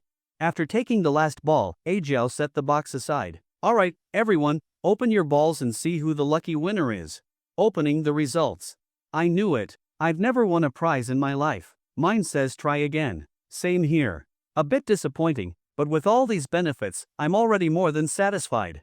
Mine also says try again. Maybe it's a sign that I don't need to quit smoking today. Yep, I'll smoke a whole pack when I get home. One by one, the employees opened their balls, and every single one said try again. Lin Feng also opened his ball. The moment he saw the result, he slammed the table. Holy shit! Everyone immediately turned to look at him. Did Xiao Lin win? Looks like fate decided to bless the only guy in our department. Xiao Lin, you better treat us to dinner if you won. But then, Lin Feng grinned mischievously and held up his paper slip. It said try again. Sorry to disappoint. I didn't win either. Who hasn't opened theirs yet? The grand prize is still unclaimed. Jiao glanced around. Lin Feng turned to Su Yushu, who was still holding her ball tightly. Why haven't you opened yours yet? Su Yushu clutched her ball with a serious expression. I've seen this in TV dramas. The main character always waits until the end before revealing their result. Maybe I'll win too. She looked so adorably serious that Lin Feng couldn't resist pinching her cheek. You're bullying me again. First, you held my hand, now you're pinching my face.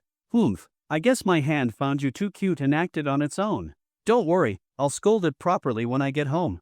Su Yushu wanted to argue, but Lin Feng spoke first. Forget that for now. It's time to open your ball. You and one other person are the only ones left. And in TV dramas, isn't it always down to the last two people? Then the main character wins? Hearing this, Suyushu completely forgot about being mad. Holding hands was one thing, getting her face pinched was another. But at this point, she had already started accepting these kinds of gestures from Lin Feng as normal. She hadn't even realized that, deep down, she had subconsciously accepted their closeness. Now, all eyes were on the final two contestants, Suyushu and a senior employee. Both of them stepped forward and opened their slips at the same time. One said try again. The other said congratulations, you win. And the winning slip belonged to Suyushu. The moment the result was revealed, Lin Feng and A Zhao exchanged a knowing glance. Everything had gone perfectly according to plan. A Zhao could see a promise of reward in Lin Feng's eyes. How did she manage to understand all that from just one look? Simple, she imagined it herself. Suyushu's reaction. I won! I won! Overcome with excitement, Suyushu jumped up and hugged Lin Feng tightly. Lin Feng naturally wrapped his arms around her. As he felt the pressure on his chest, he silently ranked the top contenders in his mind. Among all the women he knew, Lu Xian still held the undisputed first place in terms of presence. She was truly an E-rank demon king. But now that he was hugging Suyushu, he realized she came in second. Before, he hadn't paid much attention, but now that he had the chance to compare, yes, she had substance. Lin Myumya was currently third, at the bottom of the ranking. As for A Zhao? He hadn't gotten the chance to check yet. He'd have to find an opportunity later. After holding on to Lin Feng for a long time, Suyushu suddenly snapped back to reality. Her face flushed red as she stammered, I didn't do it on purpose, just now. Lin Feng grinned. I know you didn't do it on purpose. But I did. Ha? What do you mean? You'll find out soon enough. About a minute later, she understood exactly what Lin Feng meant. Let go of me already. Oh, so you finally figured it out? Yeah, I was deliberately not letting go. I beg you, everyone is watching. Please let go. After hugging for about 2 minutes, Lin Feng finally reluctantly let go of Suyushu. Since they had been jumping around celebrating, they had moved slightly away from the rest of the group, so no one else overheard their conversation. As soon as Lin Feng released Suyushu, the other employees immediately understood the nature of their relationship. Congratulations, Yushu.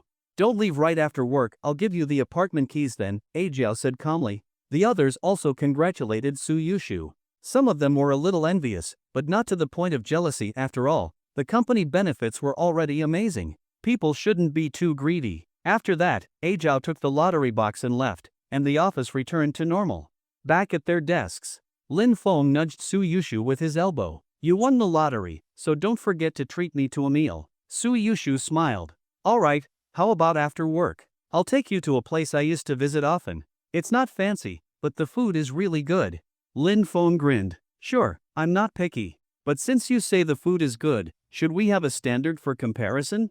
For example, which tastes better, the food there or your lips? He rested his chin in his palm and looked at her. Suyushu pouted and huffed. You haven't tried either, so you can't compare yet. Taste first, then decide. Lin Feng raised an eyebrow. Oh, then I'll try now? Suyushu was startled. She knew Lin Feng was bold enough to kiss her right now, especially since he had hugged her for minutes in front of everyone without hesitation. Why, you better not. This is the office. Lin Feng grinned mischievously. Doesn't that make it even more exciting? Suyushu's face paled in horror like a meme. You better not come over here. Fortunately, Lin Feng was just teasing her. It wasn't time for that yet. After some playful banter, Suyushu shook her head. We're still at work. We shouldn't be chatting. I need to get back to my tasks. Lin Feng froze for a moment. Work? Do we have work? Did Sister Jiao assign tasks? Suyushu blinked. You're right. I don't think she assigned anything. Lin Feng glanced at the other employees. Everyone was staring intensely at their computers, occasionally frowning and looking stressed. He pointed at them. Then what are they doing? Did they actually get tasks while we didn't? Maybe. I'll go ask. I'll ask too. Secret techniques of office life. Lin Feng approached one of the senior employees, a woman transferred from another department. Sister, do you have a moment? I have a question. The woman, Annie, turned to him with a warm smile. Oh, Shaolin, what's up? If you don't understand something, feel free to ask Annie. I just wanted to ask, what exactly are we supposed to be working on? Everyone looks so serious, but I haven't been assigned anything yet. Annie chuckled. Oh, that? Actually, we don't have any tasks right now. Lin Feng was shocked. Then, why does everyone look so busy? Annie laughed. Ah, I see now, you have zero work experience. If you had been working for a few years, you'd understand. But since today is your first day, let me teach you something important. She beckoned him closer and pointed at the employees one by one. Look at her, she's staring at her screen, checking the time, frowning, and scratching her head occasionally. You might think she's deep in work, right? Wrong. She's playing Plants vs. Zombies. The frowning, head scratching, and time checking are all essential elements of office work. They're the three key ingredients of pretending to be busy. No matter what you're actually doing, as long as you mix in these actions, you'll always look like you're working hard. Got it? Lin Feng nodded in realization. Damn, they don't teach this in school. It was true, you never stop learning in life. He wondered, if Annie knew she was teaching the company's chairman how to slack off, what kind of expression would she make? Annie continued her lesson. Look at the woman on the far left. She's typing furiously, her keyboard making the loudest noise. You'd think she's working, right? Nope. She's writing a novel as a side gig. And the one next to her? Why do you think she keeps her hair down? Lin Feng thought for a moment. To look stylish? Wrong. She's hiding her earphones. That one over there is reading a web novel, and that one's shopping online. Every single person here is an expert at slacking off. The ultimate tool for working. Annie leaned closer and whispered, but do you know what the most important tool for slacking off is? Lin Feng guessed, not getting caught by the boss? Annie nodded. Correct, but not quite. Why? Because, yes, you must not get caught. That's the most important rule. But equally important is knowing how to avoid getting caught. And that's where the holy grail of slacking off comes in, the quick switch shortcut. Annie demonstrated. Look, my screen right now shows a document. But when you walked over, I was actually reading a novel. She smirked. I've been hooked on a book recently. It's called Are You Crazy? You Call 10 Trillion Pocket Change? Have you heard of it? The main character's name is also Lin Feng, just like you. Lin Feng paused. I haven't read it, but just from the title, I can tell the author must be incredibly handsome. And the readers must be even more handsome. Annie nodded in agreement. She continued. So before you walked over, I was reading my novel. But when I sensed someone approaching, I quickly pressed a shortcut key, instantly switching the screen to this document. Lin Feng had just opened a door to a new world. Even though this new knowledge was useless to him, it was still fascinating. Now, he couldn't wait to see Annie's reaction when she eventually found out he was the chairman. After returning to his desk, Lin Feng repeated everything Annie had said to Su Yushu. Su Yushu was stunned. Isn't this kind of wrong? The company already gives us amazing benefits, and now we're slacking off? That doesn't seem right. Lin Feng laughed. What are you talking about? Let me explain. When we work, the company pays us a salary, that's called fair exchange. But when we slack off, and the company still pays us, that's called making money. Then, Lin Feng lowered his voice. Let me tell you a secret. The chairman of this company is an absolute maniac. Scamming some benefits out of him is totally justified. Lin Feng had zero guilt about bad-mouthing himself. After all, in a way, he wasn't actually lying. Both Lin Miaomio and Lu Xian could prove it. Yes, Lin Feng was just that honest. A different perspective. Hearing Lin Feng's words, Su Yushu didn't quite agree. Believing rumors too easily isn't good. I just won 5 years of free housing, and if I keep slacking off at work, I'll feel guilty. Lin Feng waved his hand dismissively. There's nothing to feel guilty about. Besides, there's no work assigned right now. You can take things seriously once there's actual work to do.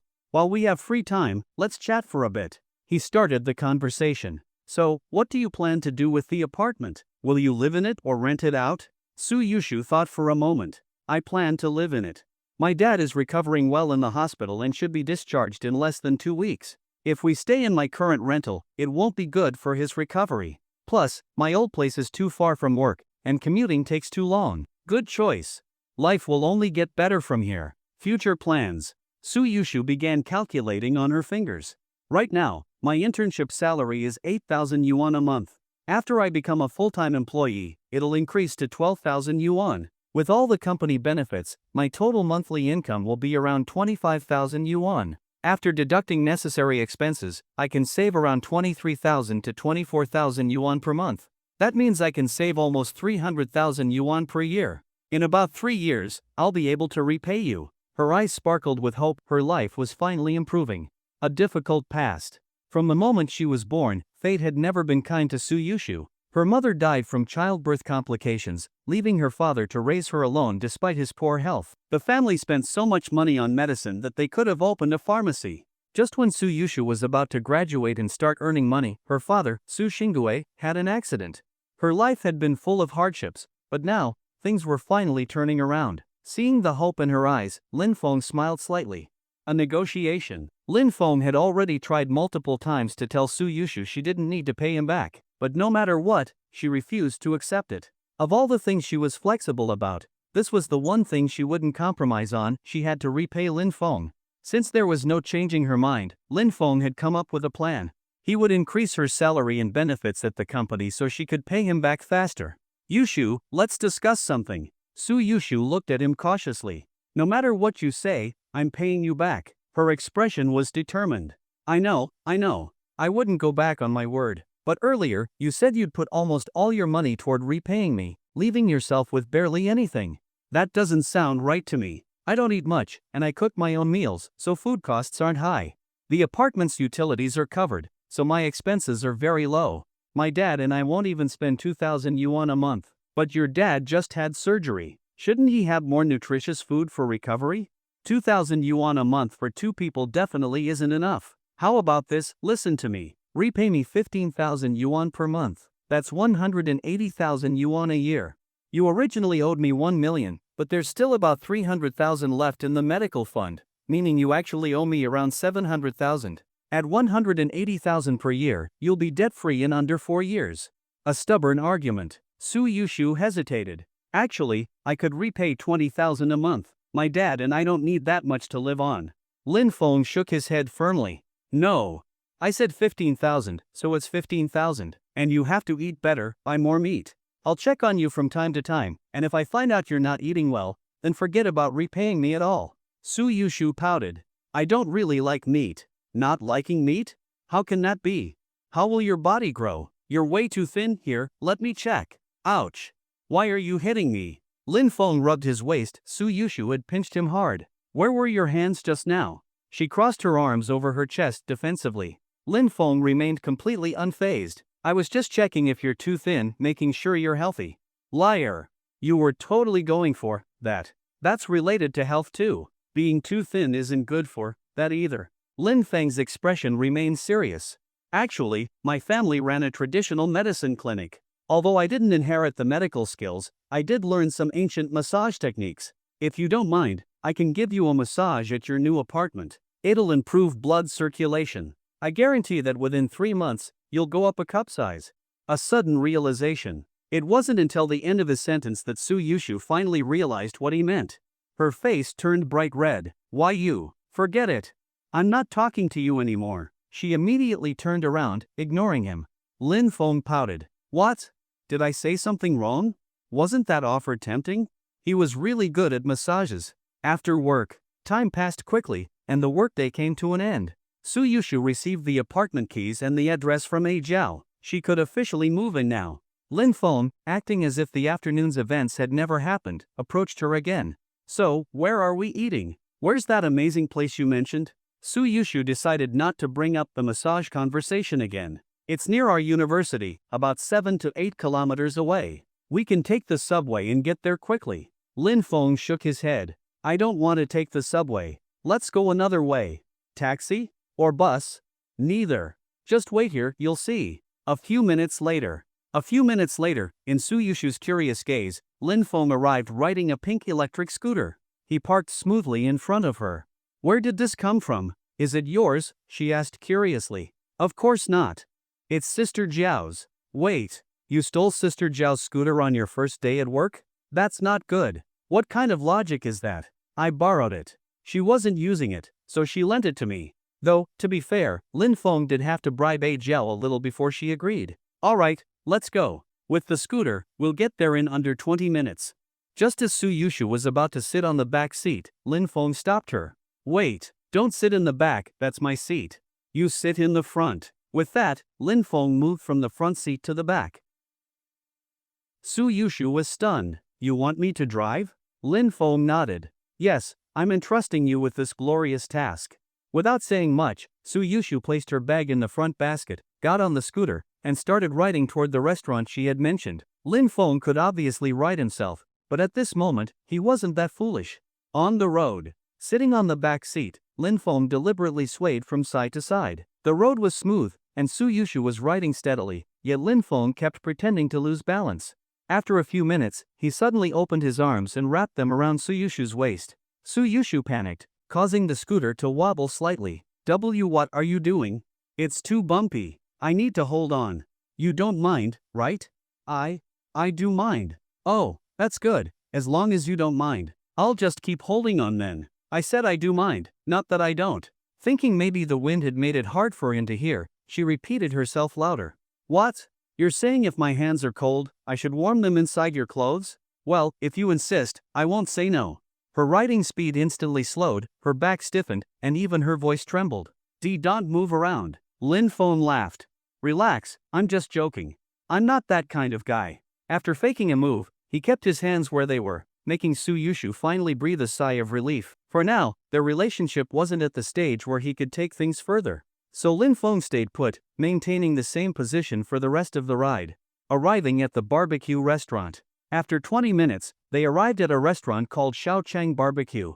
However, even though the scooter had stopped, Su Yushu didn't get off right away. Because Lin Feng's hands were still on her waist. Her face was already completely red, and even her neck was flushed. See, can you move your hands now?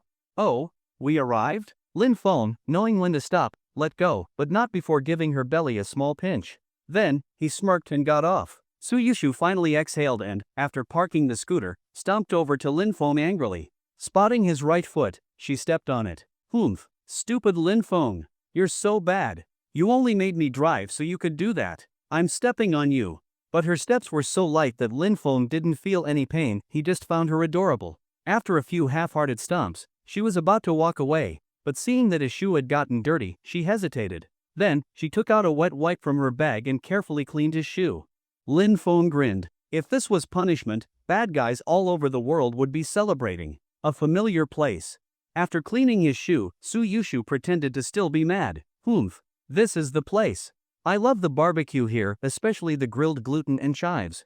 They're so good. Lin Feng glanced at the sign, Shaochang Barbecue.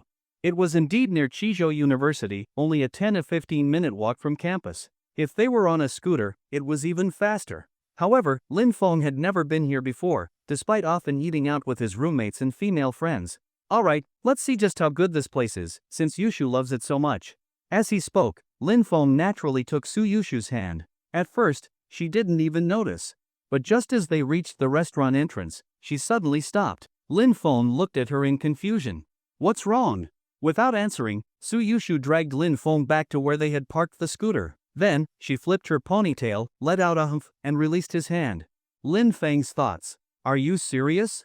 You're almost 22. Why are you acting so childish? But then, he suddenly remembered something.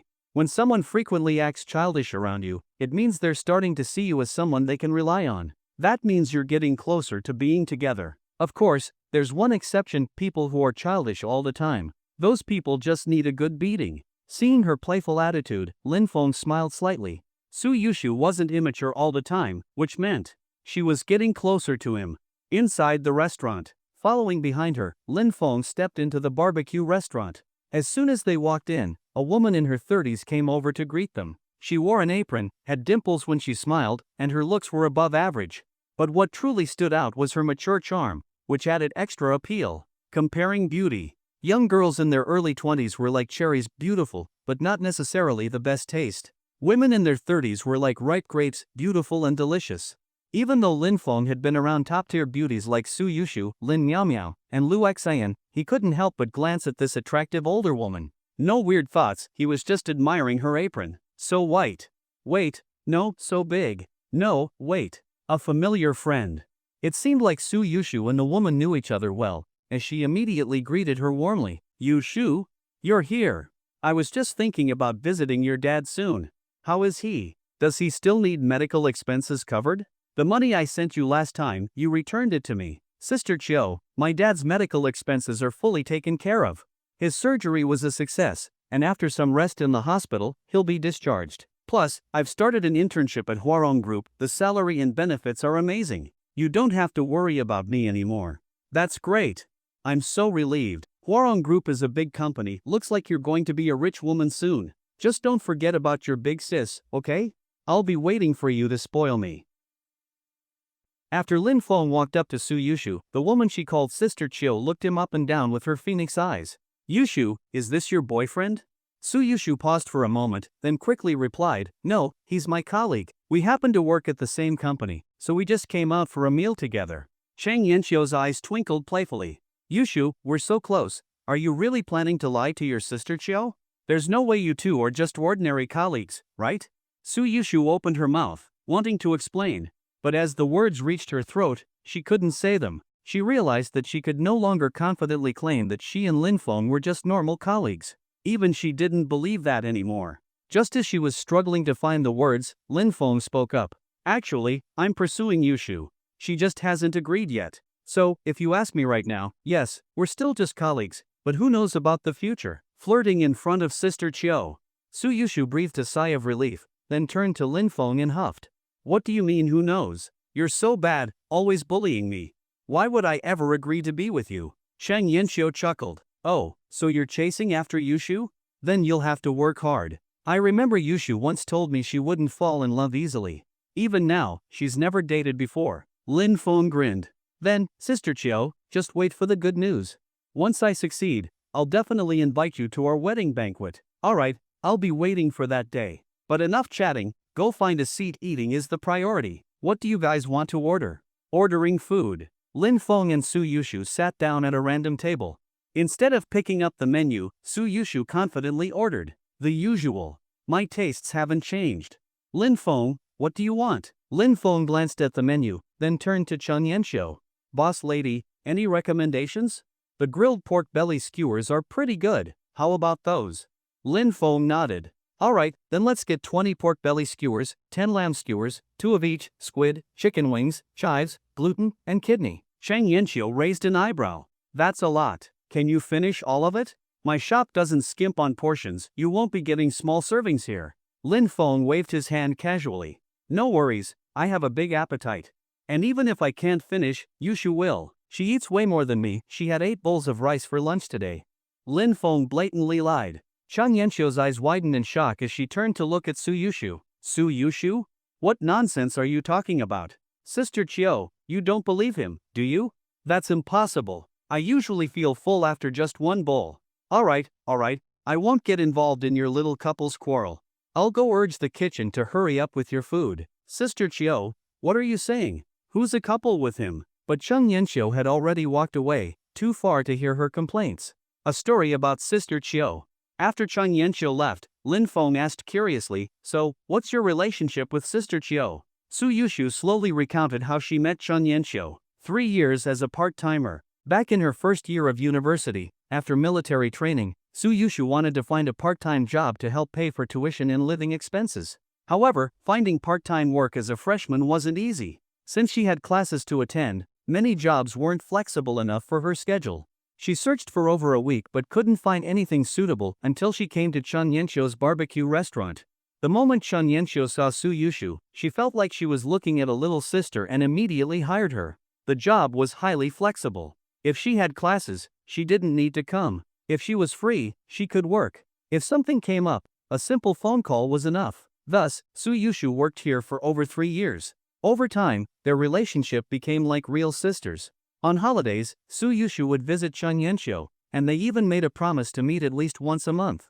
A dangerous incident. One time, while working at the shop, a drunk customer blocked Su Yushu's path, demanding that she drink with him. He even said that if she didn't drink, he wouldn't let her leave. Without a second of hesitation, Chang Yanxiu smashed a beer bottle over the guy's head.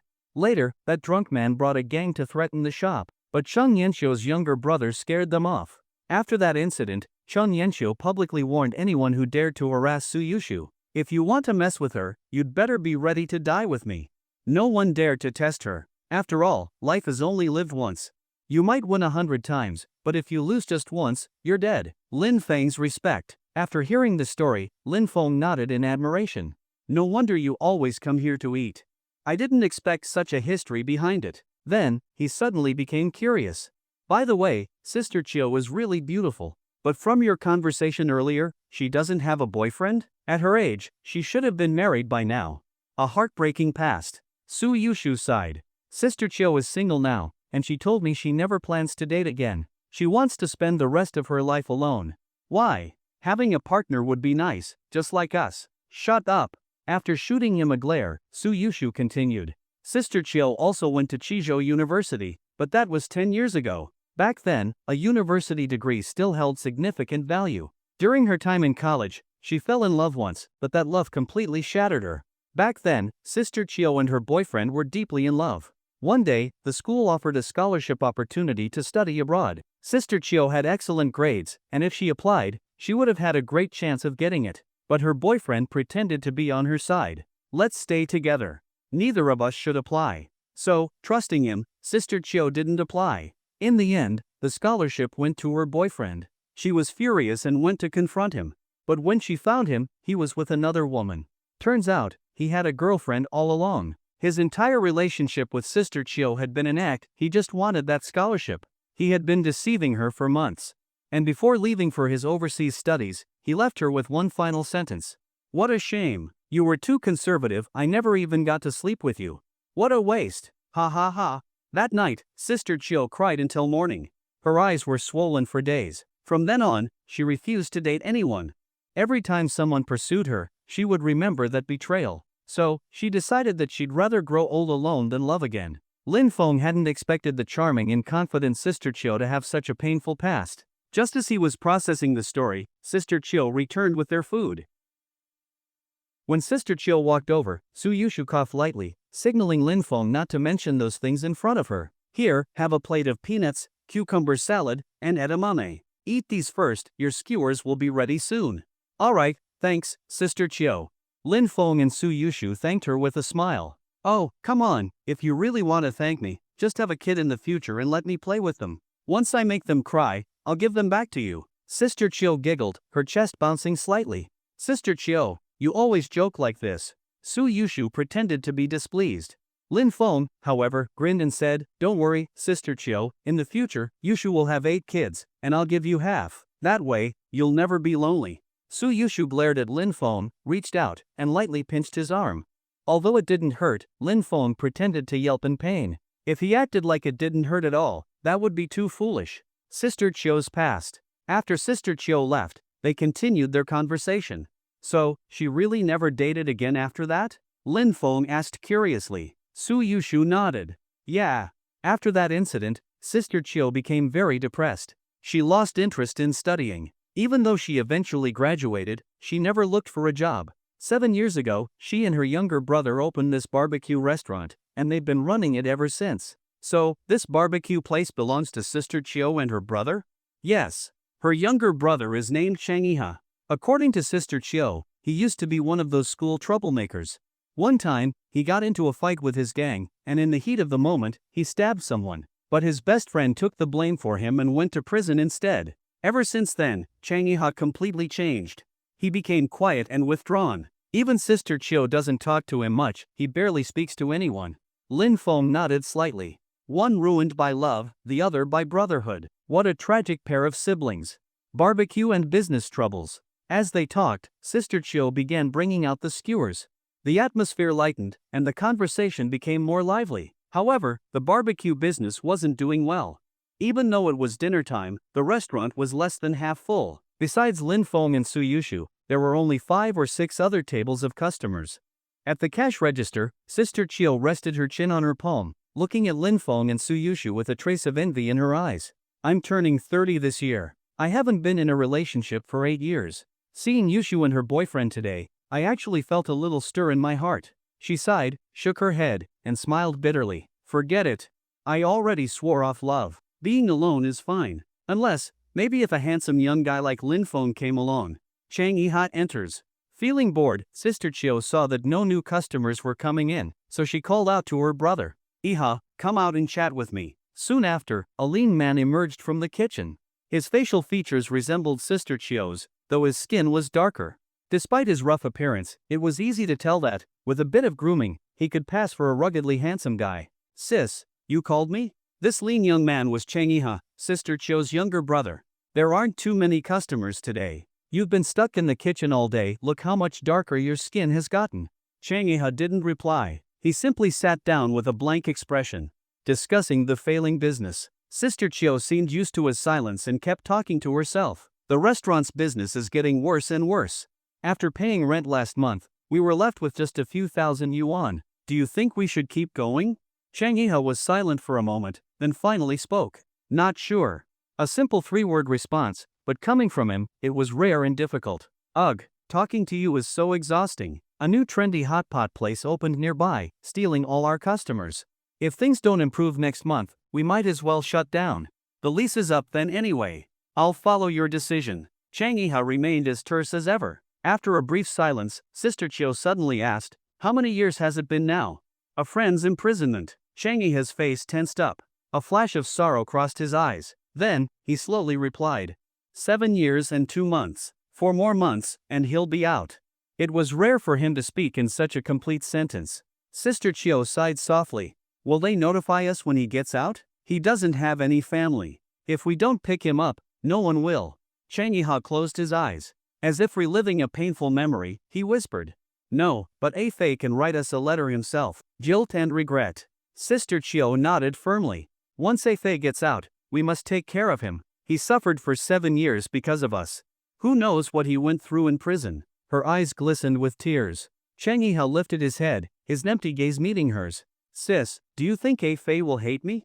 Why did I let him take the fall for me? Why did I agree? I was the one who should have gone to jail. It should have been me suffering these past 7 years. Why? Chang Yiha's emotions spiraled out of control. Tears streamed down his face as he buried his head on his knees, sobbing. A price to pay. Sister Chiu gently patted his back. It's over now. A Fei will be out soon. I've made up my mind, when he gets out, we'll sell Mom and Dad's old house and give him the money. He deserves it after everything he's been through. Chang Yiha lifted his head. His eyes were completely red. Sis, but that house is half yours too. What's mine and what's yours? We're family, no need to split things up. Mom and Dad are both overseas now. It's just the two of us left. If A Fei hadn't been there for you all those years ago, you wouldn't even be here right now. Giving him the house is the least we can do. We owe him that much. Chang Yiha wasn't a sentimental person, but this time, he nodded heavily. Thank you, sis. A simple wish. Sister Chiu smiled warmly. No need to thank me, we're family. Then, she patted her stomach. I'm a little hungry. Go grill me a few chicken wings. When I get old, if you grill me chicken wings every day, I'll be satisfied. Lin Feng overhears everything. The conversation wasn't loud, and they were several meters away from the dining area. Most customers didn't notice a thing. But one person heard it all. That person was Lin Feng. With his enhanced senses from the system, Lin Feng had picked up nearly 80% of their conversation. As Lin Feng ate his pork belly skewers, he was digesting the conversation between Chang Yanqiu and her younger brother. Just now, Yushu said that Chang Yiha once stabbed someone in a fight, and it was his best friend who took the blame for him. From their conversation, it sounds like that person is A Fei. A Fei is about to be released soon, and they plan to sell their house to give him the money. On top of that, their barbecue restaurant's business is getting worse and worse. A plan began to form in Lin Feng's mind. Sister Chiu is a good person, and Lin Feng decided to help the two siblings. As for A Fei, Lin Feng made a mental note to have someone investigate which prison he was in and when he would be released. A sleazy man appears. Just as Lin Feng was deep in thought, a man and a woman walked past the barbecue restaurant. The woman, around 18 or 19 years old, was dressed in shabby clothing, with thick foundation on her face, sky-high stilettos, and a swaying waist as she clung to the man's arm. The man wore a cheap, ill-fitting suit, his expression arrogant with a sly grin. As the two passed Shaochang Barbecue, the man suddenly paused in his tracks. The woman clung to his arm, leaning against him, and whined. Brother Shua, what's wrong? Didn't we agree to go eat filet steak? Lu Shua squinted, looking into the restaurant, and suddenly spotted someone familiar. Lin Feng? His eyes narrowed coldly. I didn't expect that after 7 or 8 years, you're still so pathetic eating in a dump like this. Just as Lu Shua was about to scoff further, his gaze shifted slightly and then froze in place. Sitting across from Lin Feng was Su Yushu. Instant obsession. For a brief moment, Lu Shua was completely stunned. Su Yushu looked like a goddess. Every smile, every movement, radiated unmatched charm. Compared to her, everything else in the world seemed to lose its color. His heart pounded wildly. He then turned his head to glance at the woman beside him, a cheap, tacky-looking girl. In an instant, he lost all interest in her. Even though she was his latest conquest, and he hadn't even played with her yet, at this moment, she disgusted him. A woman gets dumped instantly. Brother Shua, why aren't you saying anything? Are we still going for steak? I'm starving. After dinner, let's go watch a late-night movie. I can even have ice cream tonight. The woman pouted and clung to Lu Shua's arm. Lu Shua glanced at her in disdain, then suddenly pulled out a wad of cash from his wallet and threw it in her face. If you're hungry, go eat by yourself. I've got business to take care of, now get lost. The woman was stunned, her face filled with confusion. Just moments ago, Lu Shua had promised to take her out for steak, buy her a limited edition handbag, and then have a romantic night together. But now, he dumped her like trash? Brother Shua, I want to eat with you, don't leave me alone, okay? Smack! Lu Shua slapped her across the face. Quit your damn whining. I told you to get lost. If you don't, I'll kill you, got it? The woman was furious inside but didn't dare talk back. She knew Lu Shua's background was not to be messed with. She quickly scooped up the cash, lowered her head, and scurried away. Lu Shua walks into the barbecue shop. Lu Shua stared into the barbecue restaurant, his eyes full of greed as he locked onto Su Yushu. Then, he smirked and strode inside. As he entered, Sister Chiu immediately greeted him. Take a seat anywhere. What would you like to order? When Lu Shua saw Sister Chiu, he was slightly taken aback. Then his eyes lit up with excitement. He had come for Su Yushu, but he hadn't expected to discover another treasure, a mature, seductive beauty like Sister Chiu. Lu Shua grinned and licked his lips. You must be the owner? What's good here? Lamb skewers, pork belly, chicken wings, squid, all pretty good. Want to try some?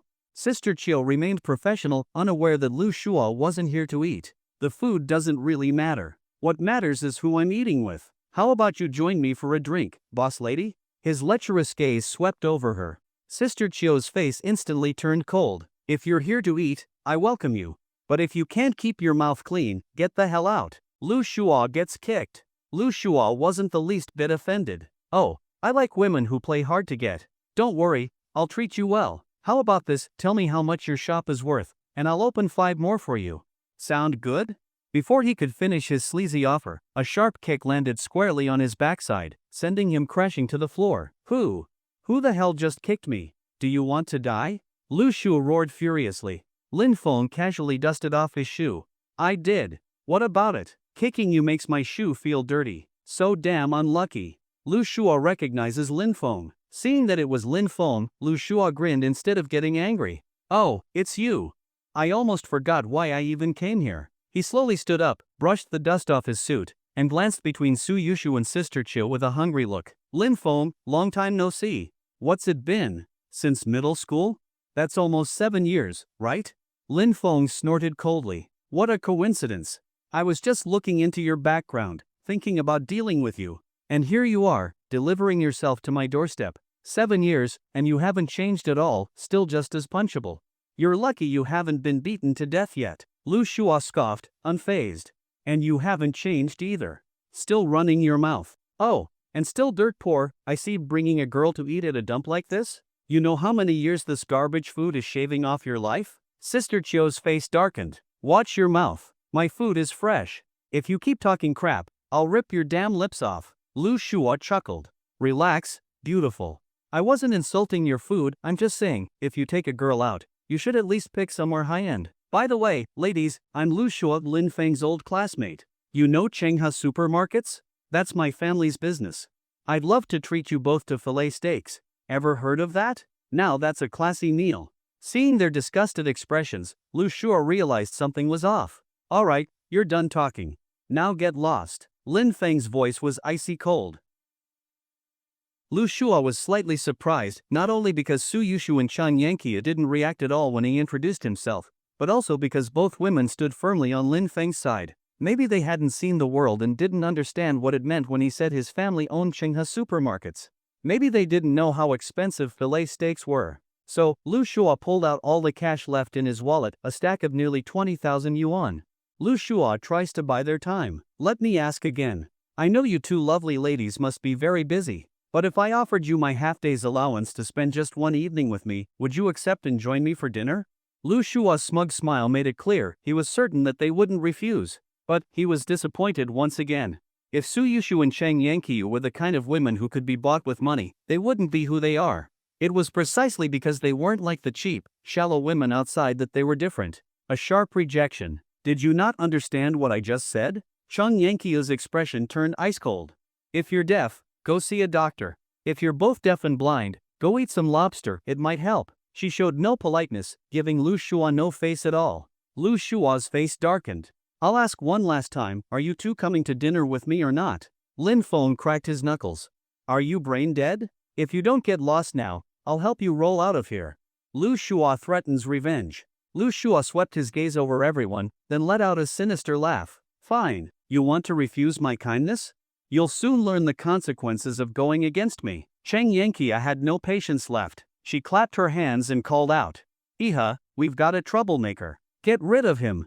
As soon as she spoke, Chang Iha's strong, muscular figure stepped out of the kitchen, his cold gaze locking onto Lu Shua. Is it him? Chang Yanqiu nodded. Lu Shua still didn't realize how much trouble he was in. Chang Iha walked toward him, his expression ice cold. Lu Shua gets tossed out. What do you think you're doing? My dad is Lu Peng. My uncle is Lu Huaxiang. If you dare touch me, they won't let you off. Hey, let go of me. Let go.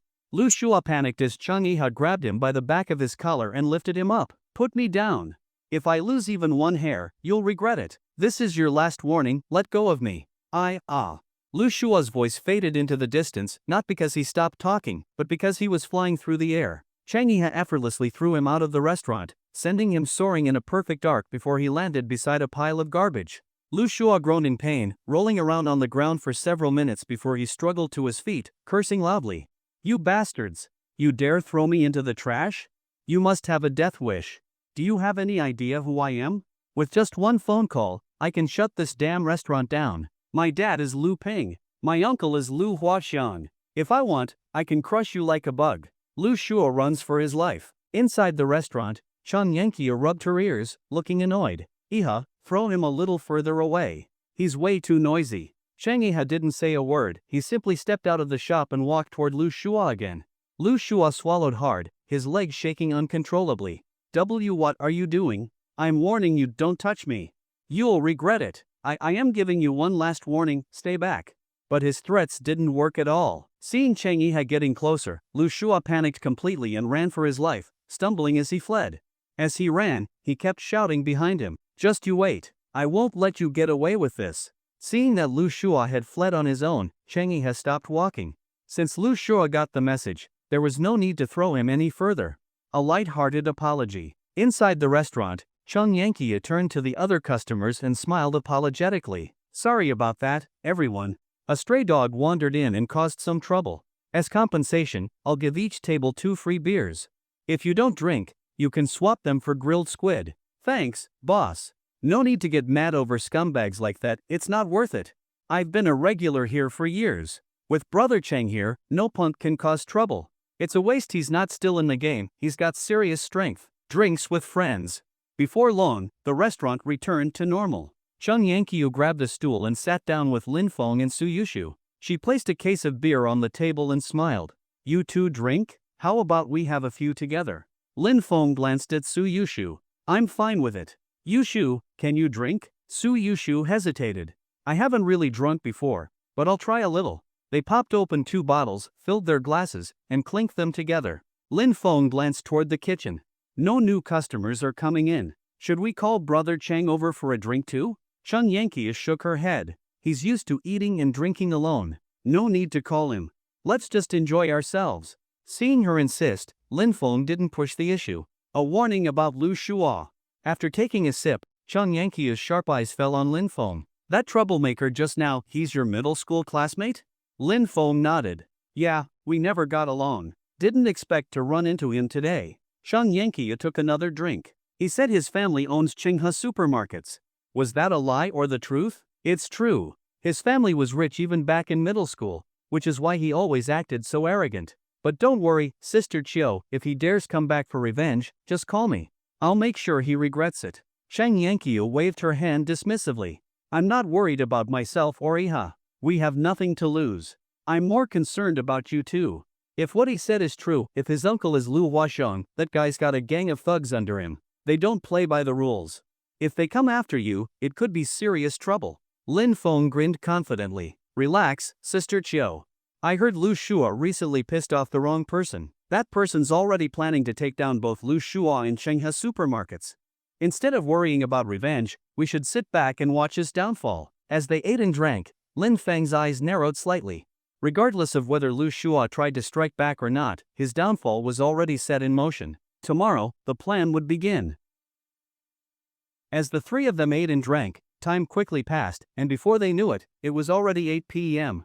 By then, the other customers in the barbecue restaurant had already left, leaving only Lin Feng and his group. Outside, the sky had turned completely dark. Lin Feng had drunk 5 or 6 bottles of beer, but for him, that was nothing, barely a drop in the ocean given his tolerance.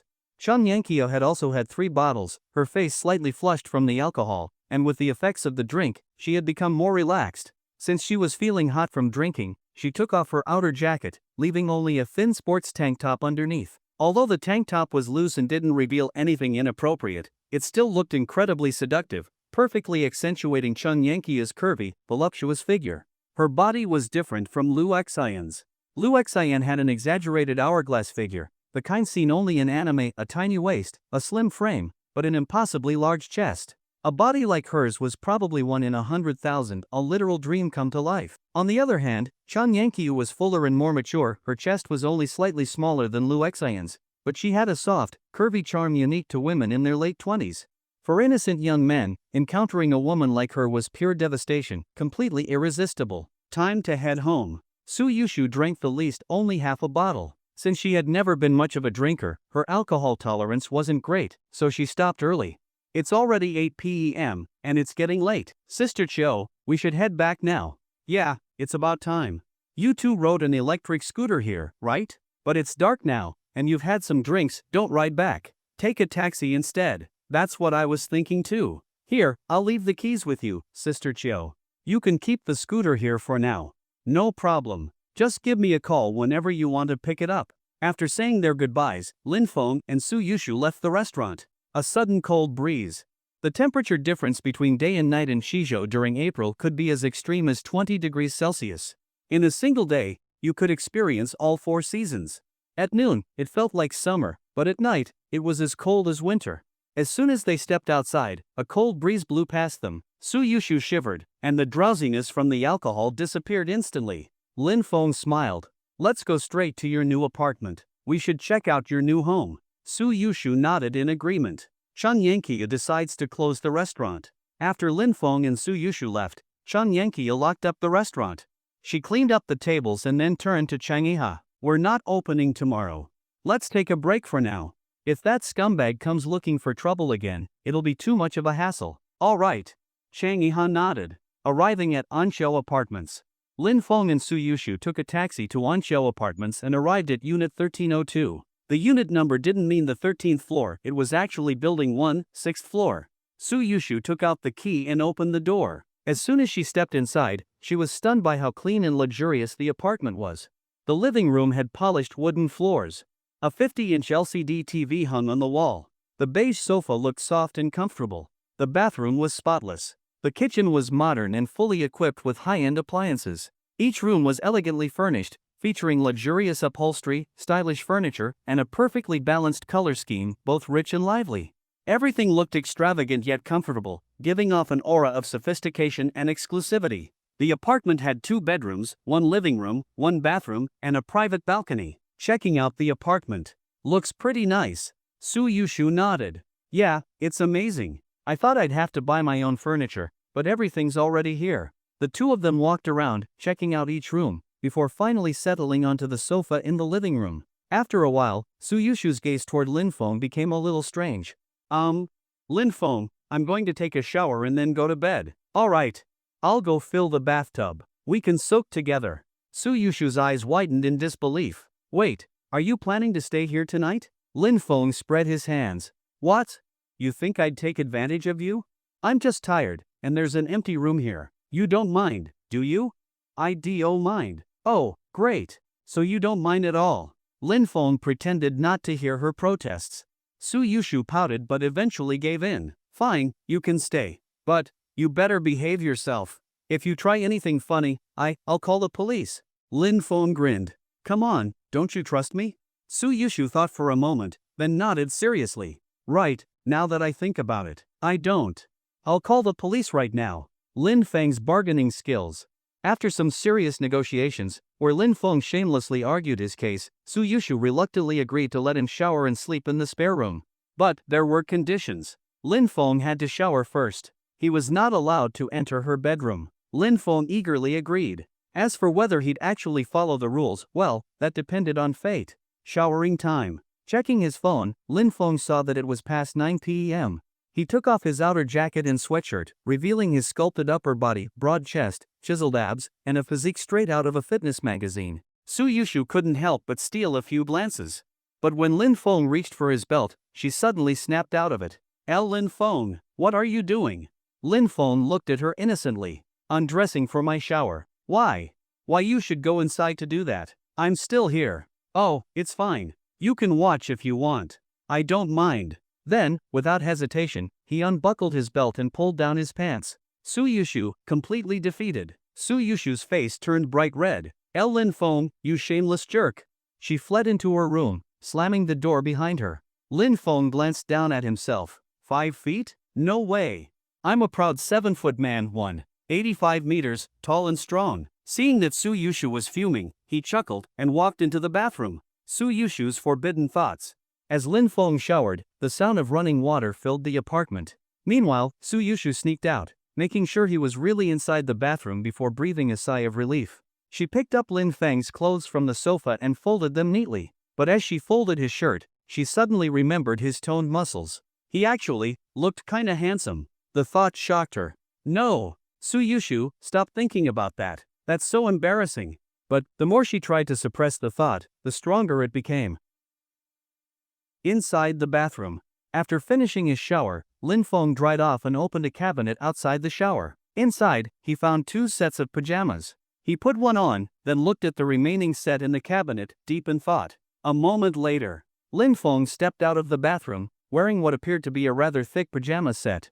Meanwhile, back in the cabinet, it was completely empty. The 2 sets of pajamas had vanished without a trace.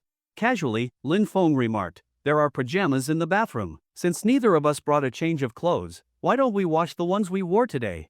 The washing machine has a drying function, so they'll be ready to wear by morning. Sitting on the sofa, Su Yushu looked a little uneasy. I'll wash mine later by myself. Washing them separately is a hassle, plus it wastes water. We don't have a lot of clothes anyway, so we might as well wash them together. It's not like I'm trying to see you undress, you know my character.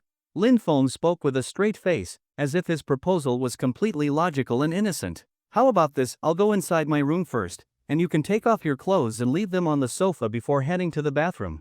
Once you're inside, just call me, and I'll come out. How does that sound? Su Yushu hesitated. After eating barbecue, her clothes had absorbed quite a bit of the smell, they did need washing. Fine, but you better not peek. Lin Feng immediately raised his left hand.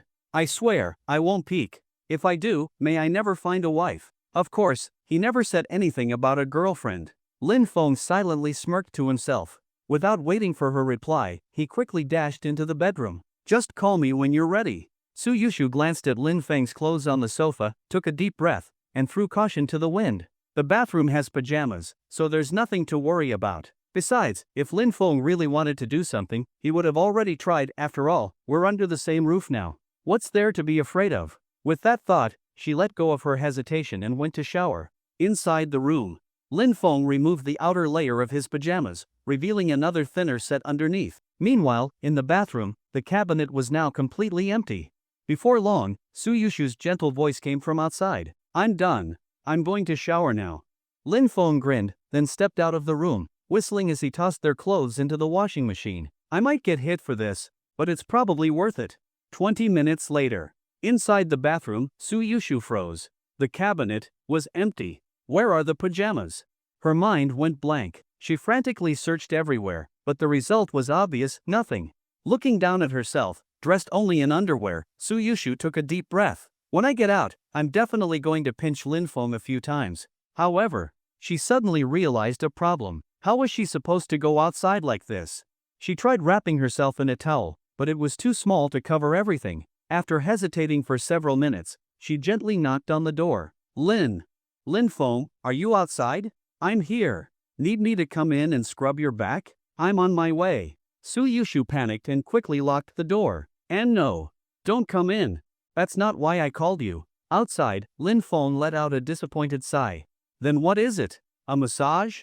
No, just shut up and listen. Where are the pajamas? When we arrived, there were clearly 2 sets in the cabinet. Lin Feng gasped in mock offense. Rain Shu, are you seriously accusing me? You think I purposely took both pajama sets, then intentionally washed your clothes, just to see you without anything to wear? You think I went through all that trouble just to take advantage of you? Lin Feng, don't be mad. That's not what I meant. I was just… Rain Shu, you really know how to judge people well. A brief silence followed. Then, Su Yushu sighed. Lin Feng, can you go back to your room for a bit? All right. Lin Feng agreed instantly. Su Yushu was a little surprised. She didn't expect him to agree so easily. About 15 seconds later, Lin Feng's voice came from outside. I'm in my room now. You can come out. Su Yushu was speechless. Does he think I'm stupid? At least take a few steps to make some footstep noises. And why does your voice sound exactly the same? You didn't even move an inch. Lin Feng. Yeah, you're still on the sofa, aren't you? Ha? Rain Shu, how did you know? I'm not talking to you anymore. After messing with her for a while, Lin Feng finally stopped teasing. He slipped a pajama set through the door. A minute later, Su Yushu stormed out of the bathroom with a stern expression. She pinched Lin Feng hard, then ran back to her room. Lin Feng, you're the worst. I'm not talking to you anymore. Humph. Lin Feng smirked. If I were really that bad, I would have made sure your bed got wet, so you'd have no choice but to sleep in mine. As Su Yushu locked herself in her room, Lin Feng returned to his own room, too. It was still early, only a little before 10 p.m. Since he usually stayed up until at least 11, he lay on the bed and opened Douyin, Chinese TikTok. Just as he entered, a notification popped up at the top. Your followed streamer Little White is live now. Lin Feng raised an eyebrow. Little White? When did I follow a streamer with that name? Clicking into the stream, he finally remembered it was her. The live streamer he scared in the garage that day when she was live streaming near his Pagani. Back then, she got so frightened that her phone flew out of her hand. Feeling guilty, Lin Feng had entered her stream that day and sent a few carnival gifts to compensate for her broken phone. Right now, Manhwa was singing, but the lyrics were a bit strange. As expected, Manhwa's livestream was filled with barrage comments. Retired Ji Xianwu, host, that really hit home. I haven't talked to a girl in years. I'm still a college student. Am I beyond saving? I am Digga in the Northeast. That joke above is hilarious. Retired Ji Xianwu, I thought it was a joke when I started college too. I am Digga in the Northeast. Don't scare me. I'm taking the college entrance exam this year. Damn, I'm mentally breaking down. I always thought not having a girlfriend in high school was just because the school forbade early relationships. Brother She from Sheep Village, don't be too upset, bro. I'm 30 and have never had a girlfriend, and I don't feel any regrets. Oh, by the way, I sent you a private message. If you're feeling too stressed, come talk to me. I can even teach you how to deng duolang. You crushed my leg hair. Is that jiegu? Wangzai little underpants, jiegu. Come at me all you want, I'm not afraid. You crushed my leg hair. You really aren't afraid, you're even looking forward to it. After singing for a while, Manhwa was surprised to find that the number of viewers had dropped instead of increasing. There were over 200 people before, but now only a little over 100 remained. Dear viewers, what do you want to see? Type it in the chat. Poison in the poop, show your legs. Wangzai little underpants, show your waist. A bald head will shine someday, show your chest. Oh wait, the host doesn't have one? Never mind then. At that moment, a certain ID suddenly spoke, instantly catching everyone's attention. Jiao-chan boss, host, can you dance? I36D saved me first. Wow, there's actually a level 40 fan in the host's livestream? That doesn't match how deserted the stream looks right now. Almost became handsome, even small-time streamers can have big spending tycoons. Level 40? That must mean they've spent nearly 100,000 yuan, right? Poison in the poop. Oh, I remember now. This Tycoon. A few days ago, the host saw a globally limited Pagani in a parking lot. It belonged to this Tycoon. The host was so shocked that they dropped their phone, and the Tycoon casually gifted 33 carnivals. Almost became handsome, a globally limited Pagani? Dropping 100,000 yuan like it's nothing? Why can't I meet a Tycoon like that? Poison in the poop, the Tycoon may be rich, but the host isn't bad either. After all, she's someone who carries an airport with her. She looked down at herself, pretty big, just a little small. They say that if a woman looks down and can't see her toes, she's a rare beauty. Rua looked down, good grief, nothing blocked her view at all. What's so good about being bigger? I'm still alive without it, she muttered, then followed Lin Feng's Douyin account. Diao-chan boss, you asked if I can dance? I haven't learned, but I can do some simple moves. What would you like to see? Diao-chan boss, dance the 200 dance, do you know it? What's with this audience? I can't keep up with their thought process at all. A bald head will shine someday, red fire, confusion overload. I'm dying, the 200 dance. Poison in the poop, the boss has spoken, host, hurry up and dance. Rua struggled to keep a straight face. Diao-chan boss, what is the 200 dance? I don't know how to dance it. Diao-chan boss, this dance is super simple. Listen to my instructions, left hand makes a 6, right hand makes a 7, one shoulder high, one shoulder low, left foot spins, right foot drags. That's the 200 dance. Rua, momentarily slow-witted, actually followed Lin Feng's instructions. Then she suddenly realized she looked just like the village fool. Diao-chan boss, that's right, that's exactly how it should look. Host, take a look, don't you look like a 250, an idiot? If so, you've done it right. Poison in the poop, ha ha ha. Almost became handsome, ha ha ha. I-36D saved me first, ha ha ha. The chat burst into synchronized laughter. Realizing what had happened, Rua became furious. You tricked me? I'm not talking to you anymore. Even if you comment, I won't reply. Diao-chan boss, do it again, and I'll gift you a carnival. Rua snorted. Dream on. Even if I die of poverty, even if I drop dead here, even if I jump off a building, I will never repeat that move again. Even if you gift me a carnival, it won't work. I stand by my word. Watching the stream, Lin Feng's lips curled into a smirk. A stubborn King Jingza, huh? Betraying for just a bowl of fried rice. I wonder how many carnivals it'll take for you to change your mind. Coincidentally, my daily sign-in reward today is 1 billion Douyin coins. I wasn't sure where to spend them, but now I found the perfect place. Then, Lin Feng's money-spending hands moved. It was time to dominate Rua's livestream. Diao-chan boss gifted a Carnival X1. Diao-chan boss gifted a Carnival X10. Diao-chan boss gifted a Carnival X100. Just casually throwing in 100 to start. Diao-chan boss, is this enough for you to dance again? Rua froze in place, rubbed her eyes to confirm she wasn't seeing things, and checked her stream stats again. She gasped. It was really 100 carnivals. 300,000 yuan, just like that, turned into virtual gifts? The chat instantly exploded with 99 plus messages. Poison in the poop, holy crap. This is the same Tycoon I remember, still that generous with his spending. Level 8 gale wind, damn. My mentality just shattered. I only earn 5,000 yuan a month, 60,000 a year.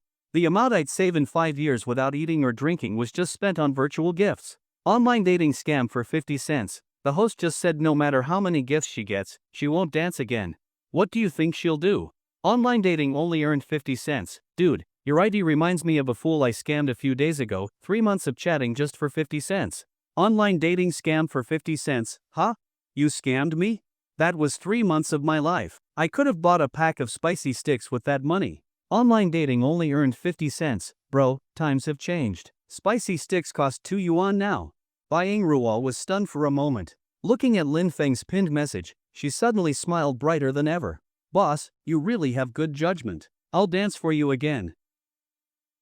Rua had a complete true fragrance moment. Lin Feng nodded. Truly a teachable child. Looks like Wang Jing's true fragrance legacy has a successor. Lin Feng typed another message and sent it to the chat. Diao-chan boss, very good. The host truly has an unyielding spirit. No need to keep dancing the 200 dance. Can you do military boxing? Show me a set. Rua stared at the chat in confusion. Military boxing? I really don't know that. Lin Feng didn't say much. Instead, he moved his money-spending fingers again and started another gift bombardment. Diao-chan boss sent Carnival X1 in Xiaobai's livestream. Diao-chan boss sent Carnival X10 in Xiaobai's livestream. Diao-chan boss sent Carnival X100 in Xiaobai's livestream. Another 100 carnivals. Another 300,000 yuan. Rua was dumbfounded, and so were the viewers in the livestream. Poison in the poop, am I dreaming? Gifts like this usually only appear when big streamers are battling in PK matches. Which rich tycoon is this, bored out of their mind? Xiao Jiang can't wake up. Adding the previous 100 carnivals, that's 200 in total. Each one is 3,000 yuan, that's a total of 600,000. 600,000 yuan. So much money, I could use it as a down payment for a house.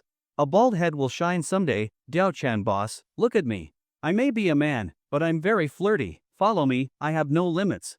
You don't need to send hundreds of carnivals. Just 10, and I'm at your disposal. Retired Ji Xiangu, bro, how can you be like this? Can you really throw away your dignity for money? A bald head will shine someday. If I gave you money, would you come? Retired Ji Xianwu, of course. I can't just give up money for the sake of dignity. I don't even need 10 carnivals, 5 will do. Sun Shangshan soap, me. I'm in 2. I only need 3. I'm not just flirty, I'm on fire. Quitter drummer, level 1 performing artist, step aside. Let me do it. I don't even want money. Poison in the poop, quitter drummer let me see. I love getting things for free. Retired Ji Xianwu, me too. Free stuff is the best. Sun Shangshan soap, I want to see too. A bald head will shine someday, +1. Pink-haired milk tea, +1. Mom, my wife ran away, +1. Lin Feng laughed so hard his stomach hurt. These chat trolls were too creative. But he hadn't forgotten his main goal. Bai Ruo still hadn't done the military boxing. Diao-chan boss, do you know it now? Bai Ruo swallowed nervously. I think I can learn. Diao-chan boss, good, you're obedient. Start now. Still confused, Bai Ruo began mimicking the extremely vague military boxing moves she remembered from her college military training 2 years ago. But since she was small and her punches had no real force, instead of looking powerful, she looked incredibly cute. Cute, so? The chat was instantly lively. A bald head will shine someday, is this the excited criminal punch? Serious pervert. I'm already getting excited. Neighbor Wang, bro, you really live up to your username. But for real, this is exciting. The host has found the key to viral content. 300-pound lowly. I don't know if this is viral content, but I found the key is Diao-chan boss. As long as you get on his ranking list, your future is set. Broke, ugly, 159 tall, damn. I just realized something. Why is Diao-chan boss sending so many gifts? It can't be just because he's rich and has nowhere to spend money, right? He must want something in return. Let go of that girl, let the monk go first. Holy crap. Another pure and innocent small streamer is about to fall into the hands of a rich tycoon. No way, I have to charge in first. I want to be beaten up, predicting that in a few days, the host will take a break from streaming. Energetic MILF, Diao-chan boss, can you give us some benefits too? Maybe consider streaming on certain fruit apps? I promise I'll send gifts. Boob squeezing biscuit, Diao-chan boss, think about it. You might even make back all the money you spent today. Big-footed lowly, so, does that mean we can get free content? Kind people always stay flat, brothers, you're overthinking it. If this were just a regular rich guy, maybe. But Diao-chan boss clearly isn't short on money. What kind of ordinary tycoon casually sends 100 carnivals with a single message? Instead of hoping he gives out freebies, why not do what I'm doing, send some gifts to the host so that when Diao-chan boss and the host explore the mysteries of the human body, we can at least feel like we're part of it. Kind people always stay flat sent a hot air balloon in Xiao Bai's livestream. Kind people always stay flat's move immediately triggered a chain reaction. Poison in the poop sent Beer X10 in Xiao Bai's livestream. Poison in the poop, Diao-chan boss, please fulfill all our dreams. A bald head will shine someday send a sports car X1 in Xiao Bai's livestream. A bald head will shine someday, Diao-chan boss, I beg you. Kiss her a few more times for me. 900 million MILF dreams, Diao-chan boss, please. Big-footed lowly, Diao-chan boss, please. Even though Lin Feng had stopped sending gifts, the livestream was still being bombarded with presents. And with the 200 carnivals he had previously sent, Douyin had broadcast the event multiple times, attracting a huge crowd of curious onlookers who flooded into Bai Ruo's livestream. Her viewer count had jumped from just over 100 to over 100,000 plus. The stream's popularity skyrocketed, pushing it into the top 3 on the entire platform. But this wasn't the end. The gap between Bai Ruo's stream and the second-place streamer was shrinking rapidly. 2 minutes later, she overtook them. Bai Ruo's military boxing move slowed down, she couldn't believe her eyes. When the viewer count reached 200,000 plus, she could no longer stay calm. Thank you, everyone, for your support. What do you want to see next? Military boxing or the 200 dance? I can do both. But just then, a voice suddenly came from outside Bai Ruo's room. Why is your room so noisy? The voice sounded 70% similar to Bai Yingruo's own. As soon as the words fell, Bai Yingruo's room door swung open. What left Lin Feng and the entire livestream audience in shock was that the person who opened the door was another Bai Yingruo. The sudden intrusion startled Bai Yingruo, causing her military boxing movements to freeze. Why did you come in? The new Bai Yingruo entering the room was dressed in pajamas. Though her outfit was casual, it did nothing to diminish her breathtaking looks. After all, she looked exactly like Bai Yingruo. Not only was her appearance identical, but her height and even her airport were the same. If it weren't for the slight difference in their voices, anyone would have mistaken this newcomer for Bai Yingruo's clone. The person who had just entered was none other than Bai Yingruo's twin sister, Bai Yinka. Curious, Bai Yinka poked her head inside and walked toward Bai Yingruo. What are you doing in here? I've been hearing you talking to yourself for a while now. Who are you even talking to? Wait, are you live streaming? You're not doing anything illegal, are you? Yeah, this is a proper live stream. Not like the kind you secretly watch under the covers at night. Bai Yinka instantly panicked. What nonsense are you talking about? When have I ever watched that kind of cat streaming? That's slander. Look, you just confessed on your own. You even named the type of stream you watch. As the sisters bickered, they completely forgot that they were still streaming. Meanwhile, the audience erupted with excitement upon seeing two nearly identical sisters. Diao-chan boss, so this is double the happiness? I love it. Poison in the poop, sisters. That's my favorite category when watching movies. Drive recklessly without warning, that kind of movie. Is it proper? Poison in the poop. It's not about whether it's proper or not, it's a type of film that requires very little investment. The entire movie only needs 3 actors and a single setting. And they only need to pay 2 actors because the male actor usually pays to be in it. A bald head will shine someday. Asking for a friend, do those low-budget movies still need male actors? My friend can't wait any longer. He's got an acting itch that needs scratching. Magic Poop Fairy, hey, you guys are missing the point. Isn't the real takeaway here that the older sister mentioned that cat streaming platform? A friend of mine is very interested. My feet smell better the more I sniff. Same here, +1. Boob squeezing biscuit, same here, +1. By the time Bai Yingruo and Bai Yinka snapped back to reality, the chat was already overflowing with messages. The viewer count had broken yet another record. Over 400,000 people were now watching. Unlike some big influencers whose follower counts are inflated, Bai Yingruo's stream had real viewers. Even a well-known influencer with millions of followers wouldn't necessarily reach these numbers. Only those with tens of millions of followers could gather such a massive audience. Lin Feng, who had been feeling a bit drowsy earlier, was now completely energized after seeing the twin sisters. Diao-chan boss, how about both of you dance together? By now, Lin Feng had leveled up to nearly level 50 in Bai Yingruo's stream. Every time he sent a message, it stayed pinned for 2 minutes with flashy effects, making it impossible to ignore. Don't ask how, just know that money speaks. Bai Yinka glanced at Bai Yingruo's phone and saw Lin Feng's message. She frowned and turned to her sister. Were you just dancing on stream? And now they want me to dance too? No way. I just want to tell that Diao-chan person. She looked at the screen and huffed. You got the wrong person. I'm not like my sister. Even if you send gifts, a ton of them, I will not dance. Absolutely not. Bai Yinka, am not that kind of person. Lin Feng couldn't help but laugh out loud. Oh my god. This scene felt way too familiar. It had just happened a few minutes ago. These twins really were something else. Even their stubbornness was identical. But Lin Feng had his ultimate weapon, the carnival bombardment, to help Bai Yinka rediscover her true self. Diao-chan boss, so, are you sure you won't dance? Bai Yinka sneered. I find you hilarious. I already said no, and no means no. If you can make me change my mind, I'll let you decide everything. Whatever you ask, I'll do. Lin Feng grinned in satisfaction. I love that rebellious attitude. Let's see if you still feel the same way after 100 carnivals. And with that, he moved his money-spending fingers. Same scene, same energy. Diao-chan boss sent Carnival X100 in Xiaobai's livestream. The viewers were almost numb at this point. After seeing 200 carnivals earlier, their expectations had been raised. Some even thought, oh, just 100 carnivals? That's nothing now. Bai Yinka curiously watched as the gift effects kept popping up on the screen. She nudged Bai Yingruo. What are these? Gifts? Bai Yingruo smirked. Remembering how she had fallen just moments ago, she was eager to see her sister's reaction. Yep, those are gifts. Sent by the guy who just sent the message. They're called carnivals. Carnivals?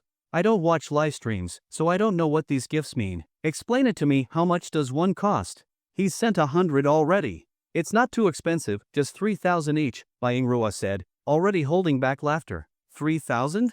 Bianca was startled for a second. Then she seemed to calm down, as if she had figured something out. You mean 3,000 Douyin coins, right? I'm asking about the real-world value in RMB. Manhwa kept her expression neutral. Nope, I mean 3,000 yuan each. Bianca froze on the spot, her eyes and mouth widening at the same time. 3,000? One carnival costs 3,000? That means 100 of them is. She lifted her head and took a deep breath. 300,000? Manhwa nodded. Yep, 300,000. At that moment, Lin Feng sent another message. Diao-chan boss, changed your mind yet? Will you dance now? Bianca's expression shifted in an instant, like a master of quick costume changes. She immediately grabbed Manhwa's hand. What are you waiting for? Start dancing already. We've made the boss wait too long. And then, without hesitation, she started performing. Bianca's true fragrance moment was even more spectacular than Manhwa's. Her change of heart was even faster. Just moments ago, she was standing firm, unyielding. But as soon as she learned the price of a carnival, she started dancing a renzuan without hesitation. However, Lin Feng had a question. Does the University Dance Club actually teach a renzuan? The livestream viewers were even more entertained by Bianca's reaction. Bakugan Kid, true fragrance. Poison in the poop, true fragrance. Sculpture without yangwei, true fragrance. Little boy from the church, true fragrance. While Bianca was happily spinning around doing a renzuan, she noticed the flood of true fragrance comments filling the chat. Suddenly, memories of her unyielding stance from just moments ago flashed in her mind, and a wave of shame flickered across her face. Feeling guilty, her dancing became noticeably slower. Seeing that her sister looked troubled, Manhwa nudged her arm. Jia, what's wrong? Manhwa, I suddenly feel like this isn't right. Are we really just doing what someone tells us to, all because of 100 carnivals? He tells us to dance, and we just dance? Manhwa raised an eyebrow. Was this some kind of post-stubbornness syndrome? Actually, when Diao-chan boss sent the first batch of 100 carnivals, I had the same thought. But then he sent another 100. I didn't want to do it either, but he was just giving too much. Manhwa thought to herself. Since Manhwa didn't give a direct answer, Bianca turned to the screen with a serious expression. I acted without thinking earlier. I was momentarily seduced by your carnival attack, but now, after careful consideration, I have decided to condemn my own actions. I will not dance anymore. Diao-chan boss sent Carnival X1 in Xiaobai's livestream. Diao-chan boss sent Carnival X2 in Xiaobai's livestream. Diao-chan boss sent Carnival X3 in Xiaobai's livestream. Diao-chan boss sent Carnival X10 in Xiaobai's livestream. Bianca hesitated for a moment but kept up her stubborn act. This won't work on me. I've never touched money before. I have no interest in money. Diao-chan boss sent Carnival X29. Diao-chan boss sent Carnival X30. You evil devil, corrupting my soul with your filthy money. Diao-chan boss sent Carnival X49. Diao-chan boss sent Carnival X50. You sinful demon, turning carnivals into a tool to corrupt me. Diao-chan boss sent Carnival X99. Diao-chan boss sent Carnival X100. You, who have been corrupted by money, are now trying to corrupt me. Diao-chan boss sent Carnival X150. Diao-chan boss sent Carnival X151. Carnivals themselves are not wrong. In fact, your intentions are not wrong either. Diao-chan boss sent Carnival X199. Diao-chan boss sent Carnival X200. Big brother, what else do you want to see? I can do a lot. How about I tell you a joke? Bianca wanted to resist, she wanted to stand her ground, but Lin Feng was just giving too much. The chat filled with another wave of true fragrance comments. But at this point, Bianca didn't care anymore because it really was true fragrance. Lin Feng glanced at the time. It was already past 11 p.m. He couldn't sleep in tomorrow, after all, in front of Suyushu, he was still just an employee. Wouldn't look good to be late on his first day, right? He decided to watch for just a little longer before logging off. Diao-chan boss, I'm getting tired of sending gifts. Tell me a joke, and if it's good, I'll send another 200 carnivals. Bianca's eyes lit up. Big brother, then listen carefully. I'm a master at telling jokes. My sister was the campus beauty at school, but I was the class clown. Get ready to laugh. So, back in college, my sister Manhwa always had short hair. Because of that, a lot of students mistook her for a guy. There were even a few times when she was reported for going into the women's restroom. But that's not the funniest part. One day, a girl blocked the entrance to her classroom, determined to confess her love to my sister. My sister, feeling helpless, told her, "I'm a girl." The girl didn't believe her. She stared at Byingruwa suspiciously for a long time, and then, she reached out and grabbed Byingruwa's chest. After a moment of silence, the girl burst into tears and ran away. While crying, she shouted, "If you're going to reject me, at least come up with a better excuse. You're even flatter than my brother, how could you possibly be a girl? Poison in the poop, flatter than my brother, ha ha." "Mom, my wife ran away. She's rich but built like an airport, I expected that, but flatter than a guy? I wasn't ready for that. Ha ha ha. My younger brother. Future kids are gonna suffer." Feeling around in bed, he finds one dad, then another dad. "Where's MOM? Ha ha ha." Byingrua's face turned green, then white. She grabbed Byinka by the collar. "You're making things up. That's slander." Byinka shrugged. "If you're not happy with it, why don't you tell a joke too?" Byingrua snorted. Fine, listen up. So, back when my sister was going through her rebellious phase, she loved picking fights with me. One day, we went shopping together. By then, she had already spent all her allowance. I was the only one with money. When we sat down to eat, we started arguing about something. I told her, "If you keep acting aggressive, I won't pay for your meal. You'll have to pay for yourself." She was clearly unhappy but didn't have the money to argue back. So she just muttered under her breath, "I'm not aggressive." Byingruwa paused for a moment, then glanced meaningfully at Byinka's airport-sized chest. "You're not aggressive? And yet, you seem so proud of it?" Byinka took a deep breath and rubbed her temples. "If you have the guts, tell a joke without any personal attacks. Let's see who's funnier." Byingruwa refused to back down. "Of course. You think I'm afraid of you?" Byinka snorted. "I'll go first." One day, Shuchi, Wang Dalu, and Yaochen were drinking at a bar. As they chatted, the topic suddenly turned to who had the biggest mouth, so they decided to compete. Shuchi went first. She picked up an apple from the table, stuffed it into her mouth in one bite, then took it out effortlessly, casting a smug glance at the others. Yao Chen wasn't one to admit defeat. She clasped her hands into fists and shoved them both into her mouth without breaking a sweat. Wang Dalu just smiled. 1 minute later, Wang Dalu walked out of the bar alone. Byingruwa snorted. "That's not even funny. Let me show you what a real joke is." Once upon a time, a white professor was sent deep into Africa to live with a primitive tribe. For years, he taught them reading, writing, math, and science. One day, the tribal chief's wife gave birth to a white-skinned baby, and the entire tribe was shocked. That very day, the chief approached the professor and said, "Professor, you're the only white man we've ever seen. And now, my wife has given birth to a white child. Even a fool can figure out what happened." But the professor remained calm. "No, chief, you're mistaken. This is a natural phenomenon. In the civilized world, we call this albinism." He then pointed to a nearby field. "If you don't believe me, look over there at the sheep. They're all white, but among them, there's one black sheep. This is just nature's way of selecting." The chief fell silent for a while. Then he said, "How about this, you never mention that black sheep again, and I never mention the white baby." After Byingruwa finished, even Byinka couldn't hold back her laughter. "Byingruwa, I never knew you were into dirty jokes like this." "Unlike me, I don't even understand what your joke means," Byinka said in a deliberately teasing tone. Byingruwa rolled her eyes.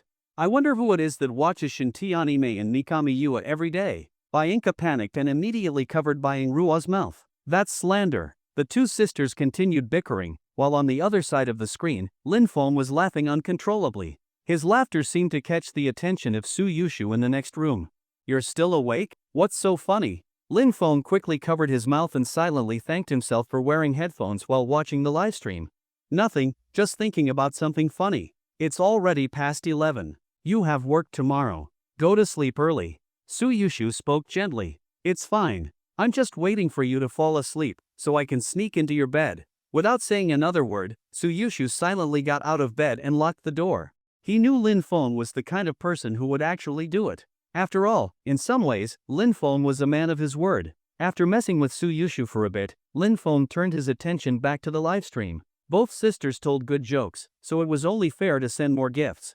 "Diao-chan boss, those were pretty good. Before I go to bed, I'll send a few more. Just a small one." And with that, the Carnival Storm returned. Diao-chan boss sent Carnival X1 in Xiaobai's livestream. Diao-chan boss sent Carnival X100 in Xiaobai's livestream. Diao-chan boss sent Carnival X 1000 in Xiaobai's livestream. 1000 carnivals. Poison in the poop, just a small one, and he sends 1000 carnivals? That's 3 million yuan. Yep, that's the Diao-chan boss I know. Pink-haired milk tea. Can someone do the math? How much has Diao-chan boss spent in total? No one knows live streams better than me. I did the calculations. First, he sent 100 carnivals. Then another 100, another 100, then 200, and now 1000. That's 1500 carnivals in total. Converted to cash, that's 5 million yuan. Broke, ugly, 59 tall. I feel like I'm rich now. I've decided to finally buy that 5 yuan sausage I've been craving. A bald head will shine someday, bro. I've participated in a multi-million yuan project now. Diao-chan boss spent over 4 million, and I spent over 40, pretty much the same thing. Lin Feng's 1000 carnival combo pushed by Ingrua's livestream to number 1 on all of Douyin. Her viewer count exceeded 1 million. Bai Ingrua originally had fewer than 10,000 followers, but now she had surpassed 500,000 and was still growing at an insane rate. Even scarier was Lin Feng's account. His follower count had effortlessly crossed 1 million, and at this rate, by the time he woke up, he'd have at least 2 million. The name Diao-chan boss quickly became a trending topic across various platforms. His name was flooding livestream chats and comment sections everywhere. Lin Feng's Douyin inbox was flooded with private messages from female streamers. Some were subtle, saying they admired Lin Feng's generosity and wanted to get to know him better. Some were direct, sending their contact info and saying, "Just say the word, and I'll fly to you anywhere in the country." Some even sent seductive pictures, claiming they were single and lonely, and that they needed Lin Feng's hands to warm their hearts. And then, there were even some messages from men. But Lin Feng knew nothing about any of this, because after sending those 1000 carnivals, he logged out, put his phone on silent, and went straight to sleep. The next morning, 8 a.m., Lin Feng was woken up by knocking on his door. From outside, he heard Su Yushu's voice. "Wake up. Work starts at 9 a.m. Don't be late." Lin Feng's brain was still half asleep, but his mouth instinctively responded, getting up now." Hearing a response, Su Yushu didn't knock again and went to wash up. 10 minutes later, Su Yushu finished washing up but still hadn't seen Lin Feng come out of his room. Feeling suspicious, he knocked again. "You're still not up? If you don't get up now, you're really gonna be late." "I'm up. I'm going out to buy breakfast. By the time I'm back, you should be done washing up." 15 minutes later, Su Yushu returned, carrying steamed buns and soy milk, but still no sign of Lin Feng. Is he still not up? Placing the food on the coffee table, Su Yushu walked to Lin Feng's door and knocked again. "Lin Feng, are you awake? Are you still in there?" No response. Feeling puzzled, Su Yushu glanced at the bathroom. Did he wake up and go wash up already? He reached for the door handle, it wasn't locked. Pushing the door open, he saw Lin Feng still fast asleep, a smile on his face, clearly dreaming about something good. Su Yushu's face darkened. He walked up to Lin Feng's bed and smacked his leg hard. "Wake up! The sun's already shining on your butt. You're gonna be late." Lin Feng groggily opened his eyes. "Ha? I called you twice earlier, and you answered both times. Why are you still in bed?" Lin Feng, still half asleep, mumbled, "You called me?" Did you enjoy the story, guys? I hope you did. Support this video with a like and a comment. I'd really appreciate it. Thanks for watching and see you next time.